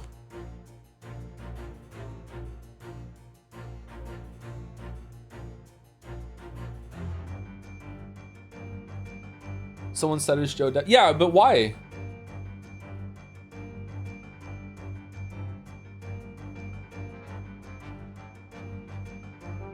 There was a loud tearing sound when he grabbed his arm. Oh, was there? Okay, I didn't hear it. I wasn't paying attention. I thought it was just part of the song, maybe.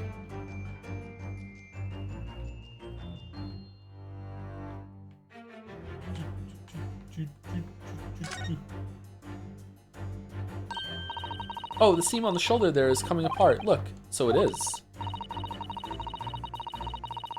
Do you know, a moment ago when Mr. Bennington was surprised by something that was said, I thought I heard him make a rather strange noise. It sounded like a bit like a tiny growl. But now I think it was probably the sound of the seam ripping open. If you look closely, it does seem to be a very tight fit. The sleeves are stretched to bursting, and he wouldn't have a hope of fastening it at the front. Alright, is this just an example of what I spoke about earlier about acquired knowledge versus intuitive knowledge? That they knew that the sleeve had already ripped, and it's like, how could you not tell? Because, you know, now I'm going to pass it off that I knew right away what the sound was? Yeah, something like that? Okay. If you were to run around it, I'm sure the whole thing would fall apart. Maybe the chat was just trying to be funny about the Joe needs glasses from yesterday. Maybe it was a joke and it just didn't land properly. I'm sorry if that's the case, chatter. Good attempt. I'd like to see. Sorry. So how can we make Benedict run around? If she's really giving this some thought. Okay, I guess it has to be that. Take that!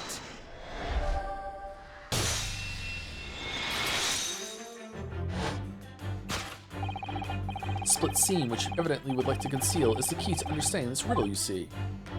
The coat doesn't fit? The coat doesn't fit? Yes, because the overcoat is rather obviously a poor fit. What do you mean? He's pulling it off. Drip. Having forced it over your broad shoulders, the seam is already breaking apart. Is he broad, though? My suspicions were aroused from the outset. When you so boldly lied about your name and so boldly waylaid this pickpocket. Arg. This catalog of untruths has all been for one very specific purpose. So you could get a job and dig in the sewers to steal the article that the Ungo redeemed from Mr. Windybank. Ugh. But what really irks me is this.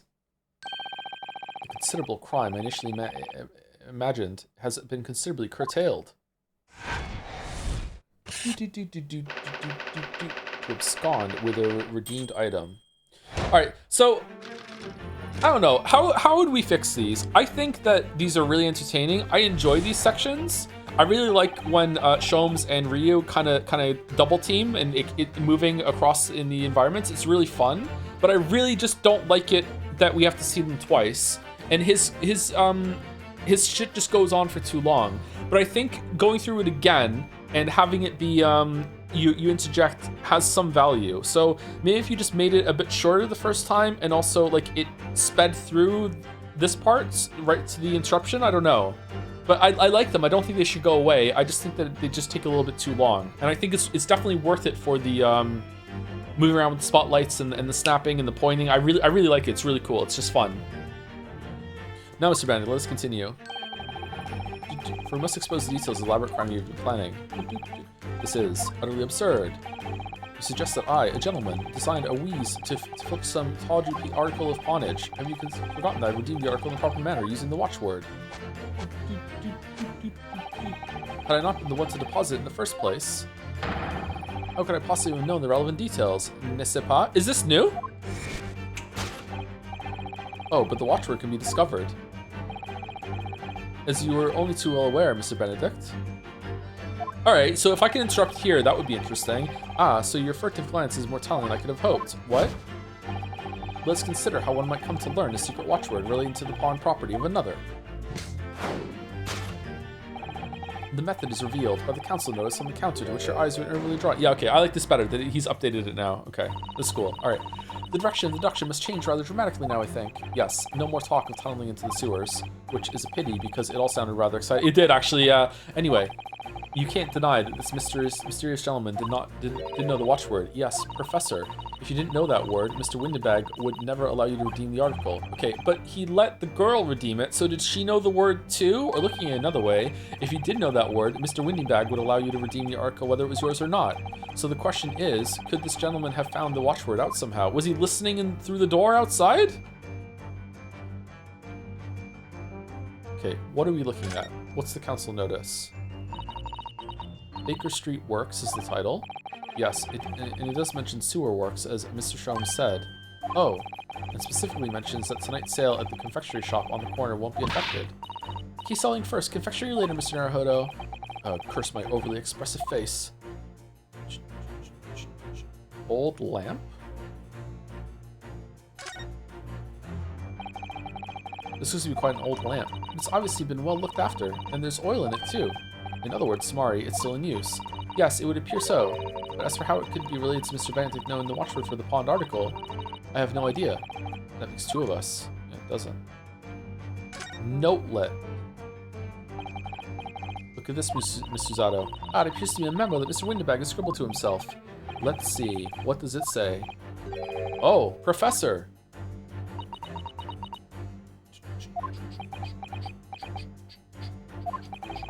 Mr. Windbag must make note of the watchwords his customers give him right before their eyes.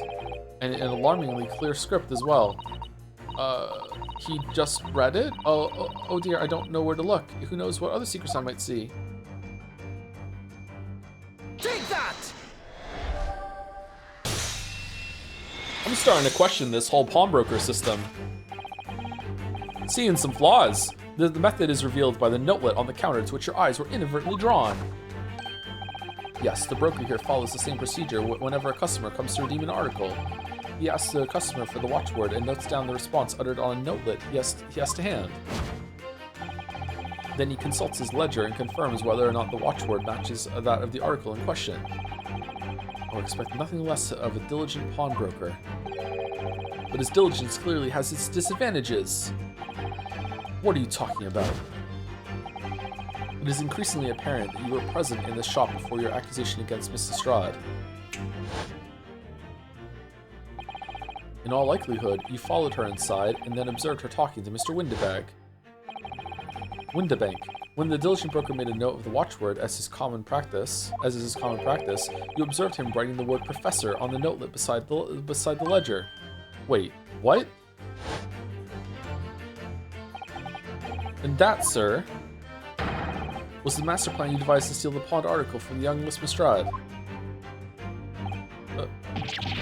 Master plan? Which brings us at last to the final chapter of this lurid scheme. Why would you go to such lengths to redeem that particular article from this pawnbroker? Wait, sorry, one sec, I'm a little confused.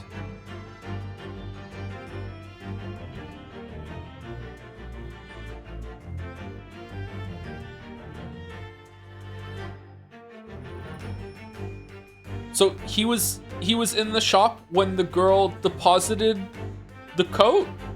And that's when he wrote down the word? And they just don't remember him being there?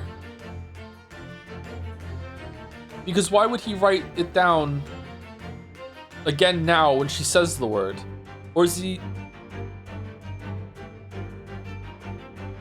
as people come in and use the words, does he maybe make a note of the words that were used today, and then he goes to the other one and then he crosses them off? Those are used, maybe. I don't know. I don't understand. I'm a little confused why he would write the word again today.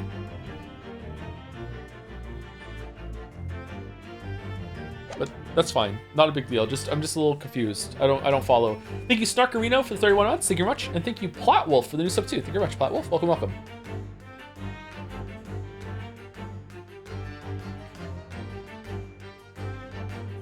And Arcs Angel. Arcs Angel with Sing My Name. I did it. Every single time. Why would you go to such lengths to reading that particular article from this pawnbroker? Are you quite serious? For an ill-fitting overcoat hardly seems to justify the effort, much less a worthless music box disc. But naturally, you had a very good reason to make them yours, didn't you, Mr. Benedict? I have no idea what you're talking about. Allow me to present a rather interesting piece of evidence. You see, this picture postcard tells us all we need to know. He has to check the words to see if they're right. He doesn't know them by memory, but he wrote it down. I understand. So here's my issue. I understand if he came in after Lestrade did, and she goes up to the counter and says, "Hey, I have a ticket. Yeah, I want to get my coat back." And then Windibank says, "Hey, what's the watch code or whatever the fuck it is?" And she says, "Professor." And then he looks at his notepad and says, "Yes, the professor's written here. That matches." And he just overheard it and looked at it too. Then that's all right to me. But the fact that like he came in and then he wrote it down after she says "Professor" doesn't make sense. I'm also kind of annoyed that she seemed to also have known the code. And yet, him knowing the code too means that he overwrites her. I guess he's just like, he's a gentleman, she's a little thief. Let's just give it to him then. I don't know. The scene's weird. The broker wrote it, and then Eggy read it when Gina first deposited the coat. Very confused what chatters are saying. So he was in the pawn shop when she first deposited the coat.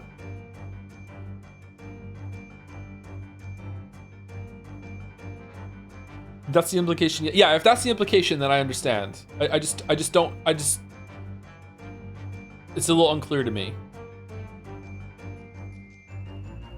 When he retrieved it, let's just keep going. It's fine. It's whatever. Maybe it's a mistake. Maybe it'll make sense later. Which, according to Mr. Windibank, isn't even worth a penny, and yet this man went to such lengths to steal them. Why? I wonder if perhaps we already have the evidence we need to explain it, Mr. Naruhodo. Could we? Really? I'd better have a thorough look through all the evidence we've collected so far. Take that!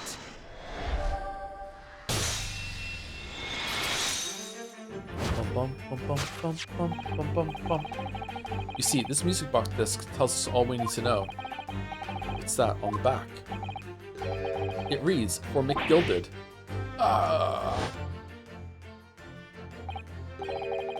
Mr. Magnus McGilded, the unfortunate philanthropist who perished in curious circumstances at the Old Bailey 2 months ago. Yeah, sure. A prominent man in London, though his loan mongering demonstrated a distinct lack of scruples. So you're an associate of his, are you? Or perhaps a subordinate? Sorry about earlier about the deaf comment. It was meant to be a joke about the chatter who called you blind. Yeah, I figured it was that after the fact. Don't worry about it, dude. It's okay. I appreciate that there is humor in that, but it just didn't land that way at the moment. Sorry, because I didn't even realize I hadn't heard something. Mr. McGilded was a man of unusually small stature, in fact.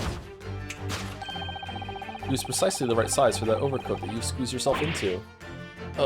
Was he? Your true identity remains shrouded in mystery, Mr. Eggert Benedict. But the final conclusion here is crystal clear. The reason you came to this pawnbrokery today is the tunnel under the bank. Was to retrieve an article left behind by the late Magnus McGilded. Just rock. Yeah, that makes more sense. To acquire an item deposited by Mr. McGilded. Lack of scruples. I wonder if there's a word for that. Well, there's probably a spate of words for that. Yeah. Deduction complete. Elementary.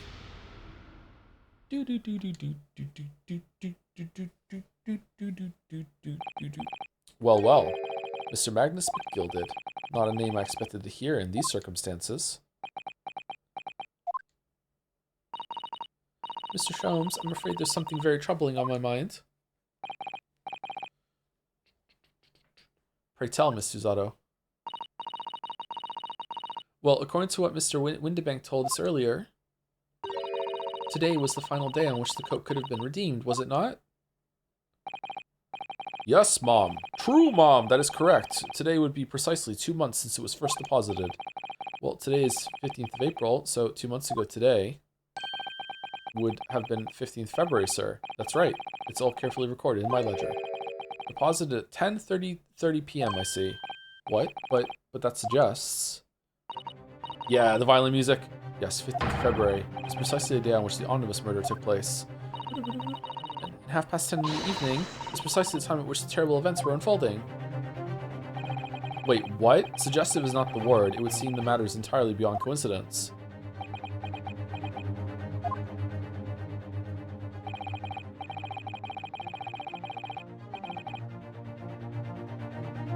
So she wasn't in the omnibus then, because she was here depositing the coat for him? Oh. Would the Ace Attorney games be better if they were voice acted? I think so, yes. Yeah, I sometimes it's not the case. Sometimes games are better if they're not voice acted. They do have their place for sure. But I would be enjoying this a lot more if it was voice acted. I could just like hit the button and just enjoy it. Yeah, these kind of games I think are better voice acted. You are of course at liberty to make whatever outlandish deductions you choose, however. Oh shit! I must insist you hand over the music box disc now. It would be a terrible shame for you to return to your native land in a box.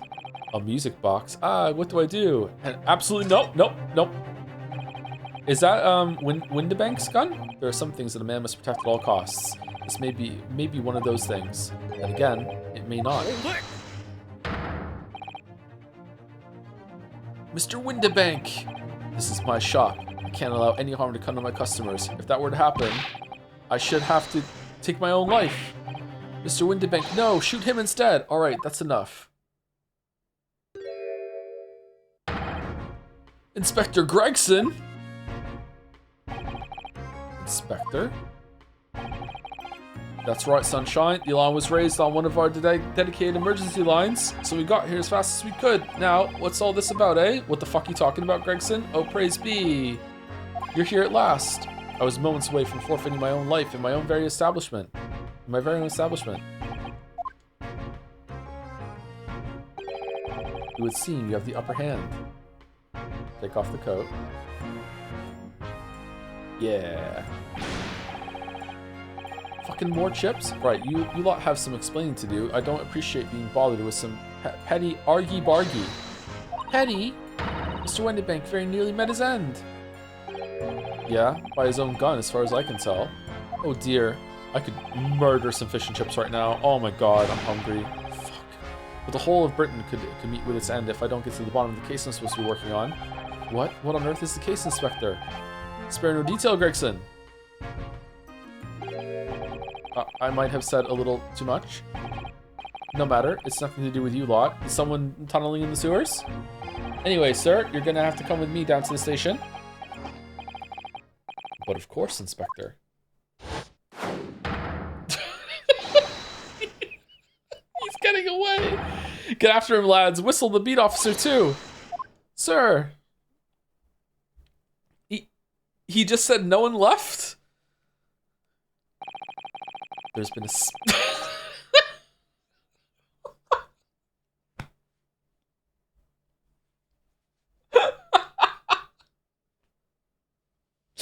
There's been a spate of thefts at pawn shops around here recently. Oh, how many? Oh, at least 2. So we fitted emergency buttons underneath the counters so brokers let us know when there's trouble. Really?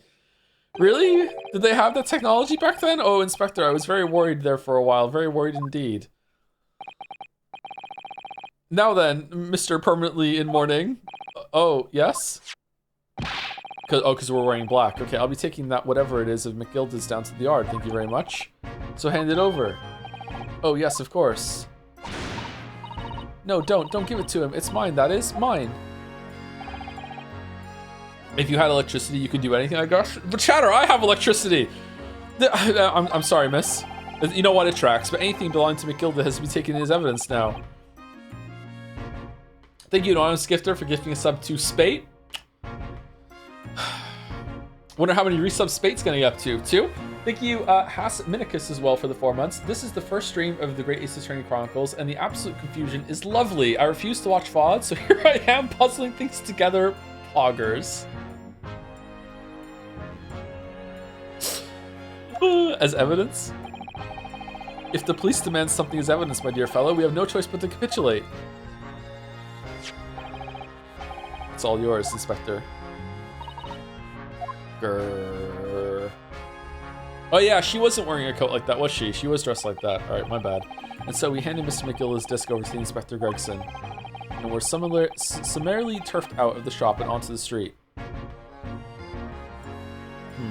Why was she trying to pawn the music disc off then if she went back for it?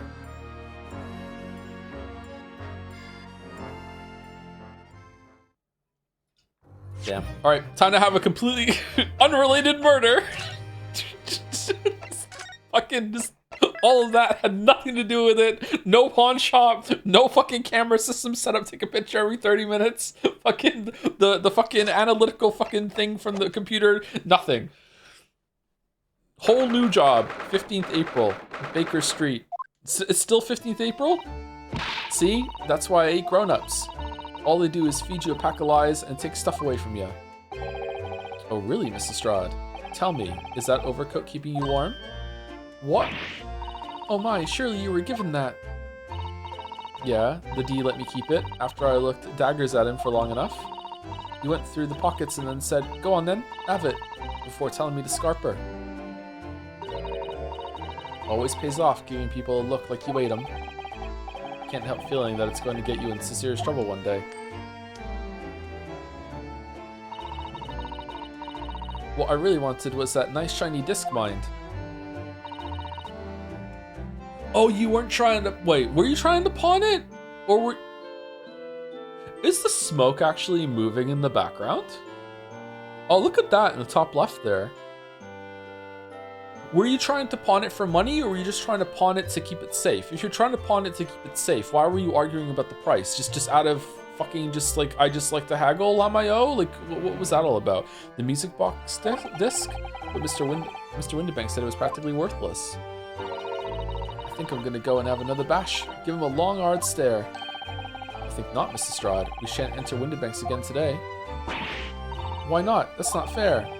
Can't be helped, I'm afraid. Can't be helped. Police are investigating the scene now and taking a statement from Mr. Windibank. But that disc's mine. I had the ticket for this coat, and it was in the coat's pocket. And there should be something else and all. That's what that rotten cove said, ain't it? Yes, he did mention something about another article, didn't he? Well then, that's mine too, whatever it is. So you did steal it. What the fuck is going on? Now she's really pushing her luck. I have no idea what the fuck is going on. Mr. Strahd, I think it's time to admit defeat. You've had your haul for the day. Yeah, and it's all your fault, Stromes. So what are your plans now? Will you dine with us this evening? Eh? Iris would be delighted to cook, I'm sure, and I might entertain you with a modest violin recital.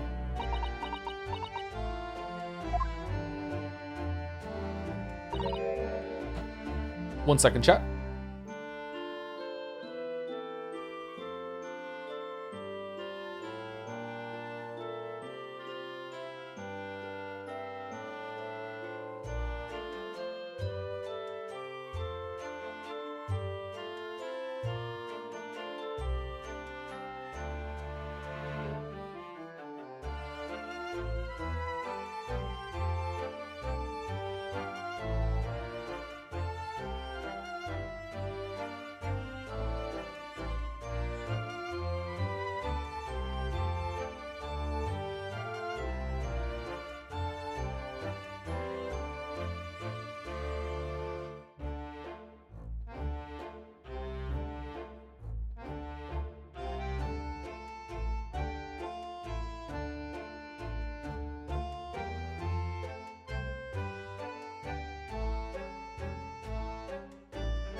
All right, sorry about that. I had to enter text message. Let's continue. Nota. Oh. Why would you come around? Why would I come around your place, eh? Have you lost your head or something?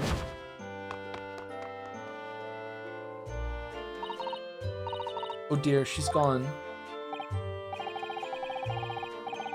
Oh, thank you, Acer Sasha, for the 51 months as well. Right now, what a good streamer. Great streamer. I'm having reviled on me quite necessarily, I might add. I can't help wondering if perhaps she might turn up anyway. Interesting. When she's had a chance to calm down, I think there's a good chance she'll decide to come. All right, so is she gonna be like she did give off the vibe of a recurring character? I remember that, but she was working for McGilded. Was she just hired to lie for money? Like she seems hard up. She'd probably do that. Wouldn't hold it against her either, to be honest. Very well then. I'll inform Iris to set a place for our potential guests at the dinner table this evening. Lestrade is a name from the books too, isn't it? Lestrade was in the BBC one at least. And one more thing, I should be glad of your company later too. Sorry? I believe I will have a rather splendid surprise to show you. Oh, how exciting! What is it? You shall have to wait and see, Miss Susato. Until later then. Smoke bomb.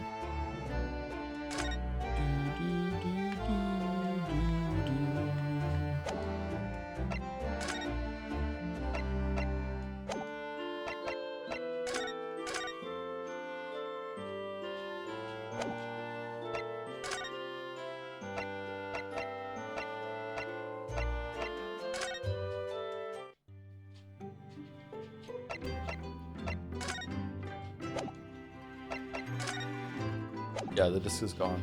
Okay.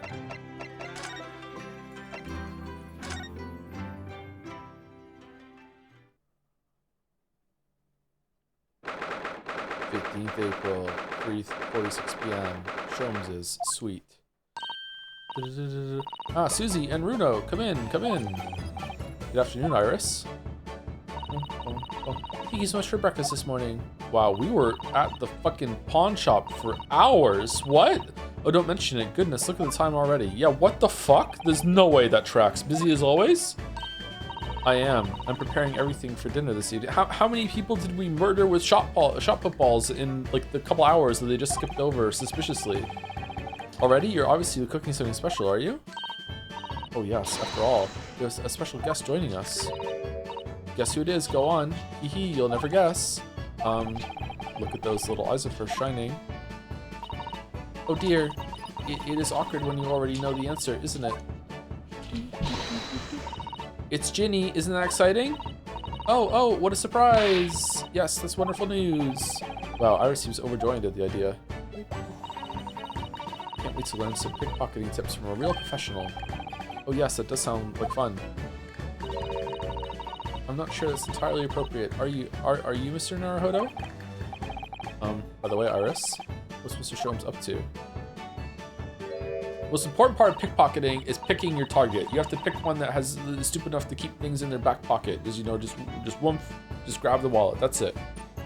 That's it. Just picking your mark. That's most of the job. Thank you, Numinatus, for the 17 months. Missed the start of stream, so I'll have to catch the VOD. But just want to say thanks again for streaming, Joe. Been miserably sick the past few weeks, and having these streams to catch up on has been a huge help. Be safe and stay well with the heart. Oh, thank you, Numinatus. Hope you feel better. That sucks.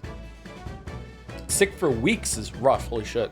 I mean, I guess was it this year I was sick at the beginning for like 2 weeks there or something like that, or was it the year before? I can't remember. I feel like I was sick at the turn of the year twice. Fucking hell, man. Hurley, oh, he's been like that ever since he got back. So is Pragmata good? I have no idea. Hello, Mr. Sholmes. I kind of want to play it and see. I beg that you won't speak to me. Sorry? Beg? I don't know who you are, but kindly take your leave. As you can see, I'm not here. I don't know how to respond to that.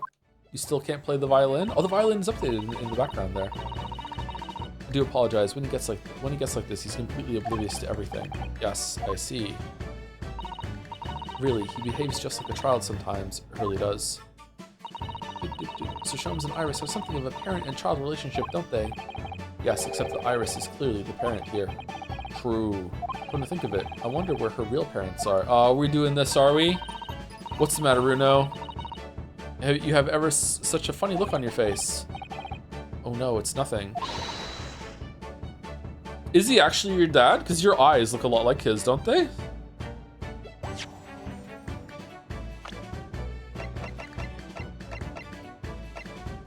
Lamayo. I know what it is. Why does this girl live here with Mr. Sholmes, you're wondering? Am I right? How? How did you? Oh, Runo, I can read you like a book. This girl is dangerous. Don't worry, you can ask me anything, I won't mind. Oh, and MIA? Oh, nice, big Reddit vibes.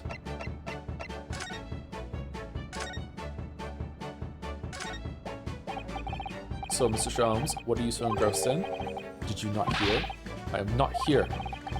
Of course you're not. Not think why the whole bed of the ocean is not one solid massive oyster, so prolific the creatures seem. He won't even turn around and look at me.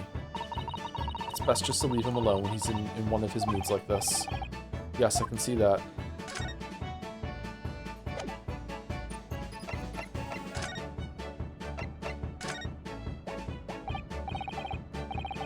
So by Ginny, you mean Miss Lestrade, the young woman from the McGilded case 2 months ago, right? Yes, who also stole my experimental smoke grenade launcher. Although, after that trial, I invited her back here and we had dinner together. And now we're the best of friends. Oh, hee hee, what a lovely tale. Yes, now if I bump into her on the street, she runs away as fast as she can. Oh, I chase her down the back alleys. Interesting idea of friendship. And then I let her have the latest color of smoke grenade I developed. Oh. There's so many beautiful colors in the world. Ginny wants to make a whole rainbow. I suppose this means you've let Mrs. Strud keep the smoke grenade launcher, have you? Yes, that's right. I got bored of it anyway. Hurley always reacts the same way when I shoot him with it now. Poor Hurley. Oh, I can't wait for Ginny to arrive. It's been too long since she last came over. I'm so excited. I just hope she does actually come. I'm sure you've been wondering why it is that I live here with Hurley, haven't you? Well, it has crossed my mind. Not really, actually. I just kind of accepted it, which means I've changed a lot over the past 10 years of streaming or whatever. That's kind of disturbing, actually. I was just like, yeah, whatever. I think it's more of a, like, I just don't want to know. It's like, it's not going to be interesting. I don't give a fuck. It's like, yeah, sure, why not? Well, it has crossed my mind that and where are your real parents? My mommy and daddy aren't with me anymore. Mommy and daddy? Mommy passed away when I was born, and at around the same time, my father, well, he had to go to a faraway land because of one of the cases he and Hurley were working on. In a hot air balloon, a time-traveling one. Oh, wait a minute. Did you say he and Hurley? Yes.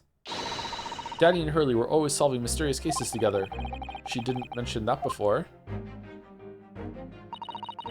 He wrote them all up in his diaries. That's what's in the metal chest over there. Wait, what? I thought you wrote them. Really? He recorded them all? Oh, so he wrote diary versions and then you write them into stories? Or, okay, so it was the guy in the beginning.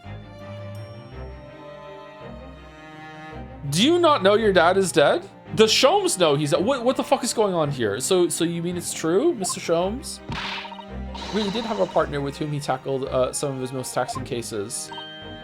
Oh yes, I mean, it's always nice to have one, isn't it? So Mr. Sholmes' partner was your father? Exactly. Hurley told me I wasn't allowed to look in the chest, but that only made me want to look even more, so I opened it up. And you found your father's memoirs? Yes, so I asked Hurley, who wrote these? He nearly fell off his chair. But then he told me, that's when I found out that the author of all those accounts was my father. So Iris's father was Mr. Sholmes' partner. When did this happen?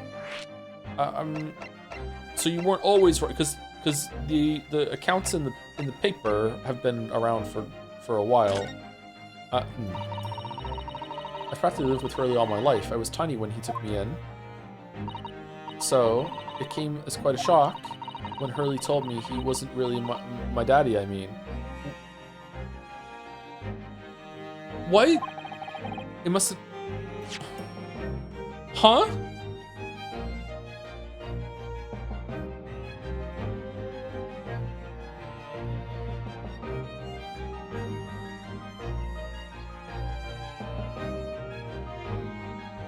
I'm really confused. It must have done. I wonder why Mr. Sholmes chose to tell you, and at such a young age. As in, she thought Herlock was her father, but she just said that her father worked with Herlock, so... Oh...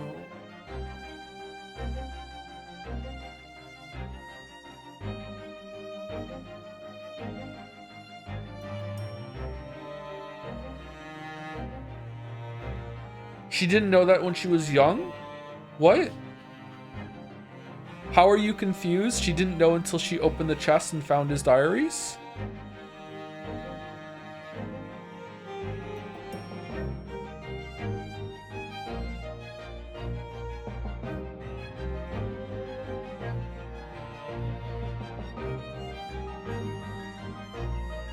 Sorry, my understanding is that at one point Iris was living here with her dad and Herlock.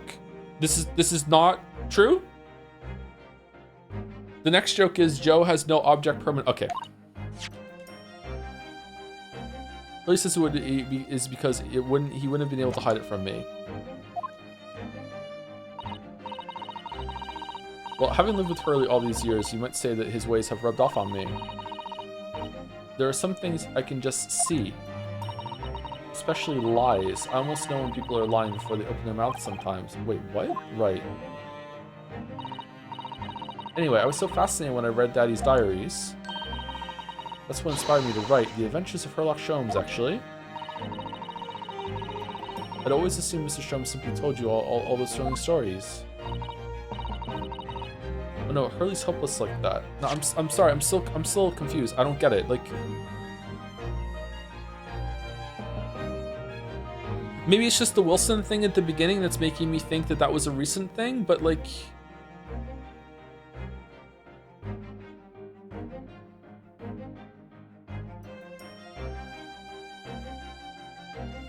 okay, my mom and dad aren't with me anymore. My mom passed away when I was born, and around the same time, my father, well, he had to go far away land because of one of the cases he and Hurley were working on.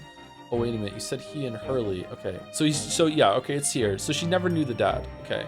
So what's tripping me up is thinking that the Wilson at the beginning was the same one, and like the mysteries have been happening this whole entire time. So it's not. So how old is Iris?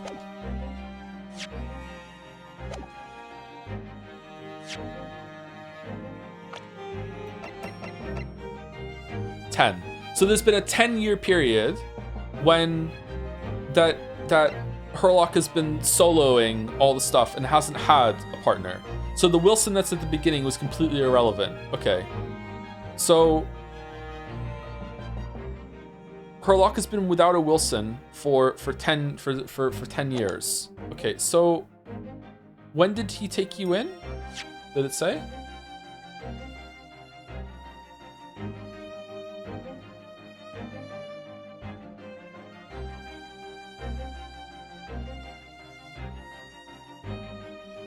Okay, yes, Daddy and Hurley were always solving mysterious cases together. She didn't mention that before. He wrote them in his diaries. That's one of the mail chests over there. Really recorded them all. So you mean it's true? Mr. Sholmes really did have a partner with you titled the most excellent cases? Oh yes, he's doing this. How when is Mr. Sholmes' partner was your father? Exactly. He told me I wasn't allowed to look in the chest, but it only made me want to look more. So I opened up and found your father's memoir. So I asked Hurley who wrote these. You know, he found his chair, but then he told me that's when I found out that the author of all those accounts was my father.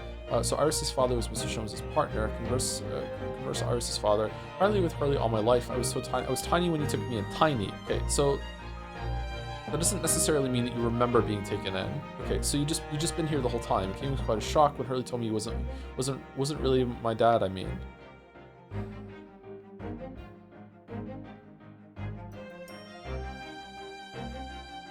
Okay, and she just knows about that sort of thing. Okay. Okay, So it's just thinking that the Wilson at the beginning was his Wilson. But no, like there hasn't been. I mean, I guess maybe it could be they had a falling out, and he just fucked off somewhere for a while. So there's been 10 years of time, and she's been writing the stories based on the memoirs since then. But she's also writing new ones now when he talks to her about it, because she knew about the stuff on the boat and everything like that too. Okay, all right.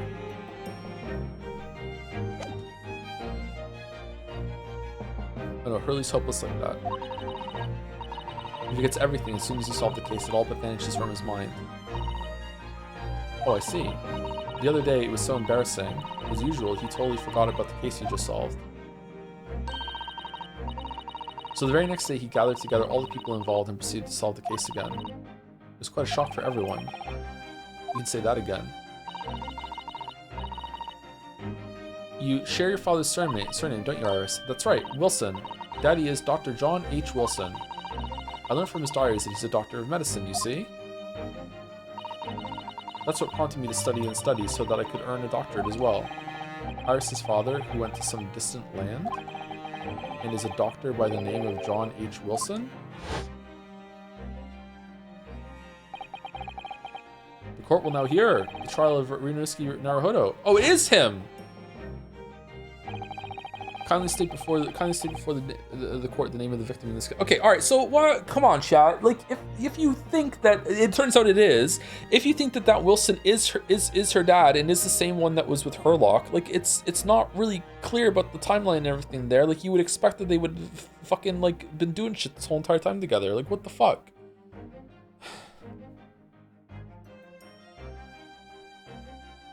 Kindly state before the court the name of the victim in this case. The victim's name was Dr. John H. Wilson.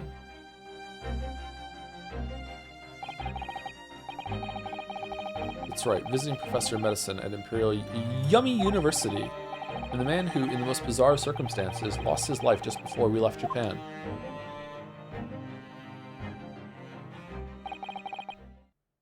Miss Suzato.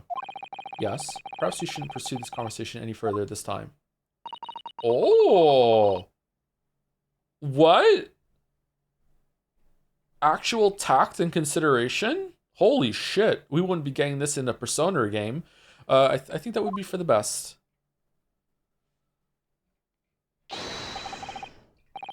My dear fellows, how good to see you. Eek, Mr. Sholmes. Why ever did you not make your presence known to me before? Haha. Well, no matter now. So, how the devil are you? We've been with you for most of the day. Goodness, really? Do tell me, Mr. Sholmes, is your violin unscathed? Hmm? My violin? Whatever are you talking about, dear madam? Oh, never mind that now. I have something far more interesting to show you. Behold, my dear fellows. Oh, another music box disc. No, it's the same one. I cleaned the blood. No, another disc, Miss Suzato. This is the one Gregson demanded that we hand over as evidence. Mr. McGilder's disc. Oh my! Then, what's it doing here? I fucking stole it! You know, at times, Mr. Naruhodo, I think that though I have an undeniable turn for detection, I may well be even more adept at larceny. Larceny, not larcenary. Oh, I'm a thief now. Oh, that would be wonderfully exciting. I'd be your pickpocketing assistant. And Runo could be our go-to lawyer if we ever got caught. Right. Plus, Susie has such beautiful handwriting, she could write all our menacing crime notifications. Yes, I'd be delighted. I'm just going to pretend that this conversation never happened, I think.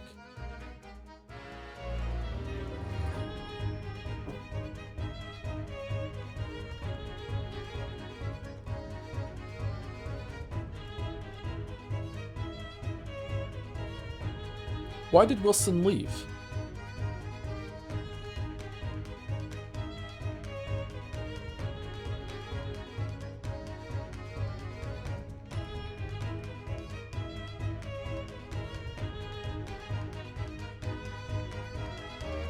I can't remember, how long was he in Japan for? I thought he was visiting temporarily. Maybe he visited, came back, and went again? I can't remember. Maybe I'm getting it mixed up with Brett. Brett was only there for a little bit, right? Brett had just arrived and was going back? I can't remember.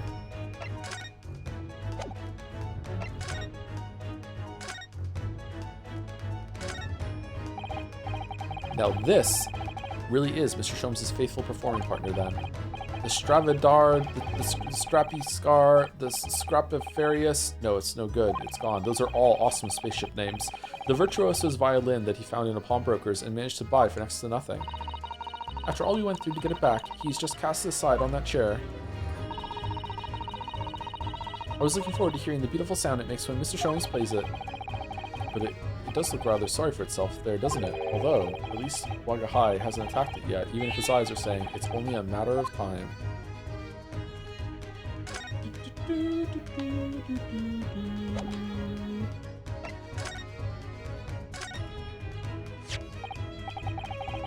I don't understand. How did that disc come to be in your possession? I thought Inspector Gregson took it back to Scotland Yard. Quite correct.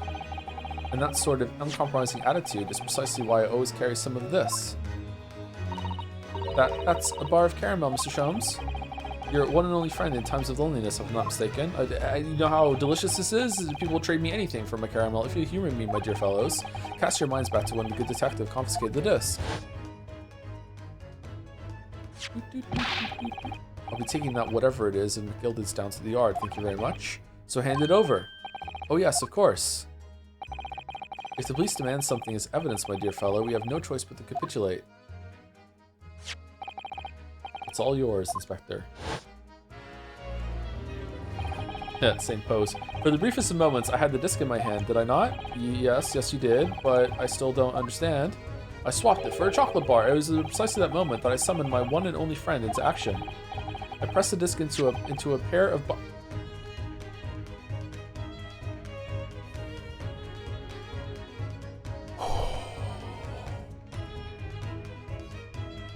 Sure.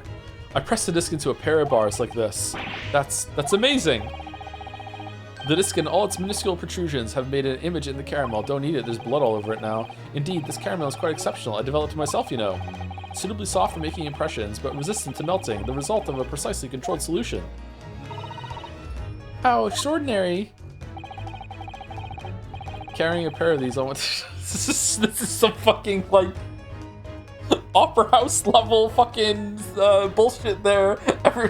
Everyone just seeing this happen and being like, seems legit. Yeah, that's not a question why he's holding 2 fucking pieces of caramel up to a second thing in the middle of the fucking room here right now. It's okay. Just go. Carrying a pair of these on one's person frequently proves very useful indeed. Take a house key, for example. A simple press and its unique form is duplicated. I can enter anyone's property at will, and never without high sucrose nourishment. Yes, it sounds legal. From the image, I was able to create this. I confess I was most curious to know what manner of music would issue from the disc when played. Dude, play it!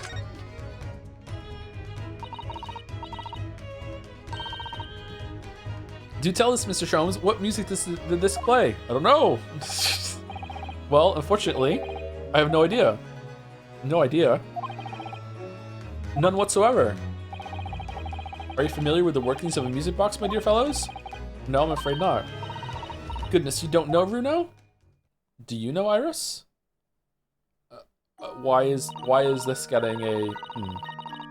Inside a music box is a special metal piece called a comb. That's what produces the sound. Small protuberances pluck the different teeth of the comb as they rotate past it, making the different notes. We're going to be seeing this again in the trial. Sorry, I don't know why this is completely unrelated to the trial. It's just fucking slice of life bullshit. The first music boxes to be invented used a rotating cylinder with protuberances on it.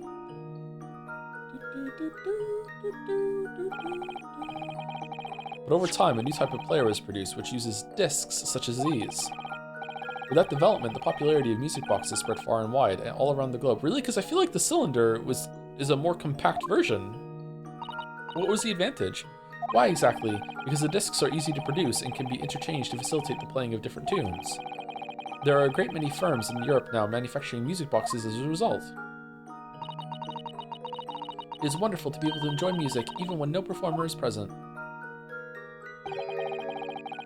But it is the very success of the invention that means we are now presented with an insurmountable problem. What do you mean? As you may imagine, the construction of one firm's music box does not match that of another, and we have no way of knowing in which music box this particular disc was designed to be played. Let's try them all. There's no resolution for this problem, I'm afraid. It's quite intractable. Why did you make a copy of it then? I see. So that's why. And not show you my double caramel trick? Naturally, I tested the disc and those few music boxes I have in my soul. Okay, good. You did test it. Okay.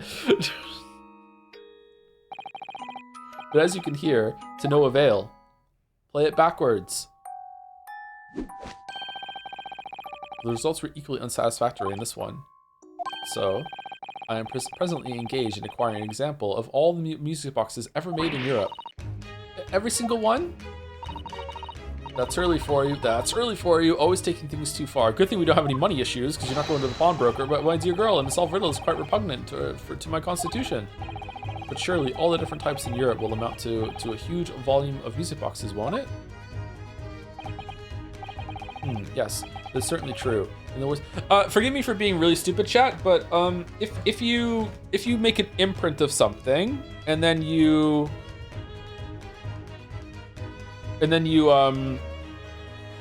use that as a mold to pour things on, would it be inverted?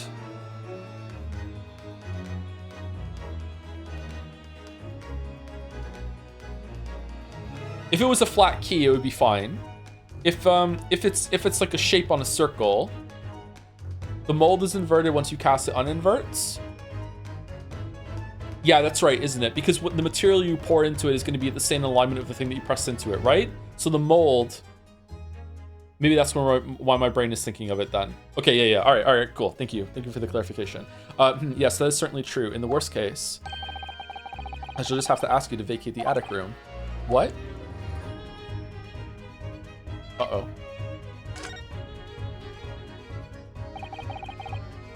Magnus McGilded. Not a name I expected to hear again so soon. Yes, it's only been 2 months since that grisly case. The biggest, most awful, most terrible. Mr. McGilded perished within hours of the trial's conclusion.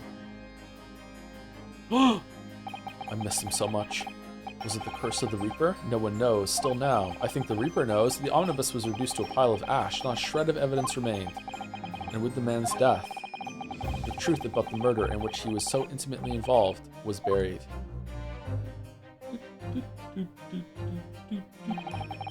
Even though we successfully established Mr. McGild's innocence in the trial. Did we? The newspapers are still claiming that it remains an unsolved case.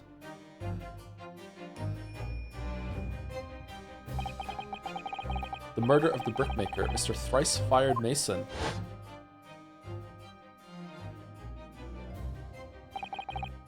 In the end, the truth of the matter remains a mystery. We still have no idea what really happened that night.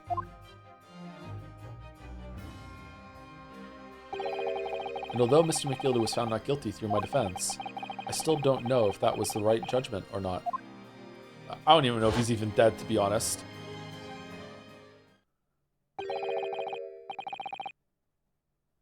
It would appear the case is not yet closed. Burned all the way down to ashes? Were there bones? How did they identify? I can't remember how they said they identified. They said they found remains, didn't they? Well, I think it's time.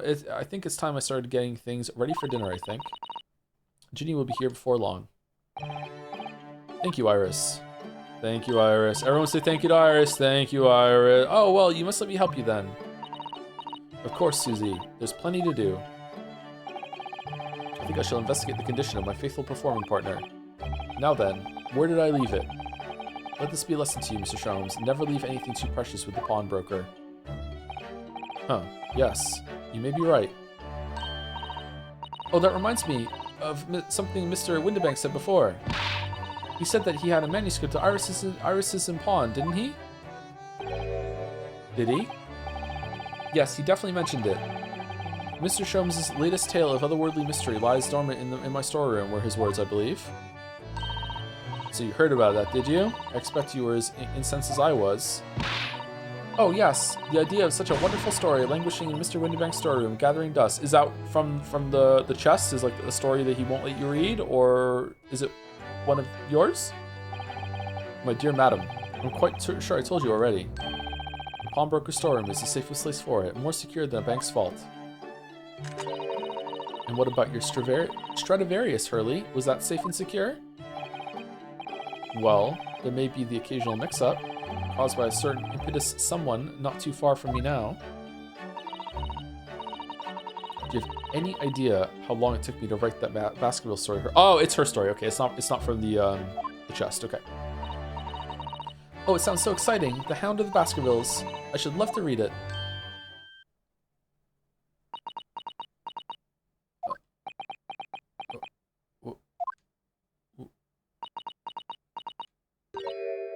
Ah. What's going on here? Why does it feel like an icy chill just swept through the room? Is the Reaper of the Bailey here? Susie, what did you just say?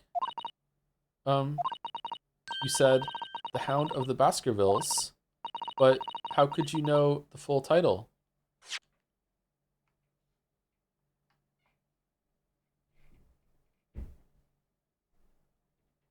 Oh, I didn't catch that. Shit. Well, I'm a time traveler. It's a really popular story. I came here via hot air balloon. That's because Miss Susato is such a great fan of the stories about Mr. Sholmes, of course. But Runo, the Hound of the Baskervilles, has never been published. What? When I showed Hurley the manuscript, he told me that I wasn't allowed to publish it yet. I don't understand. That's why he said that he'd keep it safe. Until it was the right time for the story to be made public, you see. So that's why the manuscript is at Windibanks. And yet, how could Susie here know its title? Well, Hurley, what's going on? Susie's been breaking into the pawnbrokers at night? Ah! What is it, Mr. Sholmes? Something to do with the telegram? It would appear our guest has arrived. Be our guest, be our guest. Miss Lestrade. This was a bad idea. I knew I weren't welcome. I'm going. No, wait, Miss Lestrade.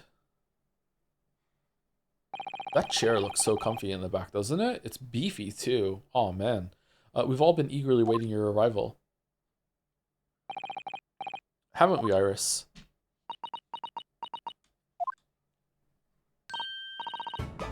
Oh, yes, just wait there. Oh, the music. Just wait there, Ginny. We'll have everything ready in a jiffy. Susie is in trouble. Come along, Susie. Right, of course. It's a pleasure to see you here, Miss Lestrade. Please, make yourself at home. Don't stand in the doorway, my dear girl. Come along in. What say you to some Mendelssohn? I won't take no for an answer. Mendelssohn. What the fuck is that meddlesome it is, then? I have no idea what that is.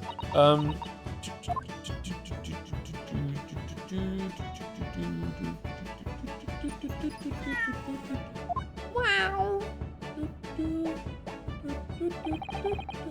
That evening, Iris prepared us all a meal that was even more delicious than usual. Mr. Sholmes' violin performance was in no way meddlesome, and Gina, as we all came to call her, taught us all how to steal things from one another without being noticed. Everyone thoroughly enjoyed themselves, well into the night. He's a famous composer. Can't be that famous if I don't know him. Said the uncultured fucking asshole. 15th of April, 9:34 p.m. Naruhodo's legal consultancy. That was a very enjoyable evening, wasn't it? Oh yes, Iris's cooking was truly divine. And I feel as though I can still hear the enchanting strains of Mr. Sholmes' violin even now. Best of all, I bet I could steal the glasses from his lordship's face next time we're in court. Could you? Naruhodo-san, could I consult with you about something, I wonder? Well, it is a consultancy, so go ahead. What's the matter, Susato-san? It's about the telegram I received. The one that arrived first thing this morning, I suppose?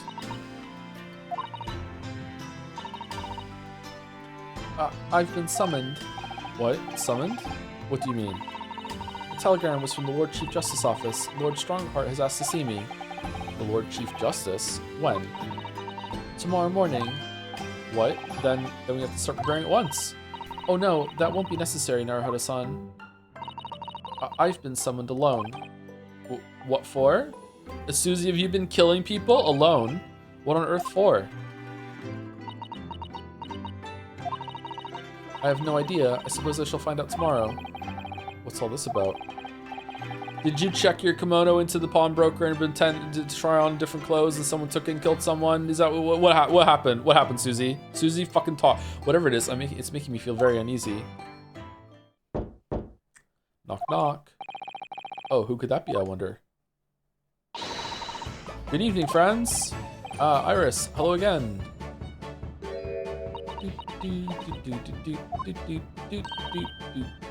And Gina, too. Yes, Gina's going to stay with us tonight. She's going to sleep in with me. Do you think Gina knows how to, like, what music box it would go in, maybe? Isn't that right, Ginny? Well, yeah. How lovely. Let me make a pot of tea.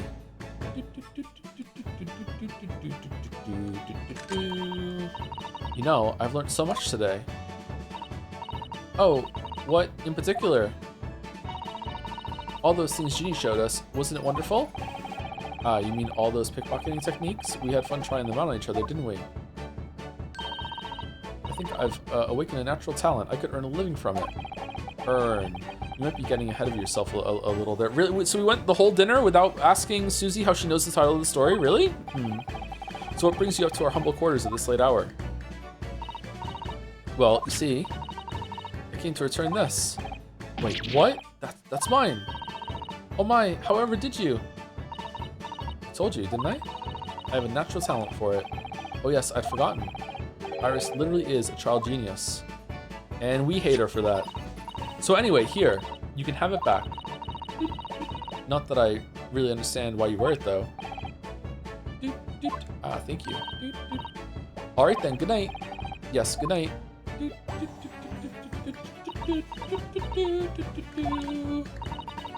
So this is your office, is it?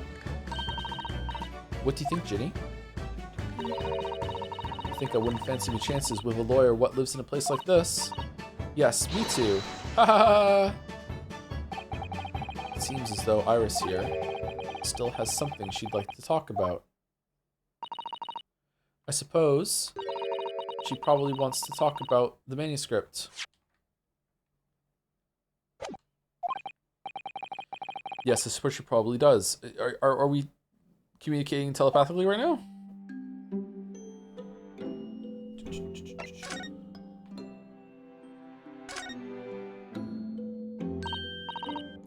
Bruno, what are you doing?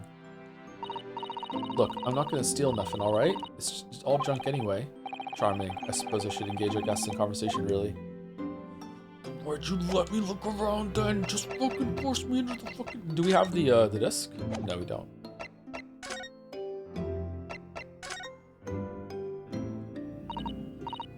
Good stopping point in 14.5 hours. Okay, cool.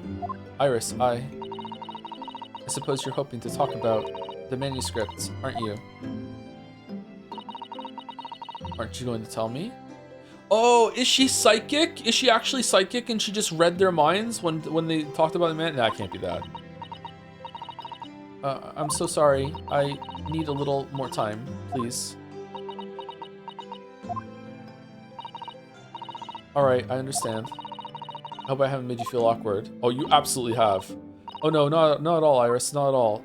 Susato, what the fuck is going on? I don't know what this is all about, really. Me and you both, Gina. It's a story you made up. Is it, Iris? That mental script or whatever you call it? It's not exactly a story that I made up. It's something I read in Daddy's diaries. Daddy's? That's right. I don't suppose I've mentioned it to you before, Ginny, but my daddy was Hurley's assistant once, his partner. Eh? They solved all sorts of strange and mysterious cases together. Is that right, mister? Apparently so. I was as surprised as you are, though. And Daddy wrote all the details of every single case down, you see, in his diaries. So I study them and write my stories based on what actually happened. So where's your old man now then? He's dead. He had to go away on urgent business to a faraway land, and he'll be gone a very long time. So I've never really met him. Oh, right. Child genius, everybody. Come to think of it. I don't know anything about Gina's parents either. Perhaps we should ask her. Nah.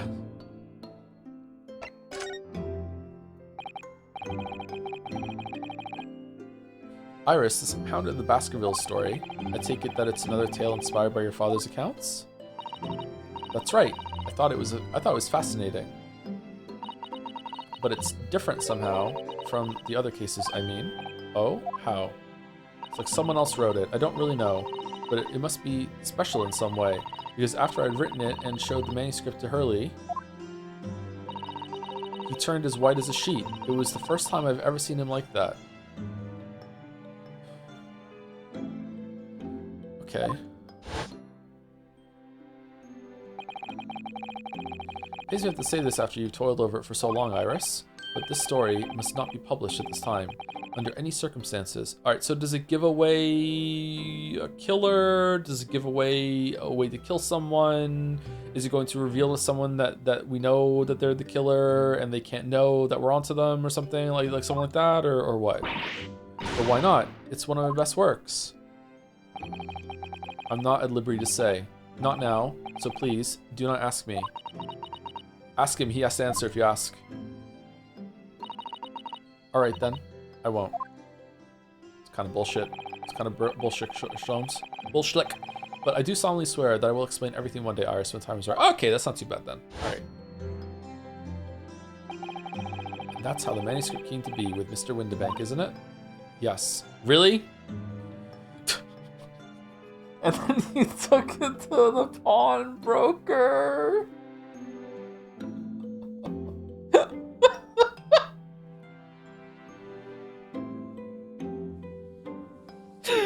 Yes, Hurley said it had to be somewhere very safe. It really gets my goat, that does. He's treating you like a child. It's mean, that's what it is, keeping secrets like that. I'm sure Mr. Sholmes isn't trying to be mean. Yeah? It's just someone shows up and just reads his fucking notepad for the code phrase and they can have it.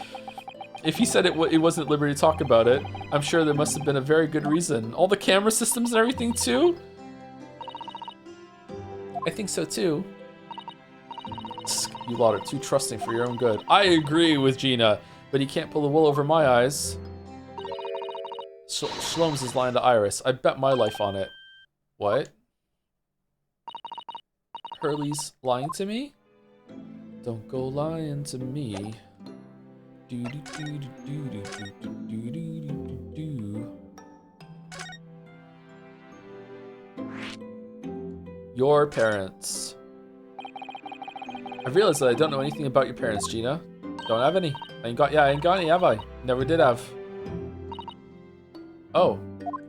Grew out of some mushrooms I did. Look, the East End's full of orphans like me. No one wants nothing to do with us from the minute you were born, not even our mums. If you sat on the floor, do you think you could get up without using your arms?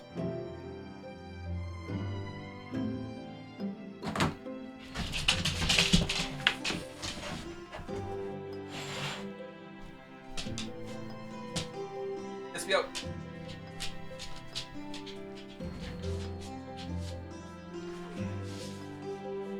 Okay, sitting on the floor.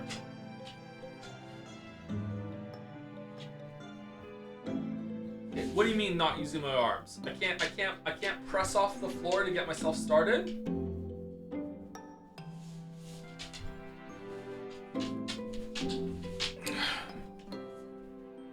Yes, easily.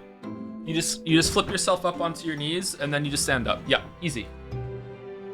I can't get myself into a squat position because I'm gonna fall down back. Yeah, easy.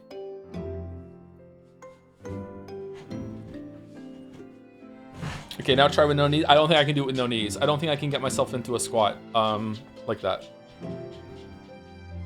I think I would fall down. Can you do a backflip? No, I can't do a backflip. Wait, sorry, what are you doing? Getting up from the floor without using my hands. Or my arms. Did Gatsby jump on you? Yeah, he got up, yeah. He was right behind me, right behind my chair. Oh, it's nothing to do with us from the minute we're born, not even our mums.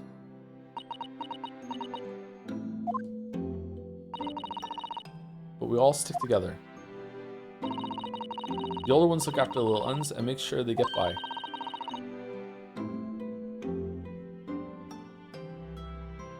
You can also roll over your back and just momentum it?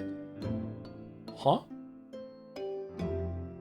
Like a sitting down backflip onto your feet or into a squat? Oh. I can't do that. I don't think I could do that.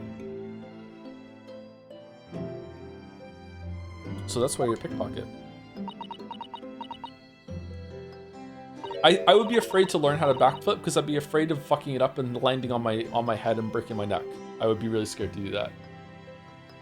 Thank you, Lunatic Boy, for gifting a sub to Oof Boof for some reason. Oof Boof. And thank you, Backseat Streams, for the 20-month resub, and also for still being really, really patient because I still haven't gotten to DMs with Backseat. I'm sorry. Thank you, Backseat. Hope you're well.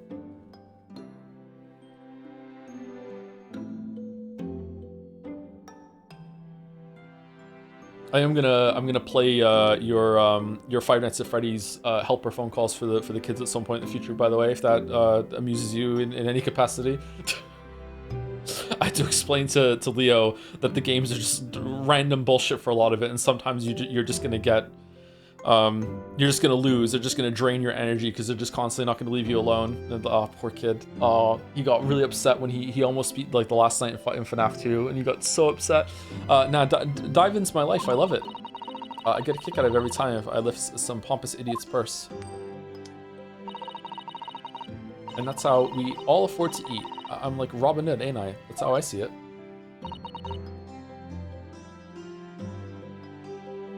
Oh, Gina. I do think about it sometimes. What it'd be like to have parents, I mean. I always thought it'd make everything right. But having listened to what Iris just said, it sounds like having parents ain't always easy either. True. Oh. I mean, if you know you never had them, you don't feel like you're always wanting to meet them. It's true. I do want to see Daddy. So much. Oh, Iris. Sosuke Bosuke-san.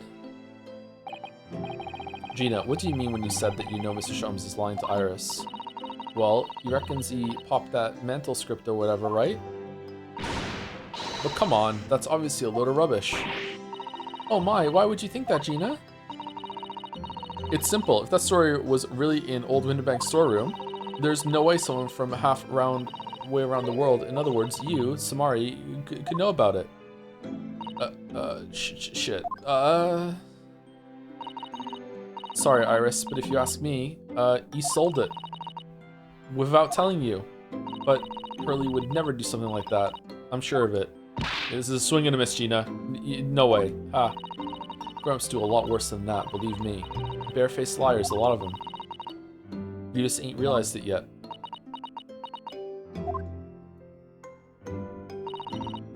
I'm telling you, that mental script ain't at Winterbank's. You'd soon see if you had a look.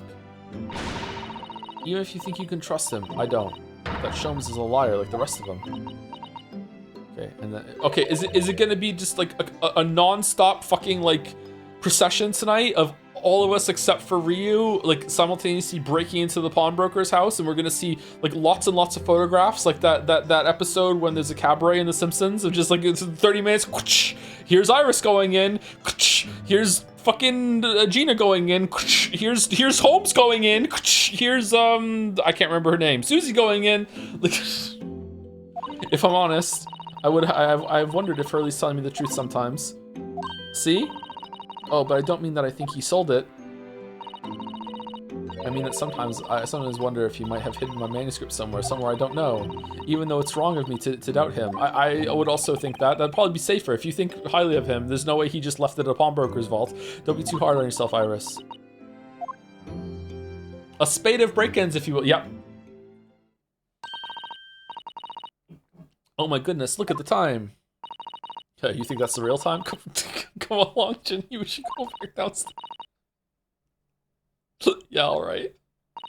You think that was the real Forden? And please don't mention any of this to Hurley, will you? No, of course not. Good night then, Iris. Good night, Gina. You must let me make breakfast for you tomorrow morning. I insist. Oh, yes, please.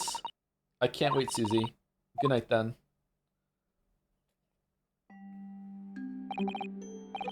Iris, it sure is easy to forget, isn't it? Sometimes she speaks just like an adult, but deep down, she's still just a child who invents things 100 years before their time. Well, I think it's time to turn in for the night too, Naruhodo-san. No, don't we want to talk about her dad? No, we're not doing it. Okay, fuck me, I guess. Alright. Dr. John. Oh, we're gonna think about it though. Dr. John H. Wilson, Iris's father, but also not her father. The name of the murdered visiting professor. Oh, that too, yeah. It can't be a mere coincidence. There's something deeper going on. Okay, Sherlock is your dad, Iris. Just because he's not your biological dad, he's just your dad. Who gives a fuck?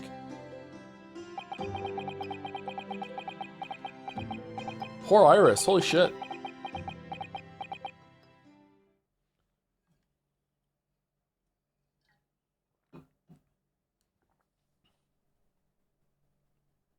Mr. Naruhodo. Mr. Naruhodo. That voice. That's Mr. Sholmes. Sholmes. Oh, nice buttons. I like the diamonds around the buttons there. That's a good look. What's going on? It's the middle of the night. It's Miss Lestrade. She's gone. I wonder if I could pull off a look with like a shirt with a vest over it like that. I think it's a good look. Gina. Seems kind of high maintenance, though. She's supposed to be sleeping in Iris's room, but her bed is empty. Well, she's an independent young woman. She probably decided to go home, no? Can I go back to sleep now? I think not. From speaking to her before, she retired. I received the distinct impression that she was looking forward to breakfasting with Miss Susato. She's breaking into the pawn shop right now.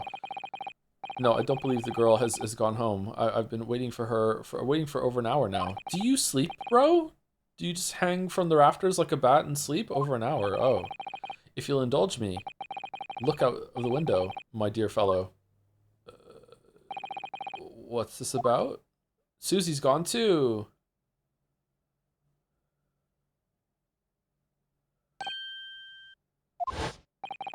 Wait a minute. Why is there a light on at this time of night? Could you really see that from there? That's Mr. Windibank's pawnbrokery. Mr. Windibank's. Oh no! Oh, how many people have had their head caved in by shot footballs right now? It's simple. If that story really was an old Windibank story, we don't. Yeah. In other words, no.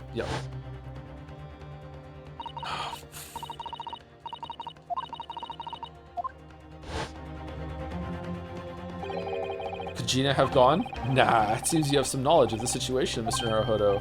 Sorry? Oh no, not really. Well, anyway, we must investigate.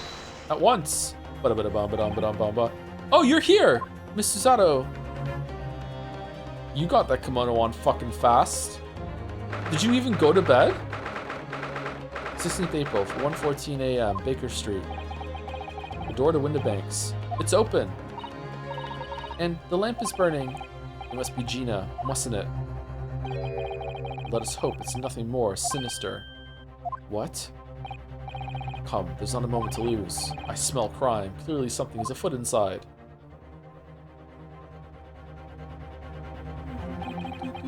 Finally, we can finish this back. The blood on the fucking calendar! What the shit? There's no one here. Oh yes, there is. What? Mr. Sholmes! Mr. Sholmes! What the? Has Sholmes been shot? Leave me, Mr. Naruhodo. But after them, go! Right. Was that the silhouette of Crawling Ollie there? Blast. Lost. I've lost them. Hello? What have we here? The alarm was just raised from this pawnbroker, sir. Would you know something about that? Officer, come with me. It's my friend, Mr. Sholmes. He's been shot. Shot? With the policeman close behind me, I ran back to Windibank's.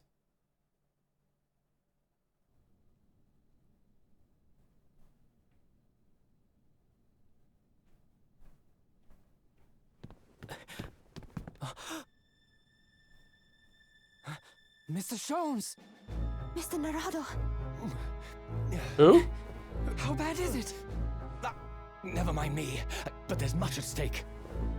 Behind that door. In the storeroom. Hurry!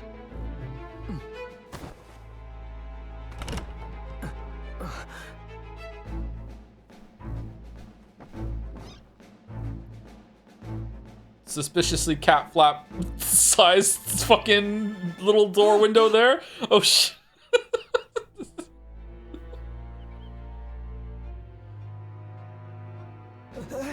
It's Gina!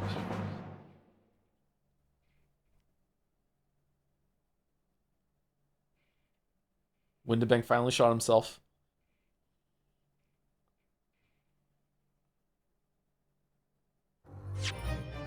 Yay! Alright, so like we're like well over halfway through this by now, so like we could easily finish this tomorrow even, right? We're fine. We can end early today.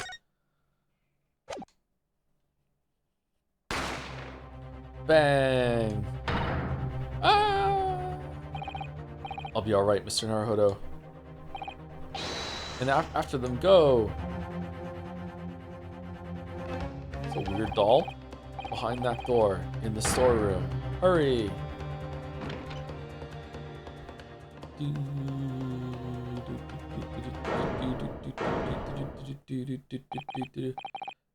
It's Gina. Gina's got a gun. Gina's got a gun. From that moment, Windibank's pawnbrokery became a crime scene. Again, everything that followed happened in a whirlwind of activity. The arrival of the police, the preliminary investigation of the scene, and the questioning. It was just before dawn before I was allowed back to my lodgings at 221B. 221B. And then Susie had to go to her fucking summoning. 16th of April, 6:21 a.m. Naruhodo's legal consultancy. Oh, Iris. A telegram came, but all it said was, "Wait at home." Oh, yes, we asked one of the policemen to have it sent. It was simply impossible to come back. When I woke up, I was all alone, and Susie didn't make me breakfast. Hurley and Gina were gone, everyone was gone. What happened, Bruno? Poor Iris, she's trembling. She's obviously trying very hard not to let herself get too worried. I'll explain everything that I know. Something awful has happened, hasn't it? Yes, I'm afraid so. Let's read that telegram while Susie's gone. Oh, this looks like a telegram. It is, but you mustn't open it. Not under any circumstances. Alright, I won't. Now then, let's see. No, what did I just say? You mustn't open it. Don't worry, I won't. With this special concoction I've developed, I'll be able to see through the envelope without having to open it. No, that's not allowed either. Oh, but I'm sure it's something important. Little geniuses sure can be mischievous. Mischievous. Hello, Jojo. How's it going? Over-caffeinated anime girl. Cool name. It's spring at last, and the weather is warmer now, but I love the smell of the fire and the steam rising from the kettle. Oh, how about some tea, Runo? Is this going into the court record? Thanks, Iris, but I'm alright for now. With the green tea Susato-san makes me from time to time, and Iris's unique herbal infusions, this place is paradise for a tea lover. If you're sure, you know I always have plenty whenever you're feeling thirsty. Wow, so it's like there's unique dialogue for each of the things with it repeats, but then she interjects? What about the shovel spade? The spade has been here since we started renting the place. Bruno, that's not a spade, it's a shovel. Ah, you're a shoveler, are you? I had a feeling you'd pick me up on that. Oh no. A pick is something else entirely. Now I've dug myself into an even deeper hole.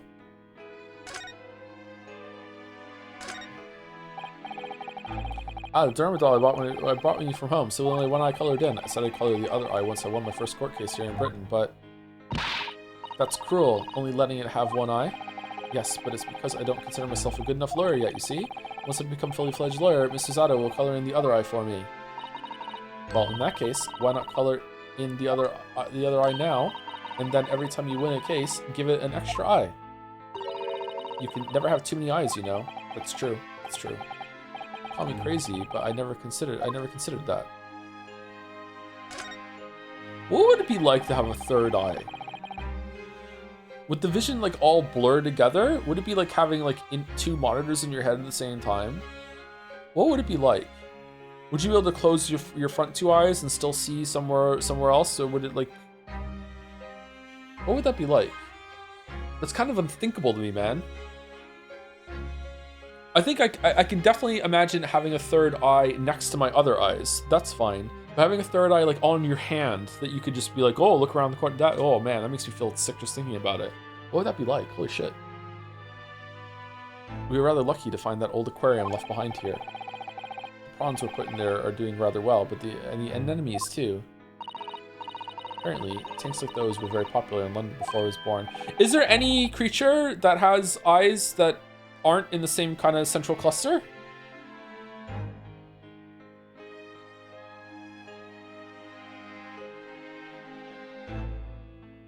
I can't think of any.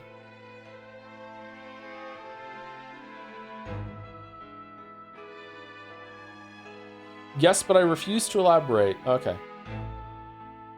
I mean, most herbivores do know. Well, they're pretty close together. They're on different sides of the head, but I would still say that counts as being pretty close.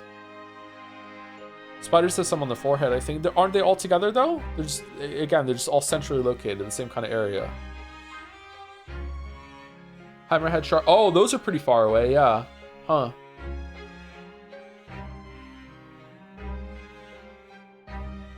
Wonder what that's like. Oh, you mean they're not anymore? I think people discovered that it was too much effort to clean them out and change the water all the time. I can believe that. Prawns and anemones are fun for a while. What's it like to see as a hammerhead shark then? Would it be like you're viewing outside and then there would be kind of like a gap in your vision? Like imagine like looking forward right now and then thinking like a slice being there of nothing that you can see between them. Does the hammerhead shark like fill in the gap? Because like you have a blind spot too. You can't see the exact center of your eyes, right? What is it you can do? You can hold up a finger, and if you look at the other finger, if you move, you can see the finger disappear in front of your eye or something like that. There's something you can do, or with a dot on the screen. Your brain just kind of fills that in, just processes and generates it from the rest, huh? I don't know. I'm not a hammerhead shark. Ah, don't be too hard on yourself. You're enough of a hammerhead shark. Do you know I've never seen inside Mrs. Zada's room? I haven't so much as put my head around the door. Oh, Susie often invites me up. It's so much fun. Really? What's her room like? I can't tell you that. Oh. The young man's private chamber is a place of bittersweet secrets, you know. Where have I heard that before? I suppose some things are the same the world over.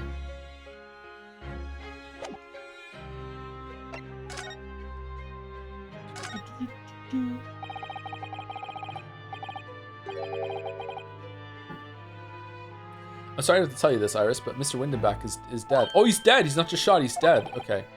He was shot. We discovered it in the early hours of the morning. Oh, yes. I had a feeling. You did? Well, I saw all those police carriages pulling up outside a shop, so I knew something must have happened there. When we entered Windibanks in the small hours, we disturbed a gang of two thugs. A gang. Two thugs can't be a gang. That's like saying two things are a spate. Trying to imagine what more eyes would feel like. Have you ever tried to see with only one contact lens?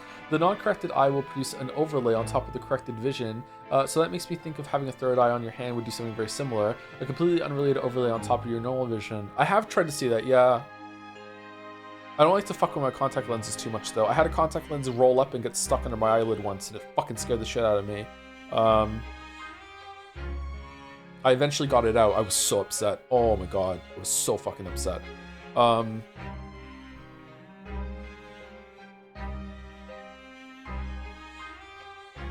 Yeah, I guess it would be like that, yeah.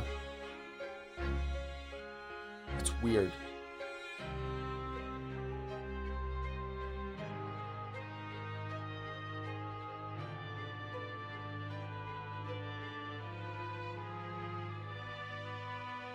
Can oysters see?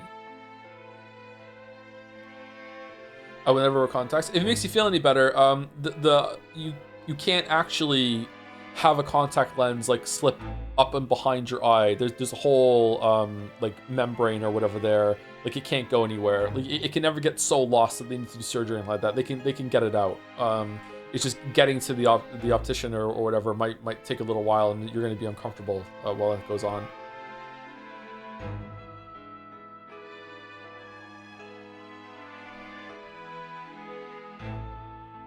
That's what they want you to think? Oh shit. When we entered Windibanks in the small hours, we disturbed a gang of 2 thugs. They ran out onto the street and I chased after them, but they got away. So it was one of them who shot Mr. Old Windibank, I suppose? I don't know, but that's not what the police believe at the moment. Oh, why not? They've arrested someone else as their prime suspect, you see? Gina. Ginny? But why? Well, the thing is... No, Ginny wouldn't do something like that. I know. None of us think she did it. Then why have they arrested her? I'm sorry. There was nothing I could do.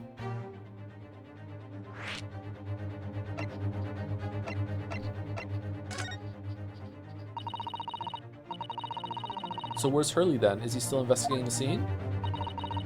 He really ought to have some breakfast. It's not good for him to miss meals. I don't want you to worry, Iris, but I have some news about Mr. Sholmes that I probably should have said before the whole Ginny thing, but yeah. He was taken to hospital this morning. What? Well, when we entered Windibanks, a gun was fired, and he took a bullet. Where's Susie? Susie should be helping with us. I guess she went to her summoning? Hurley was shot? No. It's alright. His life isn't in danger. Really? Are you sure? Where is he? Which hospital? He's at St. Signers. They're tending to him there. I must see him at once.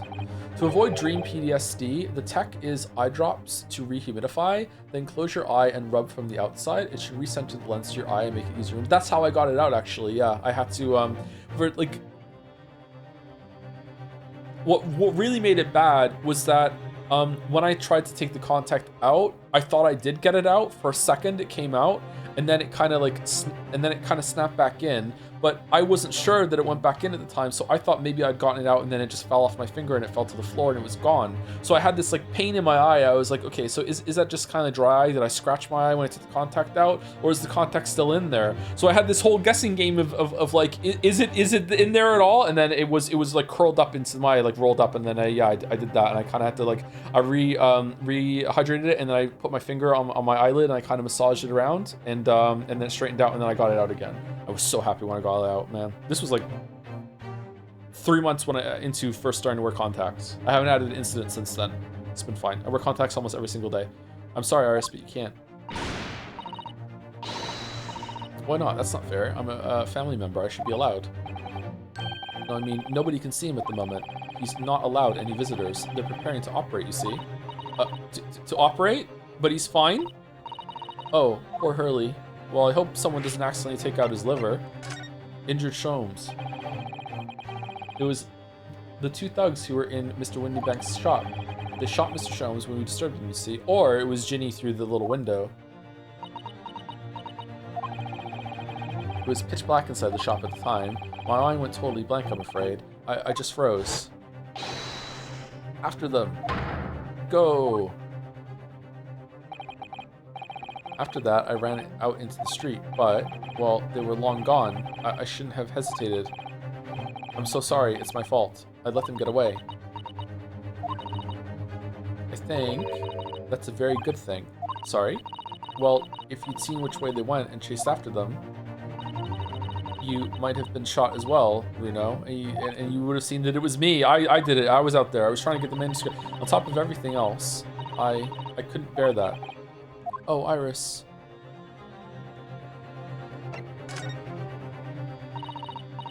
Where's Susie, Bruno? She's still at the police station. Oh, why? I expect she's still being questioned. Police said they wouldn't be finished for a while. Why aren't you there then? Well, I didn't get a good look at the criminals anyway, so they weren't questioning me for long. And Mr. Zotto stayed behind at the scene to tend to Mr. Sholmes, so they didn't get started until later. Ah, I see. Okay. How long were we gone for? Could Sholmes and Susie have done shenanigans while we were gone? Besides, one of us had to come back to be with Iris. I'm glad Inspector Gregson agreed to me leaving early. You should have let me know, and I would have come to the station. I don't understand why they arrested Ginny. It's not fair. What about the two thugs that were at the scene? Why aren't they the prime suspects? After all, they shot Hurley dead, didn't they? No, I mean, Mr. Sholmes isn't dead, Iris. This is also horrible. The thing is, Mr. Windibank was found on the floor in the storeroom where he keeps all the deposited articles, and the storeroom door was locked from the inside. I see. But he wasn't alone in there. Gina was found next to him on the floor as well. Well, the long-armed killer, to match his long lies, could easily have put his long arm through the slot window and locked the door and then thrown the key inside. Easily. Easily. Oh no. And according to the detectives who investigated afterwards... Actually, because of the window, you could easily just rig up a string to that, right? And just put it through, and then, you know, with maybe, I don't know, maybe 90 minutes of attempts, finally turn the lock to lock it, and then turn it again to tug the key out. Yeah. A key that you got the imprint from by using your caramel. Don't tell me there was no one else in the room? Yes, exactly. How did you know? It's the only explanation. Yes. The only explanation indeed. What do you mean by that, Bruno? Well... what can I say? I'm damned if I agree, damned if I don't.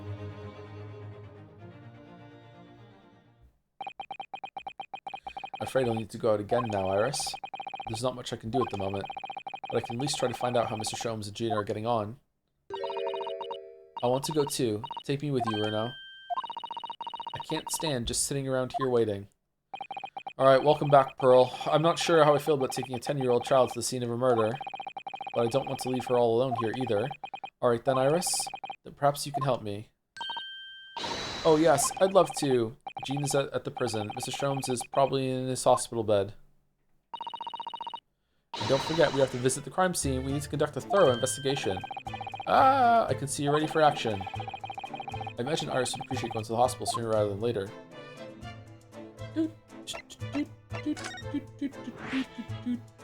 No location has been added.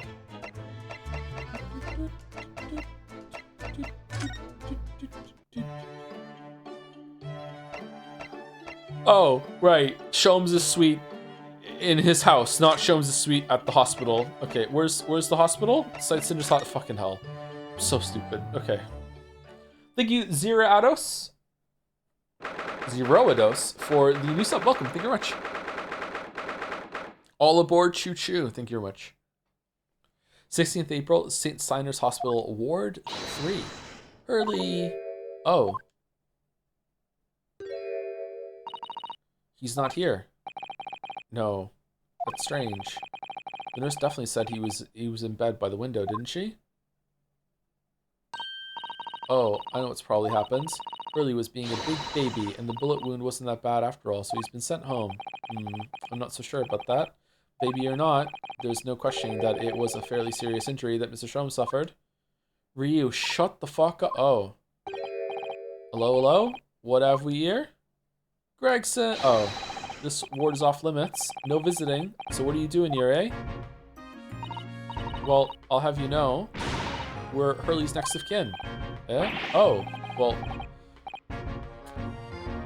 Begging your pardon then, ma'am, sir. A little lady and a curious Eastern gentleman, the great mystery solver is as a mysterious family, eh? If that's how you see us, sure. Where is he, Constable? Where's Hurley? I believe he is currently in the operating theater, Mom, undergoing an extensive operation. Extensive? It has been several hours since he went in. Uh-oh. Oh dear. Is he going to be alright? Well, it doesn't appear to be working, you see. The anesthetic, that is. Oh! I've heard a report that the gentleman claims he may have had a little too much to drink last night. Yeah, sure. That's why. Coffee, that is. Yeah, Yeah, that's why. Okay. Anyway, I think it would be fair to assume that he won't be back here for several hours yet. I see. Thank you, Constable. Perhaps we should leave and come back later. We're gonna have like 2 bursting into the courtroom at the last moment to save us scenes in the next trial. The first with Hurley when he gets out of operation, and the second when Susie finally gets out of her hearing with the fucking Chief Justice. Maybe you can burst in too, Iris. Now you're gonna be the assistant, right? Oh, poor Hurley. There's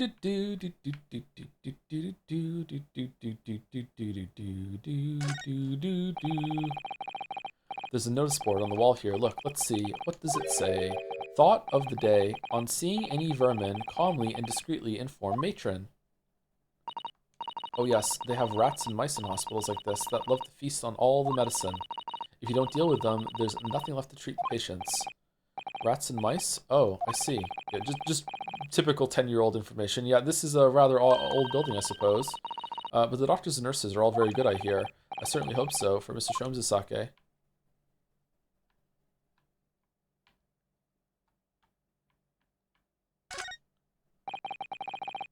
This must be Mr. Sholmes' bed. Poor Hurley. I know. It looks as stiff as a board, doesn't it? Oh, I don't think that will bother him. No? I often find him asleep, face down on the floor, completely dead to the world.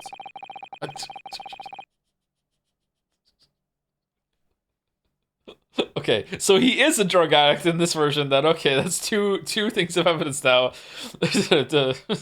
Streamer seduction.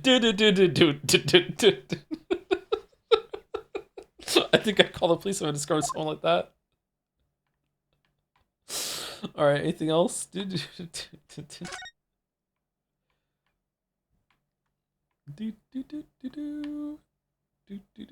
Nothing? Oh, crutches. Okay. Wonder what these are. Do you have any idea, Iris? Oh, haven't you ever seen crutches before? Let me explain. They're for people with leg injuries to help them walk. You hold one under each arm, you see? Ah, right. I thought they were weapons of some sort. Why would there be weapons in a hospital? I thought maybe a fighter had been injured in a battle contest and then brought here along with his weapons. That's surprisingly plausible.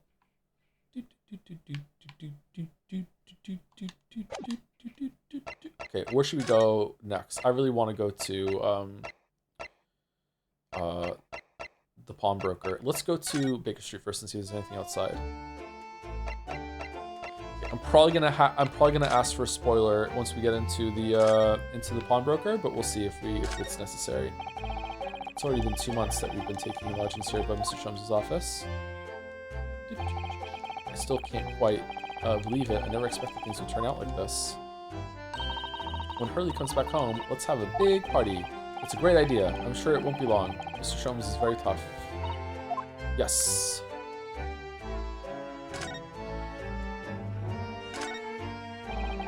That is, that horse doesn't look very good, does it? Fucking N64 horse right there. What the fuck is that? There's still a Scotland Yard carriage outside Windibanks. It's the fucking saddest horse. I never imagined you investigating a case so close to home. Poor Irish, she's very upset by all this. I'm sorry. I was there. I should have done more. None of this is your fault, Runo. So please, don't apologize. But it's the criminals who are to blame for all this. So let's investigate and work out how to catch them. Fucking criminals. Yes, you're right.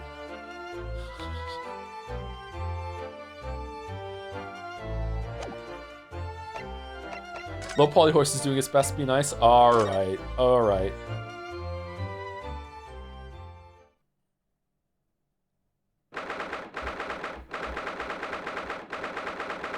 '16th of April, Windibanks Pawnbroker. Okay, so the spoiler I want to know is, see, I don't know if you can see the cursor. See, the calendar has a bunch of blood in it and it's been broken or anything like that. So the spoiler I want to know is, when we came in here last night, before anything went down, that was like that. Is that because they just made a different version of the background that the shop had updated to at that point? Or did that actually happen before we entered the store? I just don't want to think something's true and it turns out that it was just that the art assets was misplaced or whatever. And I am actually asking. Like, was that intentional or was that a mistake?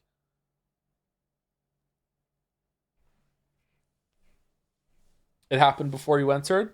It was intentionally changed at that time, yes. Okay, thank you. All right, I just want to make sure that I'm not going off of like bad information and I get mad at the game for making a mistake later. Okay, 16th of April, Windybank's pawnbrokery. Looks like something shot into it, so that's not the bullet that hit Sherlock then. This is where it happened then. Oh, well, more Bobbies here than I thought last night. That's right. Two thugs I told you about were obviously ransacking the place looking for valuables. What? Apart from the policeman in here, you wouldn't know anything that happened. There's no sign of a disturbance. No, you're right about that, actually. In fact, if anyone, it's the police who seem to be the ones doing the ransacking. I know what you mean. They're like a gang of organized criminals, all dressed in black. Oi, I heard that. Uh-oh. Oh, Inspector, good morning. Did you find a manuscript in there, under the Baskervilles? I suppose I ought to thank you for your vigilance last night. We got to the scene before it was disturbed, at least. Shame on you. Shame you let the two rogues get away, mind. What would you expect me to do? Yes, I'm sorry about that. Thought you'd assign extra men to the beat around here, Gregsy. Now look what's happened. Hurley's been injured because there weren't enough police on duty. Yes, that was the problem. Not enough, Bobby. Your ladyship. No one told me you were coming. I expect you to take full responsibility for what happened to Hurley and see he has the very best medical care. Of course, your ladyship. The very best doctors in the capital attending him as we speak. What the fuck is this bit? And I don't think it's Runo's fault that the rogues managed to get away, is it? Chasing criminals is the police's job. Absolutely, your ladyship. As you say, Mom, as you say. Gent in black is totally blameless. Everyone's in agreement about that. Would you believe it? He's like a completely different person with Iris. Talk about a personality change. Oh, where are my manners? Are you thirsty, your ladyship? Perhaps you'd like some juice? Some nice, refreshing fruit juice? A succulent Chinese meal? Oh, why? Are you thirsty, Gregsy? I have some of my special herbal tea with me if you'd like some. So it is going in the court record. Glug, glug, glug, glug. No, he's Greg. Ah, lovely. Ta very much. Ah, that really hit the spot, your ladyship. Ta-da! I don't even recognize him like this.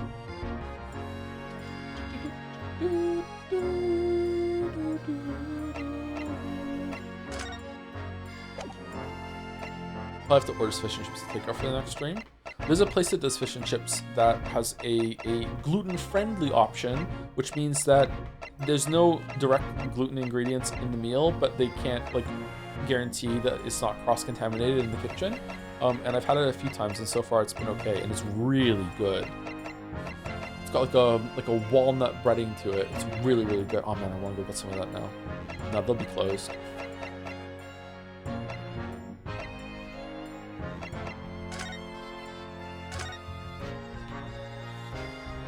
Someone said they didn't understand what the question was, by the way.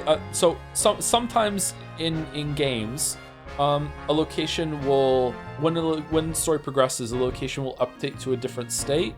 And this was like a blink and you'll miss it kind of moment, that this was already like red and had blood over it and stuff like that. So my question was just to make sure that because we had left and that it hadn't updated to the new state of the shop, like after the crime had been committed. And we were meant to see this when we first came in, so that I just wanted to make sure that wasn't a mistake. My instinct was that it was on purpose, and you could notice that if you wanted to, but I just wanted to make sure that I wasn't going off of like incorrect information. Does that clarify it? Joe has a gluten allergy. Yeah, you don't know? I barely ever talk about it, so I'm surprised that you don't know. Or let's see what we can uncover. Boy, what do you think you're doing, Sunshine? You can't touch anything in here. Oh, but we were hoping to investigate. This is a crime scene for Pete's sake. No touching.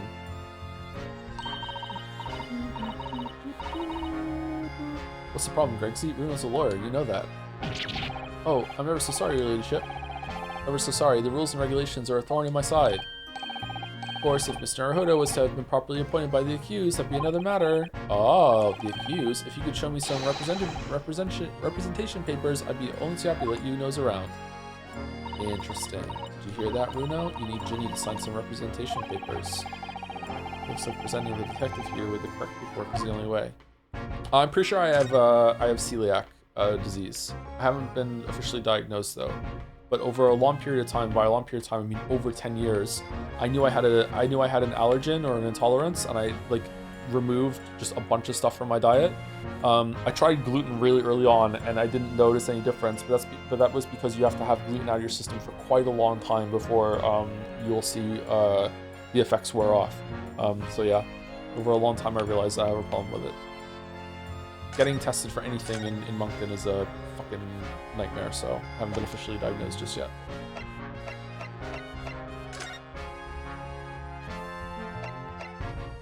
Video watchers, no worries, unless it's a key point in your Hollow Knight video, that I am deaf or stupid. I'm just making fun of myself because I talk about it probably too much on stream, yeah. It's not on you, it was a cell phone. So how's the investigation going, Inspector? Nothing to it really, very simple case this. There's some very definitive evidence. We're just about to charge that diver we arrested last night, in fact. Gina, you're going to charge her? That's right. Should be able to bring her before the judge at the Bailey tomorrow. Fuck, that's fast. Definitive evidence, you say? What is it? Come on, show me. Your ladyship, as much as I wish I could oblige you, I'm afraid.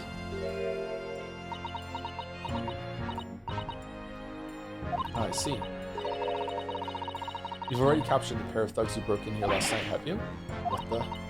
And you're going to put them on the stand as witnesses, are you? How could you... How could you possibly know that?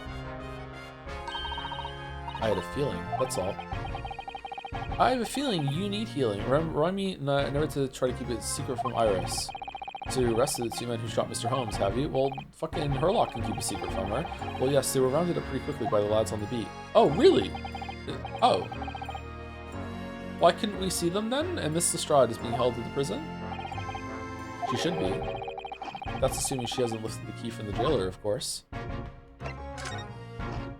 Can you tell us anything about Mr. Sholmes? What's his condition?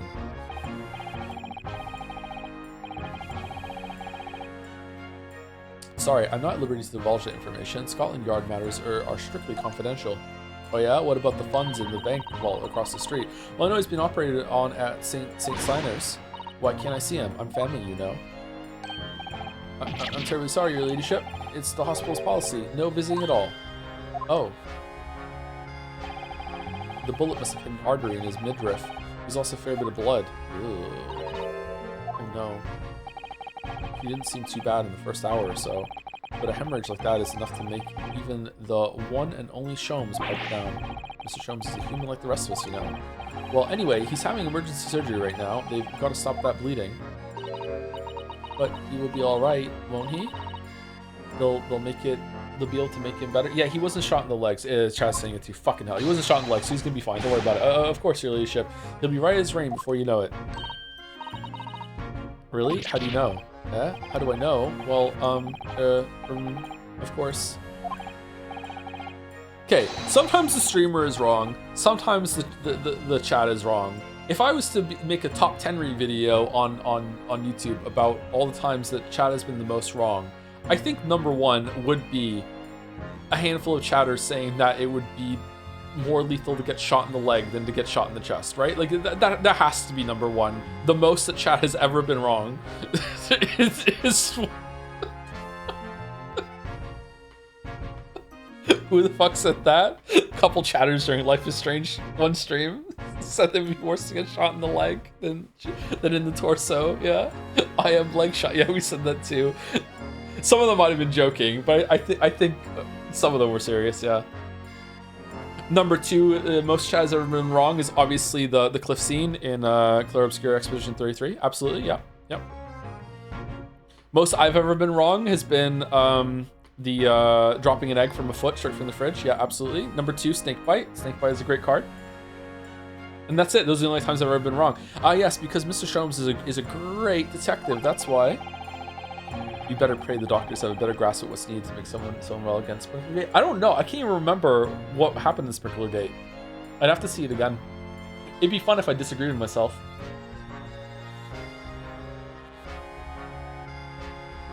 We better pray the doctors have a better grasp of what's needed to make someone well again.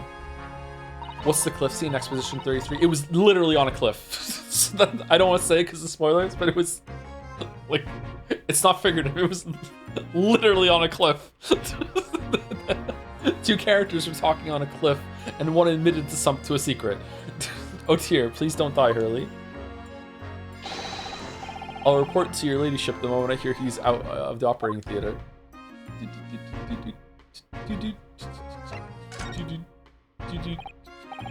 I couldn't help noticing, Inspector. What? Out with it, sunshine.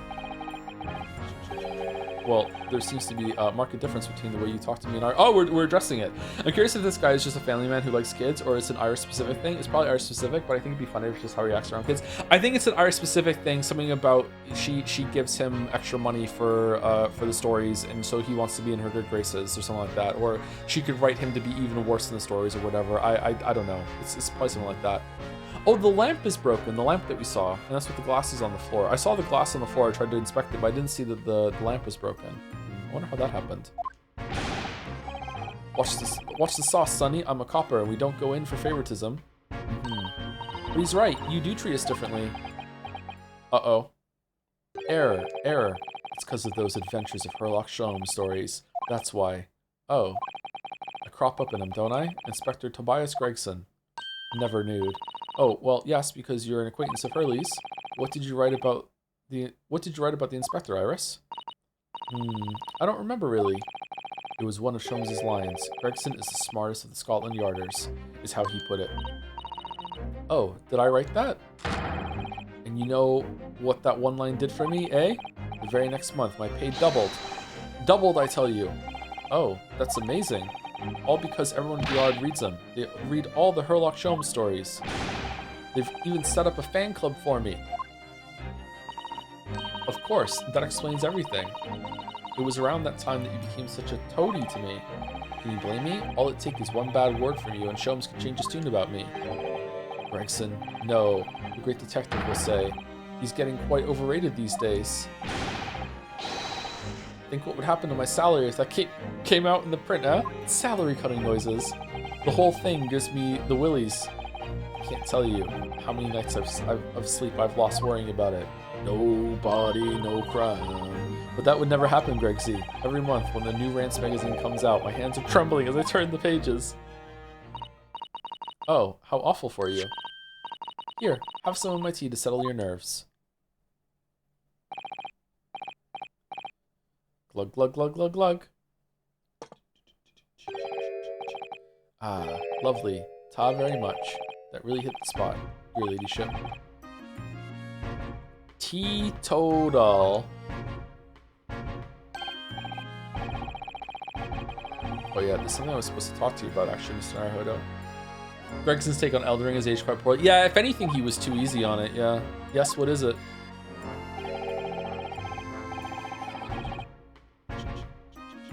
I've got an important message for you. I clean forgot about it until now. An important message? I wonder what it could be. Are we arguing about the thing about getting shot in the leg again? Okay, I remember this argument. You're correct. If you get shot in the leg and it pierces through the major artery and you're just bleeding out that quickly, yeah, there's getting shot anywhere is not a joke. But you know what else is? You can get shot in your chest, your fucking heart. Okay, so you have to think there are also lots of arteries in your fucking torso too. That's how they get down to the leg. They're all connected. So yeah, you're right. Getting shot in the leg can be really fucking, lethal, but so can be shot in the chest. So you have to think, okay, where would you rather get shot? Obviously in the leg. Obviously in the leg. Yeah, you got a rib cage. You have a leg cage. I have a leg cage. I don't know about you. I have a leg cage. Where's the best place to get shot? Your foot? Your arm?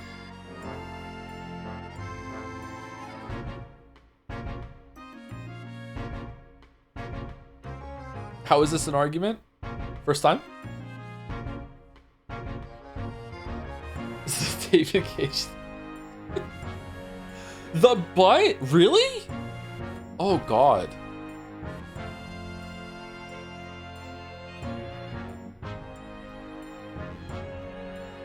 Unironically, yeah? No way. I think To maximize the chance of you surviving, unless there's some interaction about like all the small bones in your feet breaking off and entering your bloodstream or some shit causing a clot. I don't know how the fuck that would be. I'm not a doctor. I think the maximized chance of survival, if you're gonna get shot somewhere, you should get shot in your foot. I think getting shot in your finger or your toe is fucking, that's cheating. I think getting shot in your foot. I think getting shot in your butt is worse than getting shot in your foot. The ear and go deaf.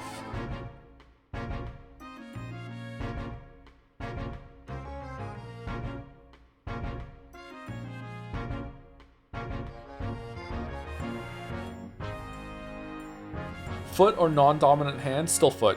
Still foot.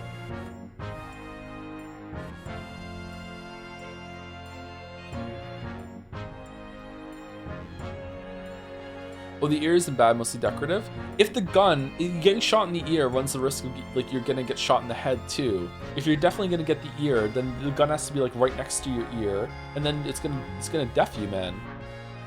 Deafen you.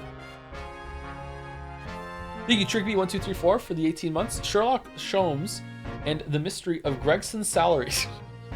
An important message. I wonder what it could be.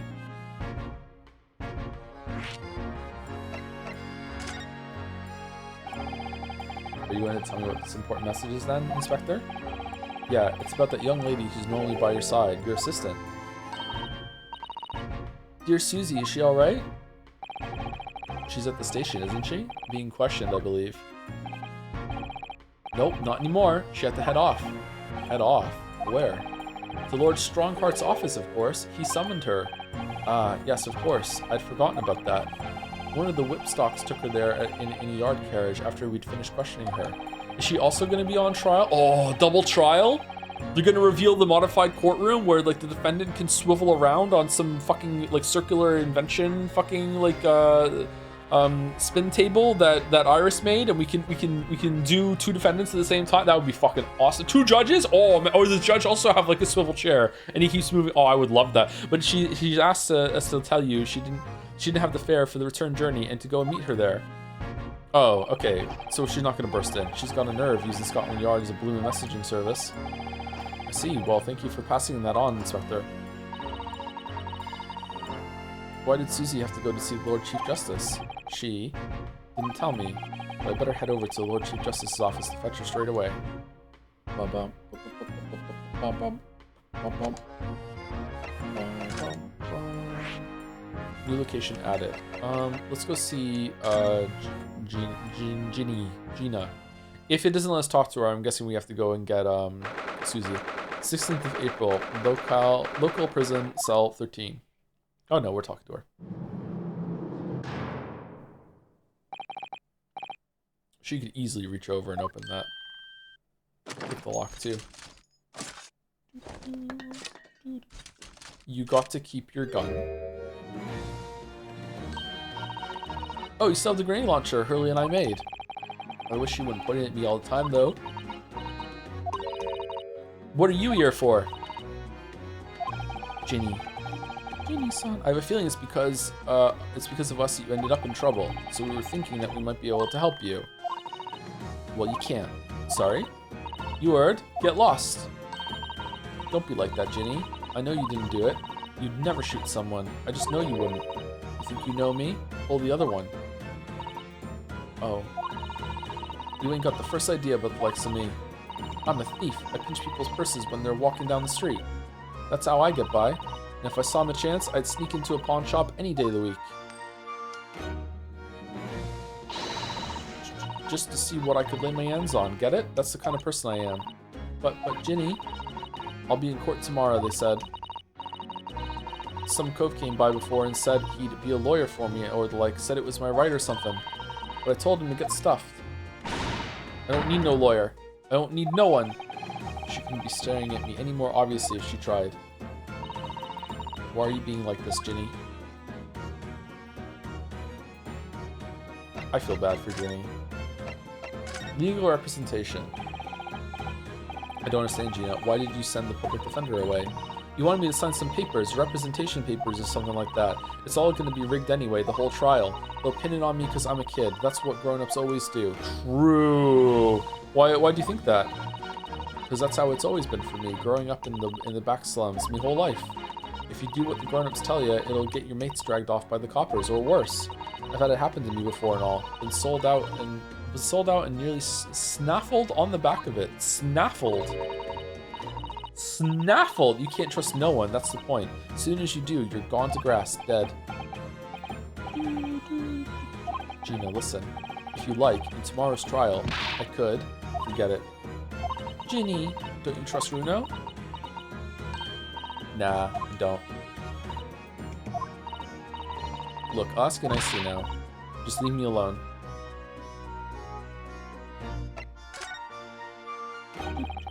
Will you tell us what happened, Gina? Last night at the pawnbroker's. There's nothing to tell. I figured it'd pay me, so I broke into the place and started going through the storeroom. But the old bloke walked in on me, and you know the rest. But why, Ginny? Why would you do that? Ain't it obvious? The place is full of stuff I could sell for a shilling or two. Diving ain't easy, you know. It's a lot of work, and half the time you don't even get nothing. Is that really why you broke into the place? What? What? Are you sure the true reason wasn't something else? Oh, give it a rest. What would be the point anyway, eh? Nothing I could say would make a blind bit of difference. And here I was thinking we were gonna travel to some estate in the fucking foggy, misty part of the countryside and have to deal with a supernatural fucking hound that was fucking going after the Baskerville estate. I didn't think it was gonna be about the fucking manuscript that's in the pawnbroker fucking play. Please tell us, Ginny. We'll believe you, whatever it is. Believe me. Don't be daft. You can't believe nothing. Everyone lies all the time. True. And you know what? You know what? When it comes to liars, I'm the biggest of the lot. I've told some unforgivable lies, I have. What do you mean by that? What unforgivable lies? Unforgivable lies. What did you mean before, Gina, when you said you were the biggest liar of the lot? Are you Iris' dad? Rips off the mask. Why don't you tell us what these unforgivable lies you told are? Maybe we can help. Thank you for the bits, Cinnamon Toast God. I want you to play Geometry Dash. Do I want to play Geometry Dash? Maybe. Oh no. Sorry. We're out of time. They're gonna want to question me now. Ginny, please. Oh, yeah. I want to give you this. Something to remember me by.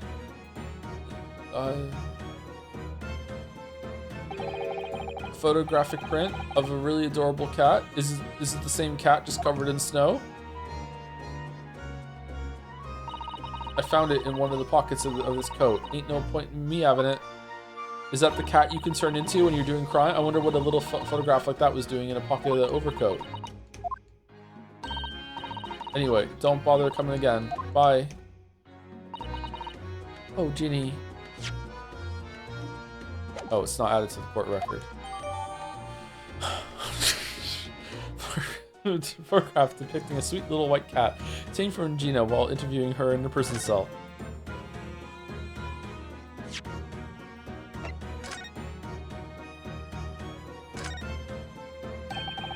Look on the back of this print here. There's something written on it.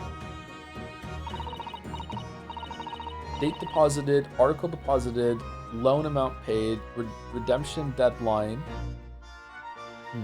13th February, 9 p.m. Article deposited 1 small box. Loan amount paid 10 shillings. Redemption deadline 13th of April, 9 p.m.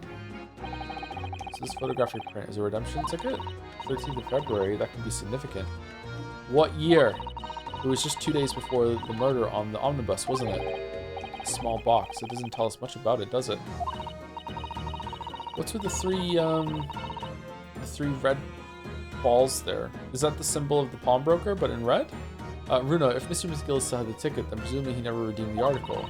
So do you think the box might still be present somewhere in the shop? Ah, yes. If it's something McGill had deposited, we need to investigate. What's going on here, man? What photographs information has been updated in the court record? This is an adorable little cat. I think it looks a little like Wagahai. I always thought the cats like to curl up inside under the heated kotatsu blanket when it snowed. Maybe British cats are different. Yeah, they are. British cats are different. Awful.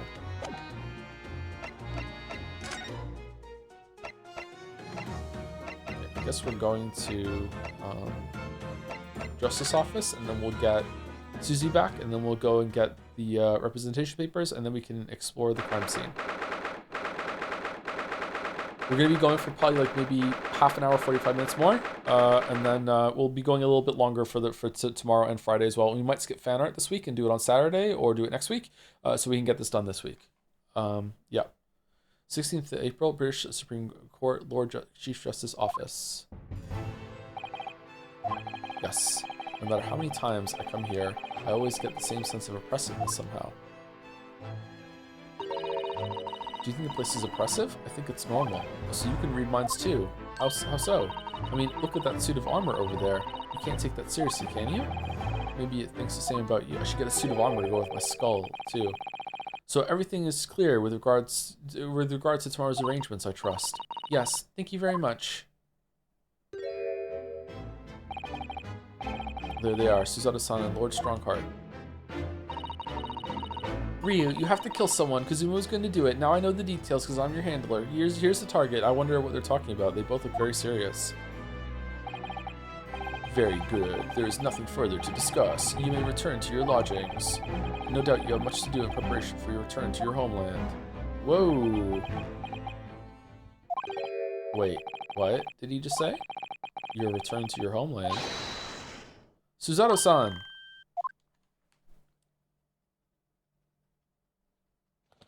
Susie, no! Oh, Mr. Naruhodo. What was all that about? Is your dad sick or something? Ah, Mr. Naruhodo, thank you for coming to collect your colleague.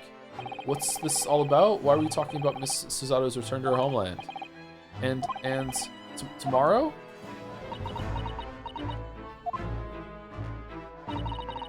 Tomorrow? Tomorrow. What about Ginny's trial? Oh yeah, that's tomorrow. You mean she's been formally charged now? Oh dear. Oh dear.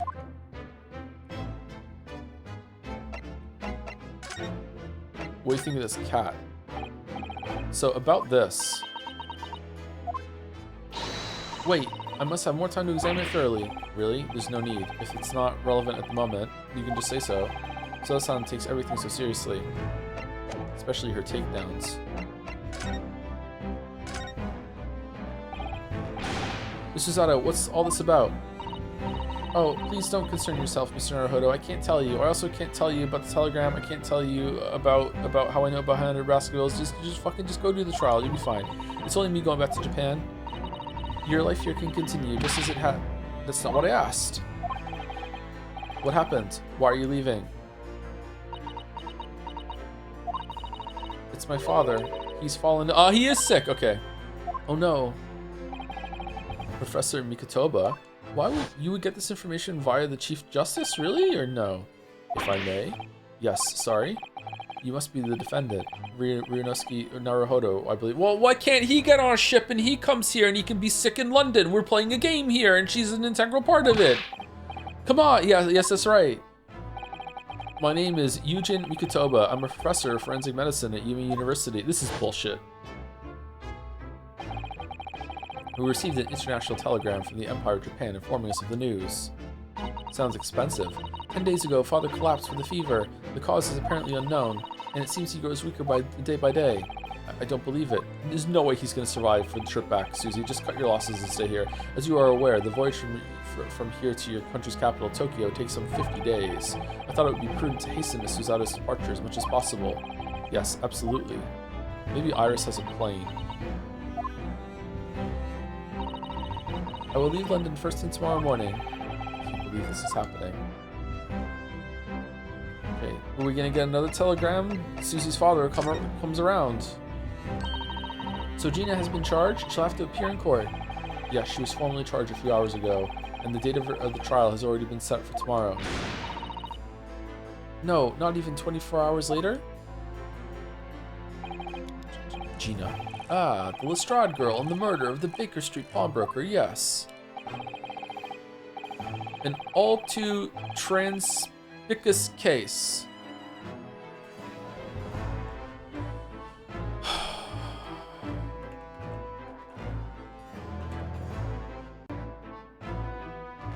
Transpicuous. Transpicuous. Transpicuous. Transpicuous. Transpicuous is an adjective meaning transparent, clear, or easily understood. Oh, okay, yeah. Of course it is. Okay, cool. Cogniferous. Pickpocket was clearly disturbed mid-robbery and shot the man in a panic. No, the art is overstretched as it is, without wasting time on these open and shut cases. It's not wasting time. Ginny would never do something like that. If you say so. Mr. Naruhodo. Oh, yes, Lord Strongheart? In defense of your fine services, deference to your fine services today, I shall overlook this young girl's insolence.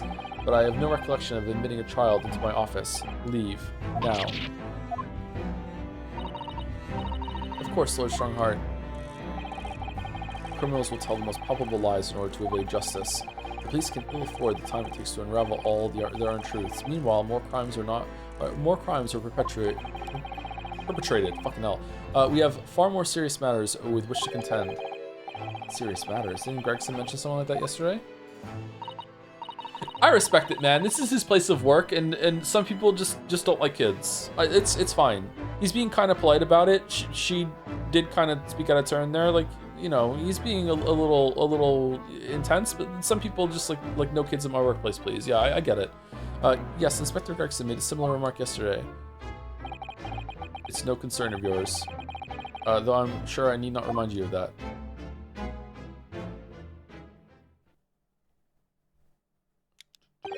Probably shouldn't have said the word insolence. 3 minutes precisely until my next meeting. You must excuse me. There's just one more thing, Lord Strongheart. Which is? It's Miss Lestrade's trial. I wonder if you might permit me to defend her. A timely suggestion. Sorry?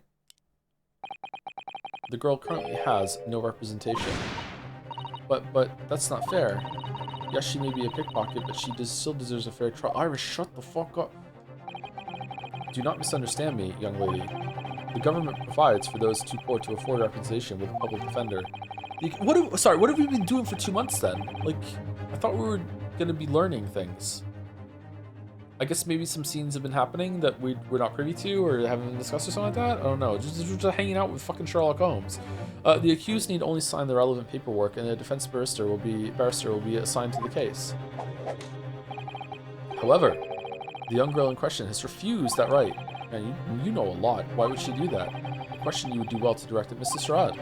You'll find her at the local prison. Yes, thank you. Now then, it's time I was leaving. Yeah, good day to you. What a day. Gina charged with murder. Susanna sound about to leave. I'll miss you, Susie. Come, Mr. Naruhodo. Iris, we must make haste. But, Susie, you're leaving for Japan tomorrow morning, aren't you? Don't you have packing and things to do? All I have is this kimono. I'm actually going to ask the judge if we can do the trial tonight so I can participate. As Mr. Naruhodo's judicial assistant, my personal circumstances are of no consequence. My sole purpose remains to help you in whatever way I can.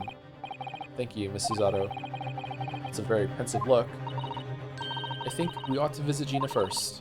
In any case, I should like to wish her well before I leave. Yes, that sounds like a good idea. Let's go. If I'm honest, this has completely thrown me off. I'll just have to do what I can as a lawyer. Yeah, I'm kind of perturbed about it too, to be honest. I don't think we need to investigate this shit. Let's just go. I was streaming pretty good. Kind of getting distracted with chat a little bit today, but not too bad. We've had some funny moments. 16th of April, local prison, cell 13. Ah! Hello again, Gina.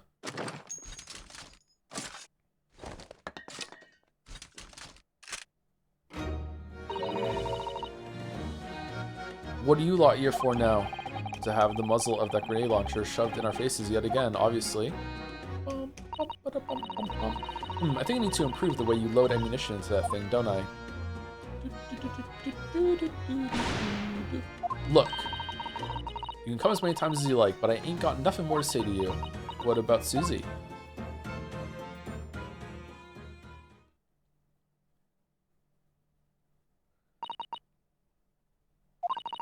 Gina, I wonder if you might hear me out. There's something I'd like to say.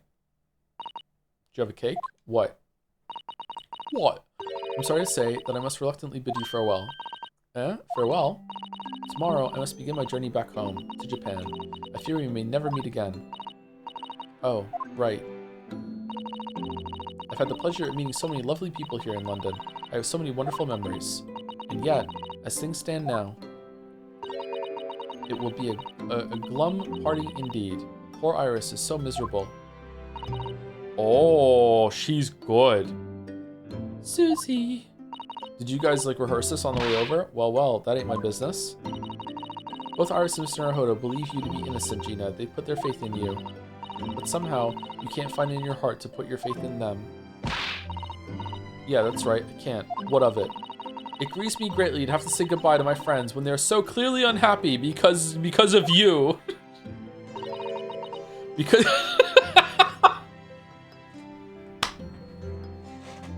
Holy shit. Whoa, she just said it. What? It's my fault? Yes, so I have one final request, Gina, before our paths never cross again. Right here and now. Do what Windibank never could. I want you to show both of them that you don't deserve the faith they've invested in you. Eh? Only by doing that will you truly be as alone as you claim to be. Oh, look at her just looking off. Holy shit. What are you talking about? What are you expecting me to do, eh? You told us that everyone lies. So prove it by admitting one of your own untruths. What about what you said before, Ginny?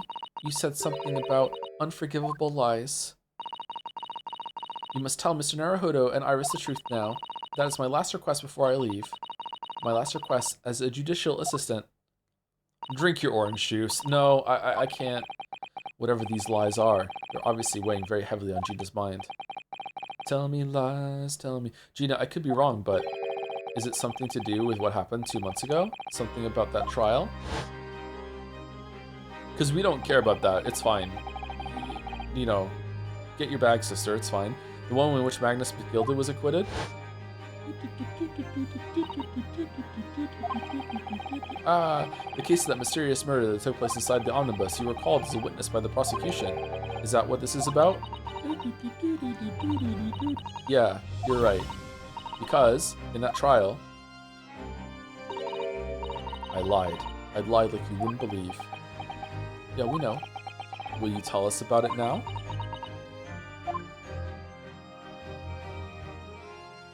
Order! Order! The trial 2 months ago. Like you said, it all happened 2 months ago. The coppers got hold of me and shoved me into the witness stand. And based on your testimony, Mr. McGilda was declared innocent. Yeah, well, the thing is, I lied about a whole bunch of stuff. I knew it. What sort of thing did you lie about? I was hiding under the seat that night. That was the truth. Oh, really? Oh, fuck. Okay. It was pitch black in that little cubby hole. I couldn't see a thing. And then, thud. I heard that loud thud, like someone falling on the floor. And that's when Mr. McGilda discovered you? Yeah.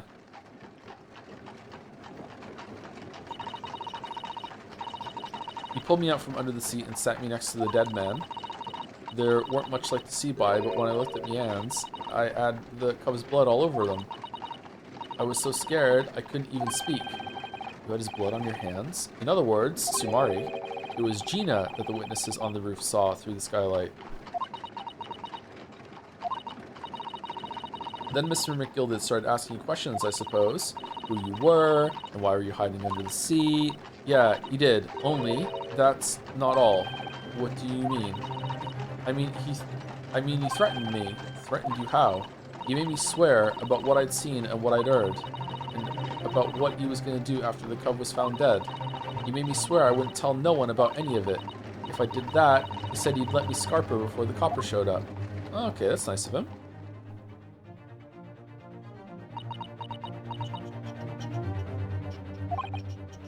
Gina, you must tell me what he swore you to secrecy about. What you saw, what you heard, everything. How come he didn't have a knife in him in that picture there? Was it a little higher or what? Oh my fucking god. Okay, what you saw. You said McGilded made you swear not to tell anybody what you saw. But you were in the pitch black compartment under the seat the whole time, weren't you? Yes, with Mr. McGilded sitting above your head, if I remember correctly. Yeah, that's true, but it was when I heard the thud of the cub hitting the floor, a loud little scream, see? Couldn't help it. Mr. McGilded heard that and dragged me out by my arm, and that's when I saw it. It was on the floor next to the old geezer what had been stabbed. A disc, all bright and shiny. A disc? Do you mean?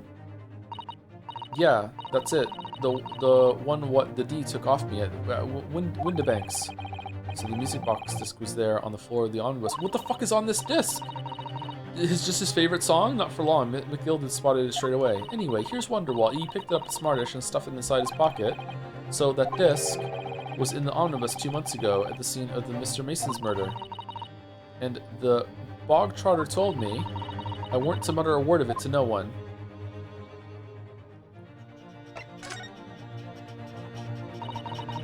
Because it was so dark under that seat in the cab, I was straining my ears the whole time. After a while, I heard the door and footsteps inside the cabin. I like it when stories... I'm enjoying this right now. I like it when stories have, like, a whole arc that feels pretty much closed. In this case, it was clear that there was going to be more to it, but it was... You know, it was able to end and move on to another story. I like it when a story comes back later and there's like this whole other side to it and it just like keeps growing into another direction. I like it when stories can pull that off. Presumably that was Mr. McGilded getting was McGilded getting on board. Nah, not only him. Oh, because I could definitely make out the footsteps of 2 people. In that case, it would seem likely that it was Mr. McGilded and the victim. Mr. Thrice-Fired Mason. In his testimony during the trial, Mr. McGilded claims he slept during the carriage ride. But whenever I'm in a carriage, I'm taken with a fierce tiredness, and I always succumb to it. And your own testimony, Gina, supported this. Yeah, lying. No coat! All I could hear was the Irishman snoring. Yeah, that weren't exactly true. Neither of them was asleep. I could hear him talking the whole time, in low voices. What? What were they talking about? Sorry, I don't know. The sound of the horses and wheels was too loud. But that still tells us something. Mr. McGilded and the victim knew each other. Yeah, we know that. So McGilded was lying, as I suspected.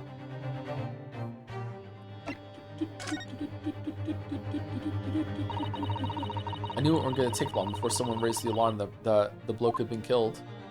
Bloke. Yes, you were quite right. The other passengers on the roof deck noticed very quickly. So when the cab came to a stop, McGilded told me to hide back into the seat again. But how did they see it when he fell from the sunroof? We knew that it went through the window. The blood was there. It wasn't planted. How explain that? You can't, battler. Explain how he got there. I climbed in and waited. The 2 cubs from the top ran off to get the coppers. Yes, Mr. Fairplay and Mr. First. Right, and after they'd gone, McGilded asked the driver to do him a favor. A favor? Now then, fella, what I need you to do is take this coat of mine and deposit it with a nearby pawnbroker. And for your troubles, let's see now. I'll give you 10 guineas. A nearby pawnbroker? You mean on Baker Street? Yeah. Always be thinking about the pawnbroker. Always know where your nearest pawnbroker is. Always be thinking, what could I give to the pawnbroker tonight? Just, it's the safest place in the world.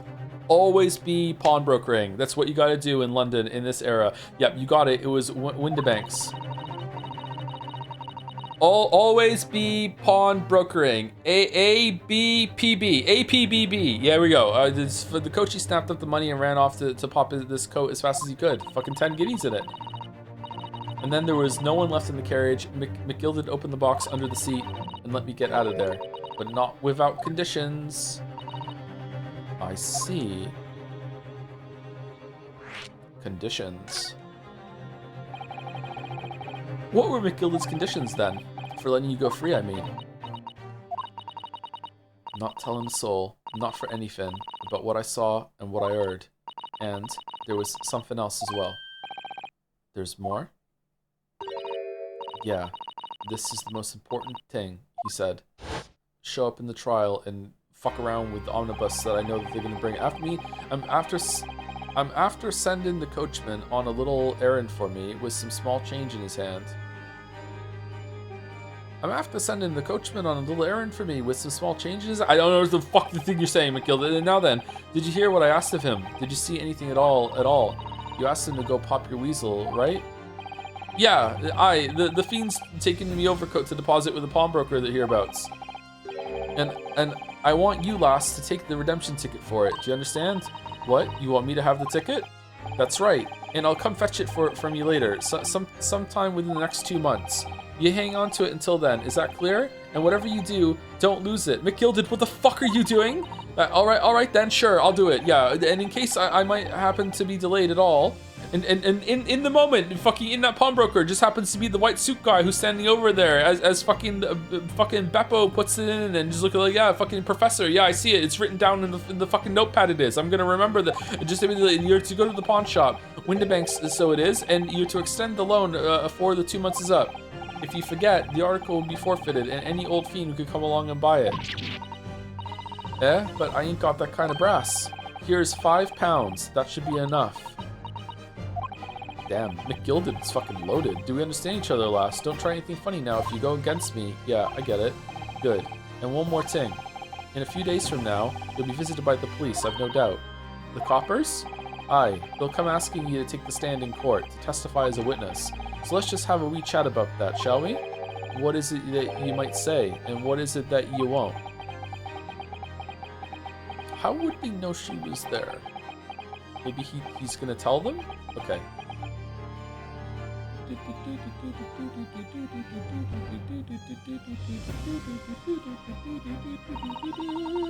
After he'd gone over it all, I piked it, got as far away from there as I could. He hid the pawnbroker's ticket in some bushes near the scene. I went to fetch it the next day once it got dark. So McGilded planned it and coerced Gina into giving false testimony. No!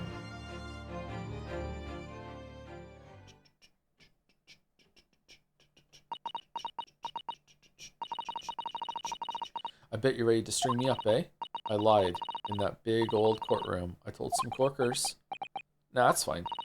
The thing is, he said he would make it so we couldn't live in East End no more. That's what he threatened me with. What a wicked man. He knew everything what went on in the back slums. He knew we had no one to look after us, and we was all just looking out for each other, getting by together. So you mean Mr. McGilded would have... In an heartbeat, he could have had a lot of us chased out of there if he wanted. And then where could we have gone, eh? Nowhere, that's where. Sholmes' attic. So, I didn't have no choice. Okay, I really hope that we're not going to make her feel bad about this, because, like, it's fine. Thank you, Gina, for telling us everything. But, I'm for it now, eh? Go on, admit it. You must be livid. Well, you can make amends by doing me a simple favor. Favor? What? Sign the representation papers for tomorrow's trial. Eh? If you don't actually want me to represent you in court, you can rip it up later. But we need that paperwork or we can't investigate. Police won't let us. You crazy? I saw how you are in court. I want a different lawyer. Investigate what? The scene of the incident last night. Mr. Sholmes was shot, you see? You what? Hurley's having a big operation right now, Ginny. You don't know? Is it bad? Is he gonna be alright? Sholmes is gonna be alright, right? That's why I want to investigate, for Mr. Sholmes' sake as much as anything. Right. So what you're saying is, if I sign that bit of paper, everyone's happy. Is that it? Something like that. Miss Susato? Oh, yes, of course. I have the representation papers here.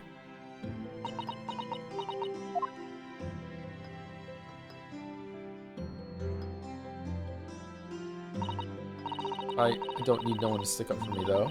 No lawyer or nothing. Can she write? I was just thinking that, yeah, does she know how to write? I guess people who don't know how to write in this area would still have a way of, like, writing a signature. They would know how to do that, at least. Poor Ginny. She seems so lonely. Ginny's representation papers have been added to the court record. I remember some of Ginny put me in charge of the defense, showing this to the Scotland Yard detectives against access to the crime scene. Well, at least this should mean we can investigate the scene at Windibanks now. Yes, and perhaps we can come back to visit Ginny when we're done there. Ooh, excuse me. Okay, I think we can possibly get through investigating the crime scene, and then that'll be it for today. I feel like we finally cracked Gina. She's opened up to us at last. Gee, I wonder who the prosecutor is going to be. And now I have her representation papers. No one else knows just what a responsibility that is. Anyway, for now it means Inspector Gregson can't stop us investigating Windibanks. Although something tells me he's not going to be happy about it. To be continued. Oh no, this is a good place to end. No. Should we end here or should we do the next part?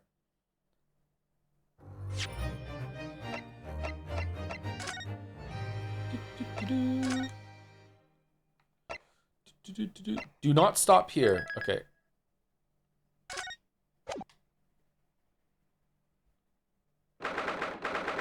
(16th April, 1:26 p.m. Windibanks pawnbroker. All right, how about here? Can we stop here? Here we are again at the scene of the crime. How about now? Now to thrust these representation papers in Gregson's face and see what he makes of them. Hello again, Inspector. Do you have a minute, please? Got something to show you. What is it now? You should go home and get some rest. Here you are, Gregsy. Here are the representation papers. Get fucked, Gregsy. Your ladyship. How? I don't believe it. How the devil did you get that stubborn little ragabash to sign that? I salute you. That is good work, that is. Oh, he's not mad. That's good. I can see you've been very busy here as well. How about some tea? It's a special blend designed to relieve fatigue. Glug, glug, glug, glug. Ta. Ah, lovely. Let's see now. Yes, yes. I hardly feel tired at all. I'm fit as a fiddle, your ladyship. Would it be alright if we investigated the scene of the crime then? Do as you please. You know where it happens. Through that door behind the counter. Yes, the storeroom. That's where I discovered Mr. Windibank. And Gina. Right, well, I'll be getting back to business then. Will you be investigating in the storeroom as well, Inspector? If I'm perfectly honest, we need to wrap this up before long. Can't afford to spend too much time on it. But there are so many articles to go through, it's taking forever, even with the lads working around the clock. Which is a problem, because there's another case the Yard needs to investigate urgently. That must be what Lord Strongheart meant by far more serious matters before. Huh. Wonder if we're gonna be dealing with that in the next game. So what I'm saying is, don't get under my feet, Sunshine. Maybe someone's tunneling in the sewers after all. Come then, let's not waste any time. Your dad's dead. Alonzo's... Ah, look here. Oh yes, a bullet hole, and I can see the bullet is still lodged in the wall. It is a bullet! Presumably Mr. Windibank wasn't practicing with his revolver in his spare time. Ah, well... Mr. Sholmes likes to practice in his drawing room whenever he can, so he's very patriotic like that. Sorry? How is the blood just on the calendar? It's a little bit above it too, but it's not below it? It's all in there in the Adventures of Sherlock Sholmes, you know? Isn't that right, Iris? Is it possible that he could have been the one that got shot and he managed to run into the storeroom to try and be safe? And then Ginny was just in there already trying to steal the place or whatever, steal something, and then he locked it, and then he just died from blood loss. How did she get knocked out? Did I write something like that? Partly in jest, perhaps. In jest? Maybe when he slammed the door open, he just hit her right in the head, and he turned around, locked it, and then he fell over and died? Well, he doesn't do it often. It is quite a dangerous pastime. He doesn't do it often. He shouldn't even do it once. Forget that. Forget that for now, Runo. Let's examine this bullet. What's that around the bullet hole? Is it blood? A suspicious red stain on the calendar. Oh, there is some on the wall below it. You just can't see it from this angle. Ah, maybe I'll help with that. What? There's nothing like the sight of blood to get the blood pumping, is there, Runo? I have a feeling I'm not as bloody-minded as you, Iris. Oh, I'm afraid the sight of blood makes my blood run cold. There you have it, you see? When it comes to blood, we're all different types. Yeah. Yes, what a scientific observation. So you need this. Oh no, what is that scary looking thing? Hurley and I haven't actually come up with a name for it yet. It tests whose blood it is. But as soon as you see it in action, you'll understand what it does. Watch.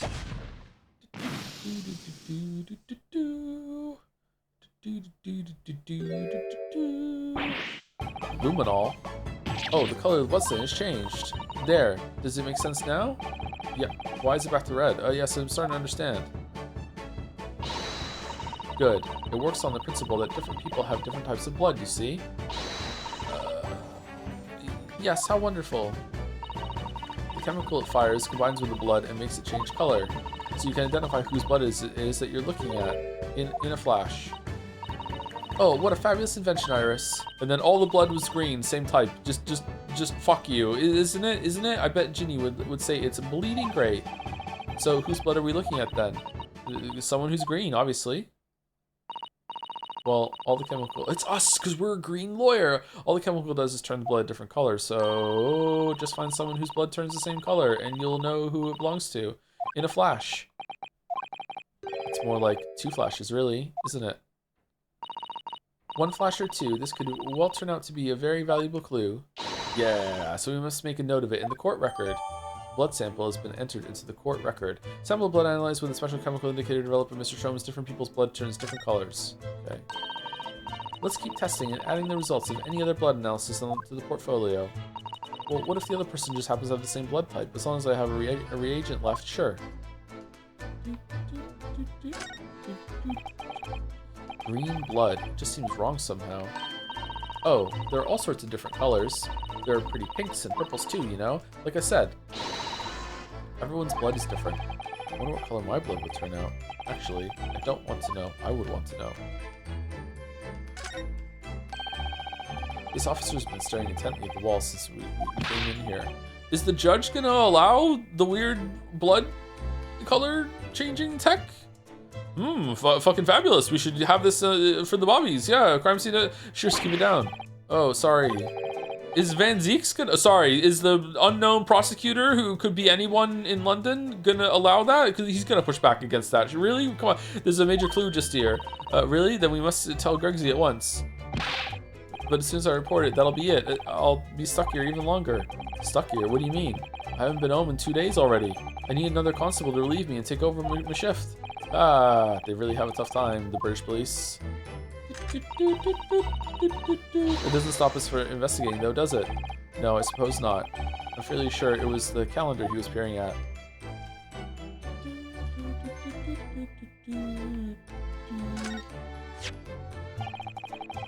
Fairly sure this contraption was here yesterday as well. Here we are, though I'm not confident I can get it closed again. Oh yes, that's a folding stereoscope. Really? This is a stereoscope? Mr. Sholmes showed us a picture yesterday that you were supposed to be able to see in 3 dimensions. But for that, he used the great big contraption over there. Ah, well, that's for use in public houses and places like that. It contains a carousel with all sorts of pictures inside. But this little thing is a much simpler design for use at home. There are special shops selling prints you can use in them. I have a little collection myself. Did people use it for porn? I wonder if I could make money out of these in Japan. It would be keeping my toilet sparkling clean anyway.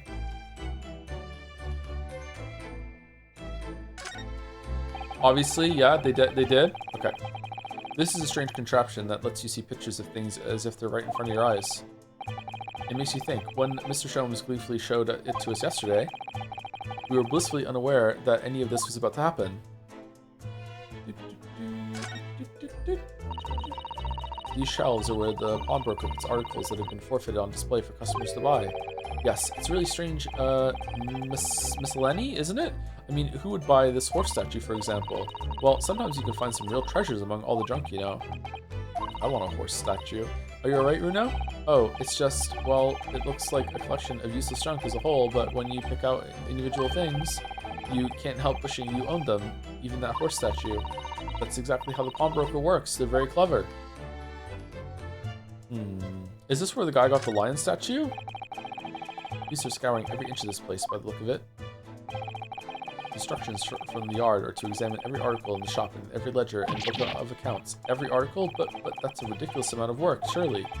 We've been hard at it ever since the shop was declared a crime scene in the early hours. We're sifting through all of it in shifts at least, but still. We'll be working through the night, that's for sure. And even then, we'll barely have scratched the surface. Crime in a pawnbroker's. It must be every policeman's worst nightmare. If it's every cop's worst nightmare, you know, a crime in a pawnbroker's.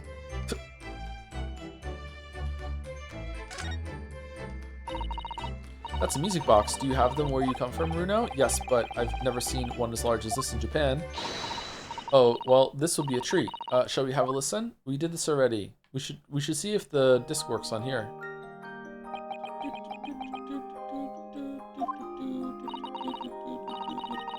What do you think? Isn't it a pretty sound? It's a beautiful sound, yes, but a famous one featured in Slaughterhouse 5 of a naked woman with a pony? I don't remember that in Slaughterhouse 5. It's been 20 years though, I should read it again. I really like that book. It's a little hard to enjoy when all the policemen in the room are giving you fierce looks. Never mind that. If any of them say anything, I'll tell Gregsy to have a word. Iris Wilson, Superintendent of Scotland Yard.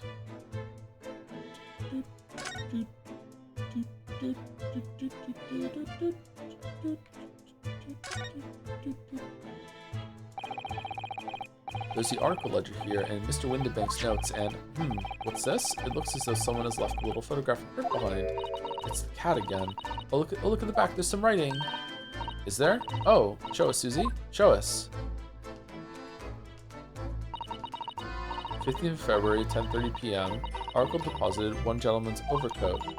Loan amount paid, £1. Redemption deadline, 15th April, 10:30 p.m. Gentleman's overcoat pawned for £1. Certainly was a very fine coat. In fact, I think...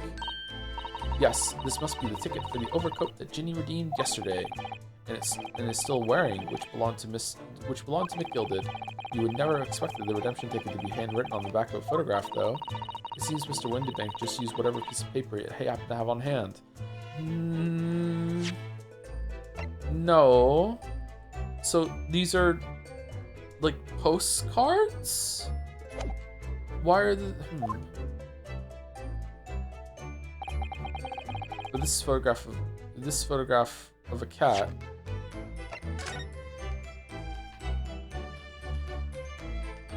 Yeah, that's the same picture. Right?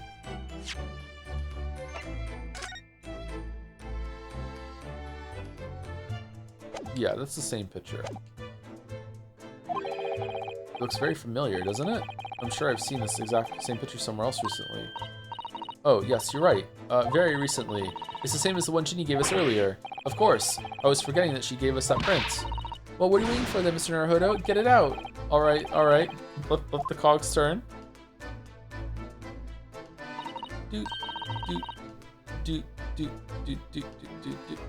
Yes, they're exactly the same. Are they? It looks like the cat is looking slightly more into the camera on the right one.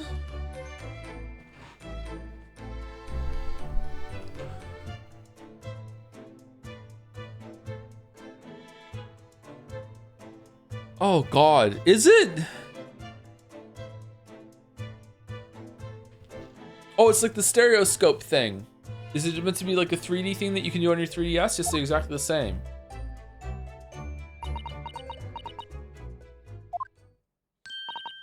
Hee. I've got it.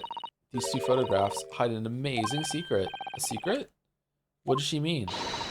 You must tell us, Iris, at once. Tell us the secret of the cat photographs right now. What the fuck are you doing? Don't waste our time. Hey, do you really want to know? Nah, you oversold it. I don't care now. Yes, we need you to tell us all you know about this pair of photographs. Look at this photograph. Every time I do, it makes me laugh. How did his eyes get so red? And what the hell is that on Johnny's head? So Iris, about these 2 photographic prints. The one we found here on Mr. Windenbank's counter and the one Jeannie gave us before. Joey, I was wrong. What is this amazing secret you mentioned that's hidden between these 2 identical prints? Actually, that's not quite right. Sorry. If you look carefully, the 2 prints aren't the same. Not exactly. They're not? Just having to look at them now.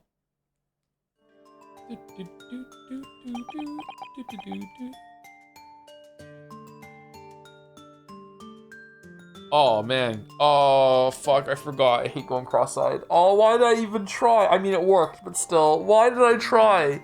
Oh no. Oh god. Can you see that they're just slightly different from each other? I think so. It's very subtle though. Oh fuck. What's the reason for the subtle difference between the 2 prints? Oh, blueprints! Oh, I get it. Oh, well, it's because they're set, you see? No, I don't. This pair of photographs is meant to be used in a stereoscope. Everyone in London is raving about them at the moment. Fucking love this cat. A stereoscope. Why do I feel as though I've heard that word before recently? Oh, yes. That's what Mr. Shom showed us yesterday. You see? There it is. Just over there. Ah, yes, of course. That magical machine that makes pictures look almost real enough to touch. Yee. Well, actually, it's quite possible to see the same depth in pictures even without one of those contraptions. What? Really? Do you know how a pair of flat photographic prints can appear to have any depth in the first place? Oh, something just flashed in the periphery of my vision there. I really shouldn't have done that. Holy shit. No, I have no idea. Oh, wonderful. Then I'll be able to tell you. She's over the moon, bless her. Should we let her explain, though? We really need to carry on investigating the scene.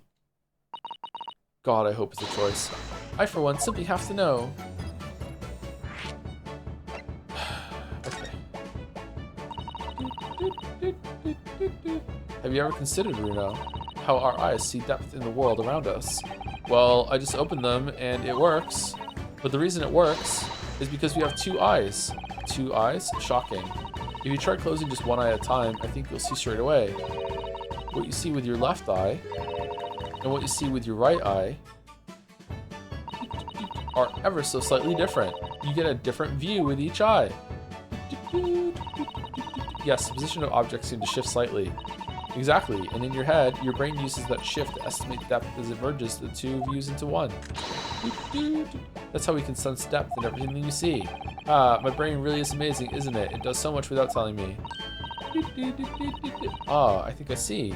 So the pair of photographs consist of a left eye view, stop flashing, and a right eye view. Is that right? Oh, well done, Susie. You're so quick. Top marks. So if you can persuade your brain to merge the 2 pictures together in your head, you'll be able to see depth in these prints? Yes. Yes, Bruno, you're beginning to understand. And the stereoscope's function is to act as your brain and allow you to do just that? Yes, but as long as you have 2 images, 2 eyes, and 1 brain, you can actually do it yourself without needing a stereoscope at all. You can? Really?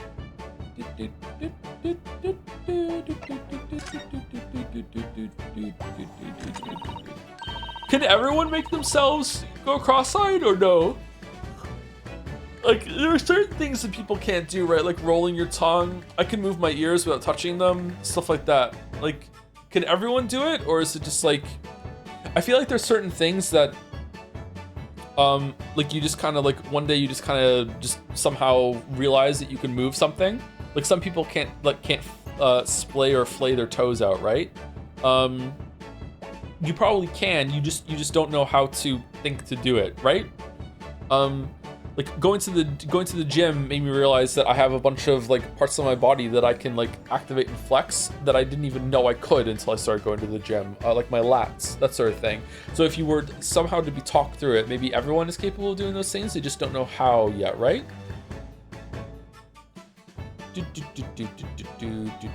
I wonder if everyone can cross their eyes if they just had it activated somehow. Let's try it. Let's see if you can view this pair of prints without the help of a stereoscope. Oh, yes, I'm dying to have a go. Suzuto-san really loves this kind of thing. You need to be able to cross your eyes. That's the main thing. Can you both do that? Cross my eyes? I think I can. I think I can. Watch me and see if you can copy.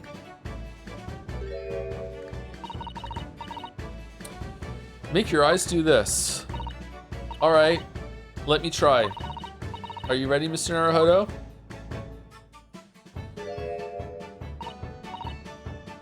There, how's that? Wonderful, now it's your turn, Runo. The trick is to concentrate on looking at the bridge of your nose with both eyes at the same time. Not exactly an easy task when two people are staring at you cross-eyed. Alright, that's enough practice. Now let's try looking at the prints. How is this possibly going to be relevant? Start by staring at one print and slowly crossing your eyes. You should see two overlapping images like this. You try it now, Runo. I'm just going to have to give it a try, I suppose.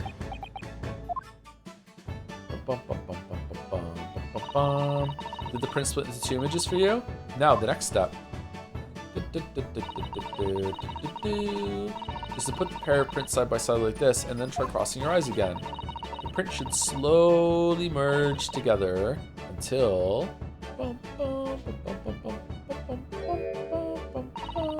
they form a new single image in the center.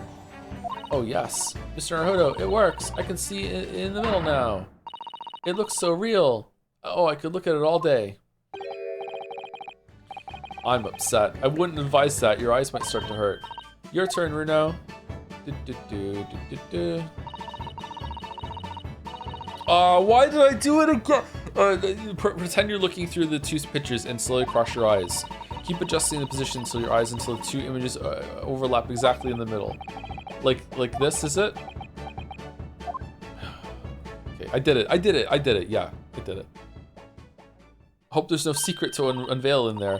There, you managed it, so now you know how stereoscopic images work. Well, I don't know who discovered it, but it really is quite extraordinary. It's with a caveman making porn with two images on the wall, and then you fucking crossed your eyes and you could see it in front of you. It hit right back in the Stone Age. Don't get me wrong. So, what do you think of these stereoscopic prints then, Runo? They're certainly amazing, but it isn't easy to get the knack of viewing them properly. No, some people find it easier than others. That's why contraptions like this exist. For people who find it tricky.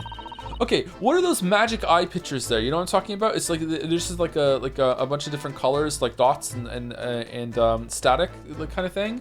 Is it just that they're hidden in there and you need to overlap it to see it? Those were really popular for like a little bit, for like a month or two when I was a kid. It was like a fad. Yeah. Similar principle. I could never get it to work. Oh, I recognize that. We saw one over there yesterday, didn't we? If I remember correctly, you press this little knob here.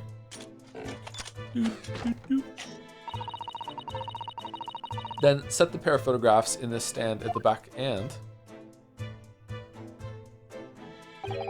I remember my mom telling me that you just have to stare at it long enough and suddenly you see the picture, which makes me realize all these years later that she couldn't see it either and she just didn't want to admit it. She was just fucking with me because you have to cross your eyes. It's not about staring at it until you see it. What the fuck, Mom? Oh my god, it's still amazing even though I know roughly how it works now.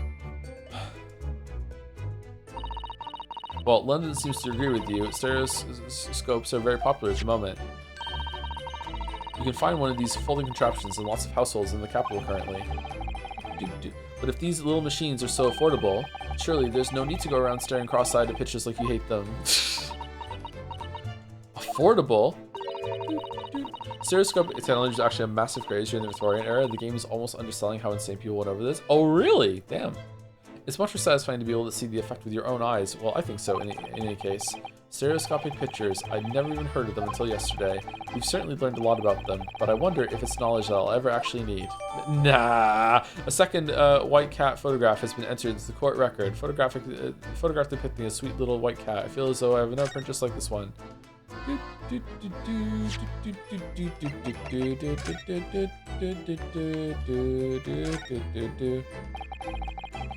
This is the ticket that Gina brought in here yesterday. There's blood on it. Let's spray it. Yes, having been entrusted to her by Mr. Gilder 2 months earlier, article deposited, one gentleman's overcoat, and the other redemption ticket was in the pocket of that coat. Yes, for a small box deposited 2 days before the omnibus incident. Could that have been anything to do with all this? Mr. Naruhodo, I don't know if you've noticed, but there's something rather troubling here. I have noticed. The red smear, you mean? Yes. It looks like blood, doesn't it? I wondered if Suzuki-san had picked up on that. Sure. Well, in that case, yes, we need Iris. We should show her this before we forget. White cat photographs to information has been updated in the court record.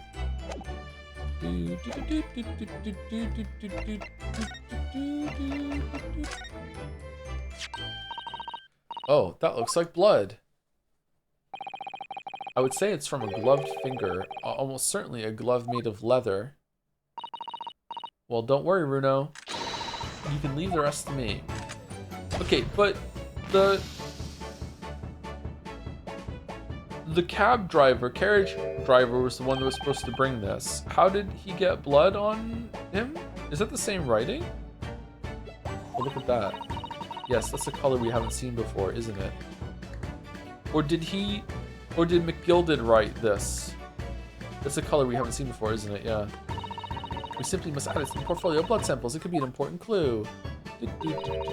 Although, it would be nice to find out whose blood these different colors correspond to at some point. Well, this particular stain of blood. Oh, you've had an idea, haven't you? Do you know whose blood this is? I think I do. Yes, I have an idea whose blood it is. Not from the color it turned, but with a little deduction. That's right. I think it's clear. Iris, you know as well? You first, Runo. Who do you think it belongs to? Herlock Sholmes! Alright, I believe this is the blood of thrice fired Mason. Thrice fired Mason. You don't sound very sure of yourself, the way you trailed off there. Well, it was 2 months ago now, in that case, and of course I never met the victim. I'm struggling to remember his name. He was definitely thrice fired, though. And once stabbed. The victim of the omnibus case?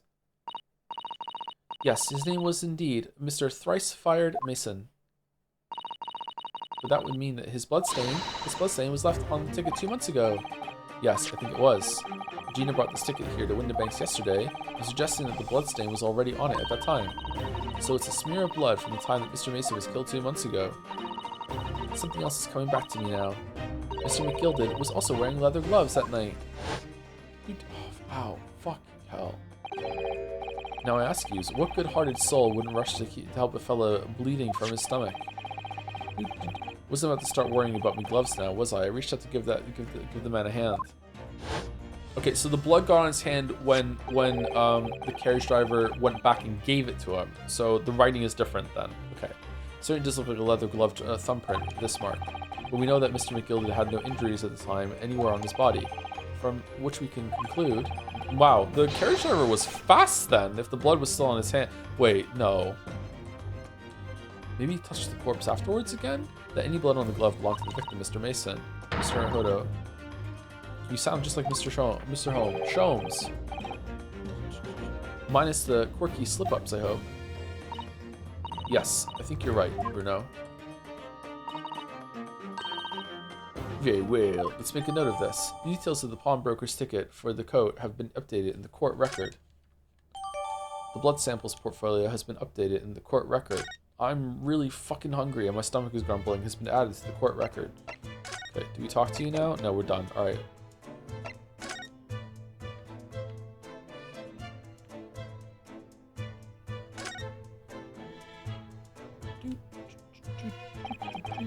That ledger that's open on the counter there really is enormous, isn't it? It is, actually. Holy fuck. Must be an awful lot of work to keep track of all these hundreds of items in pawn. It's too much to think about. Better to sell it all and have a clear head if you ask me. But clearly, Mr. Winterbank was very careful when it came to the articles in his care. I wanted to look at the shovels. The police are scouring every inch of this place, by the look of it. For stopping points, you can either stop in the back room of the pawnbroker store investigating the room, or you can finish this up and move back to the prison and stop there in anticipation for tomorrow. Let's stop in the pawnbroker's room then, in the back room. Instructions from the yard are to examine every article in the shop and every ledger in his book of accounts. We're over like our previous stopping time now, yeah. Every article, but that's a ridiculous amount of work, surely. We've been hard at it ever since the shop was declared a crime scene in the early hours. Hard at work. We're sifting through it all in shifts at least, but still, we'll be working through the night, that's for sure. Even then, we'll barely scratch the surface. Crime in a pawnbroker's. It must be every policeman's worst nightmare. It's every cop's worst nightmare, you know, crime in a pawnbroker's. We did that already. Same kind of thing? Behind that door is the storeroom, isn't it? That's what Gregsy said. Is the body still in there? Yes, and that's where I saw that dreadful scene last night. Through the little window in the door. Wonder how they got the door open. Did they just kick it?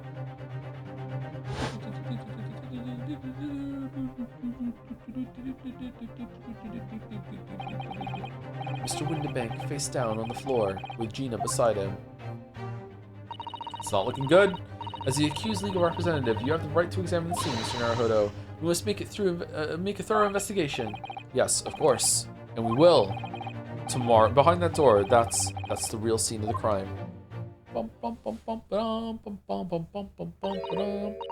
Don't worry, if there are any clues in there, I'll find them.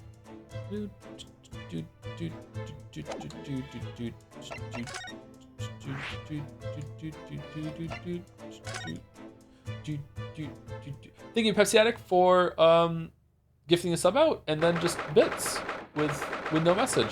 Was it meant to be a message, Pepsi Addict?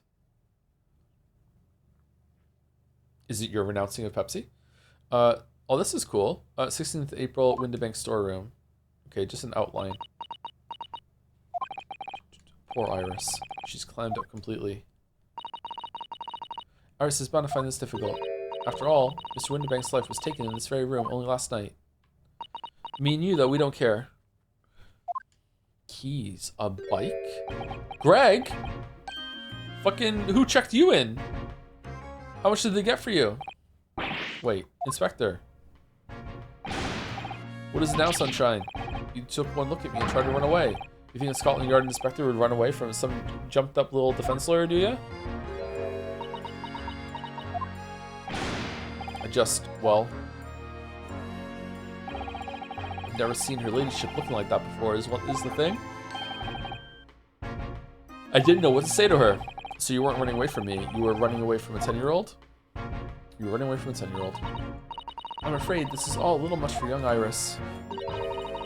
Some general reassurance might go a long way perhaps, Inspector. Eh?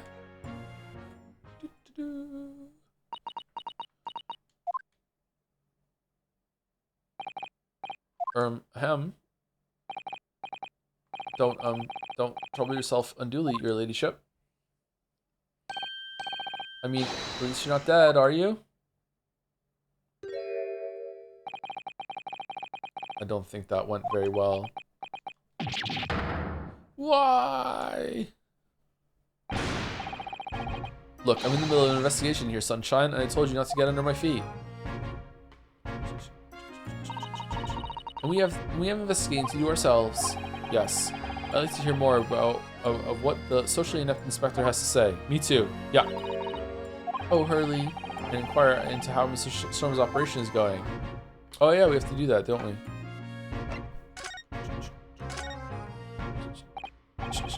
So, Inspector, what do you make of the crime scene here? Pshaw, you got eyes, haven't you? Use them. It is what it looks like, nothing more, nothing less. Iris, could you lend me a hand? So, Gregsy, what do you make of the crime scene here?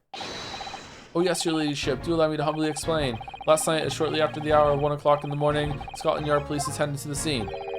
The one and only door to the storeroom was found locked from the inside. So it was locked from the inside. It was locked from the inside. The lock appears to be broken now, though. Was that the police officers doing? Quite right, Mom. Quite right. We love breaking shit. We took the liberty of smashing the door in as humbly as possible. Oh, as you can see, the victim was discovered prostrate on the floor. Thus wise. Next to the aforementioned body, we discovered the vile gutter child. Whoa! Are you talking about Ginny? She's my friend, you know, Inspector. Oh, shit. Miss Lestrade, the hapless girl, was curled up on the floor, dead to the world. She's still alive, you know. Not for long. Yeah, when I saw her, she appeared to be unconscious. I'm afraid to say, she had the gun that was used in her hand. No! Presumably, it's the gun that's still down there on the floor now. Oh, I wonder how the maid did this. In her pocket, we found the key to the door as well. What? The key to the storeroom? And you say the storeroom had been locked from the inside, Inspector? Correct. All of which leaves her ladyship's friend. In something of a sticky situation, I'm afraid.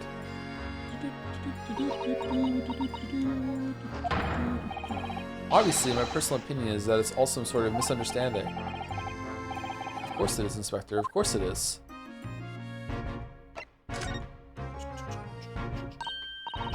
Greg Z, do you know anything about Hurley? Is the operation finished?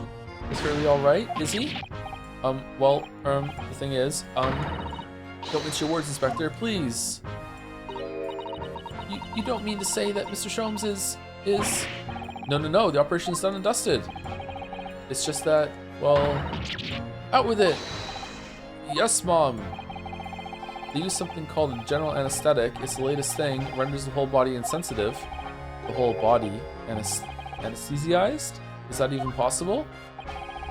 It means the operation can be completed while the patient is fast asleep. It's a pretty good Porcupine Tree song too. Goodness, in the Empire of Japan, we can just manage to provide laughing gas for a tooth extraction. The trouble is, the latest thing isn't always the greatest thing, if you follow my meaning. They couldn't get the medication to work at first, so it took hours for him to nod off, or so I hear. And now that the op's finished, they can't get him to wake up, apparently. Oh, he's just enjoying himself. Oh my. No one knows if it's the anesthetic still in the system, or if the bloke's just plain exhausted. But anyway, all they can do is stand back and watch until he comes around again. Early, son. The moment he opens his eyes, your ladyship, I swear I shall get word to you. What a surprise. Even in matters of life and death, Mr. Sholmes has to do things his way. Okay, my guess is this blood is going to turn the same color as the blood on the calendar. That's my prediction. Let's see. Police have marked the position of the body with a chalk line.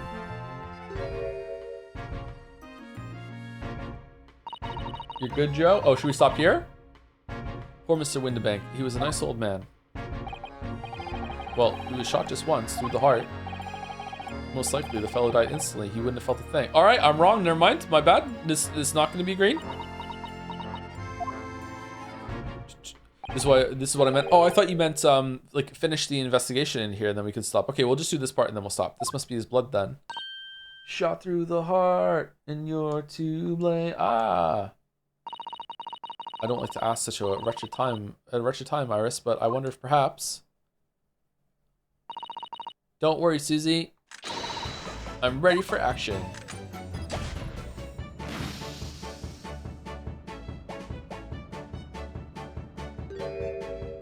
Blue, Mom! Blue! And now we know the color of the chemical turns when it reacts with Mr. Windibank's blood. Okay. What if two different bloods mixed together? What would it do? It doesn't match our analysis of the blood stain we found in the main shop.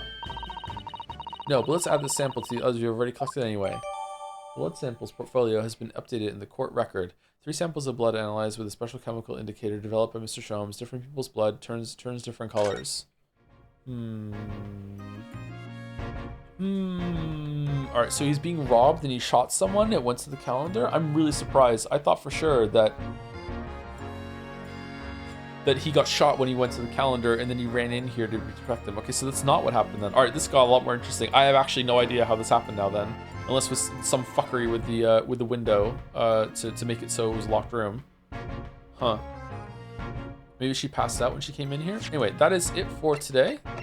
We went a little late today, and we'll probably go a little late tomorrow and a little late on Friday to finish this, because apparently this case is quote a motherfucker. And there's probably going to be some story stuff at the end of it too that's setting up for the next game. So yeah.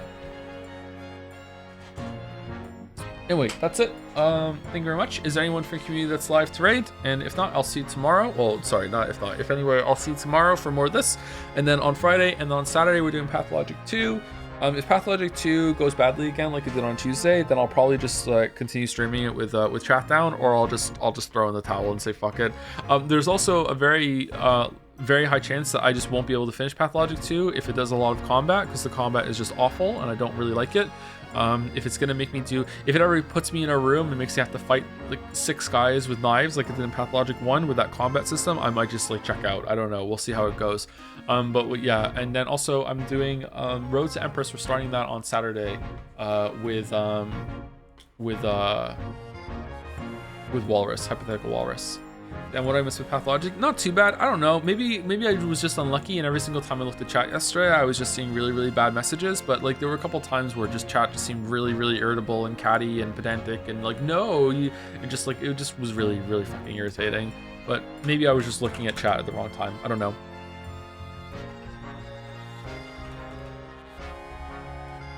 There have been times in the past where I thought chat was being a lot worse than it actually was. So sometimes I can get unlucky. The stream was lovely, and Pathologic stream was also a blast. I'm glad you enjoyed it, Errol. Mouse is apparently starting Danganronpa V3, so you probably don't want to go to the raid. You probably want to just close Twitch and go somewhere else. But if you do go to the raid, then enjoy.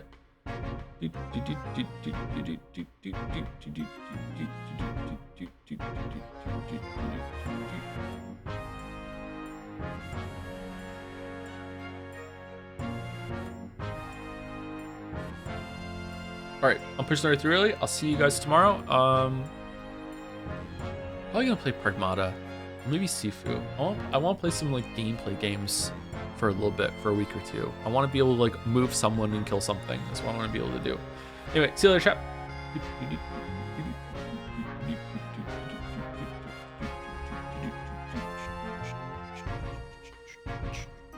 Anyone stuck around? See you later.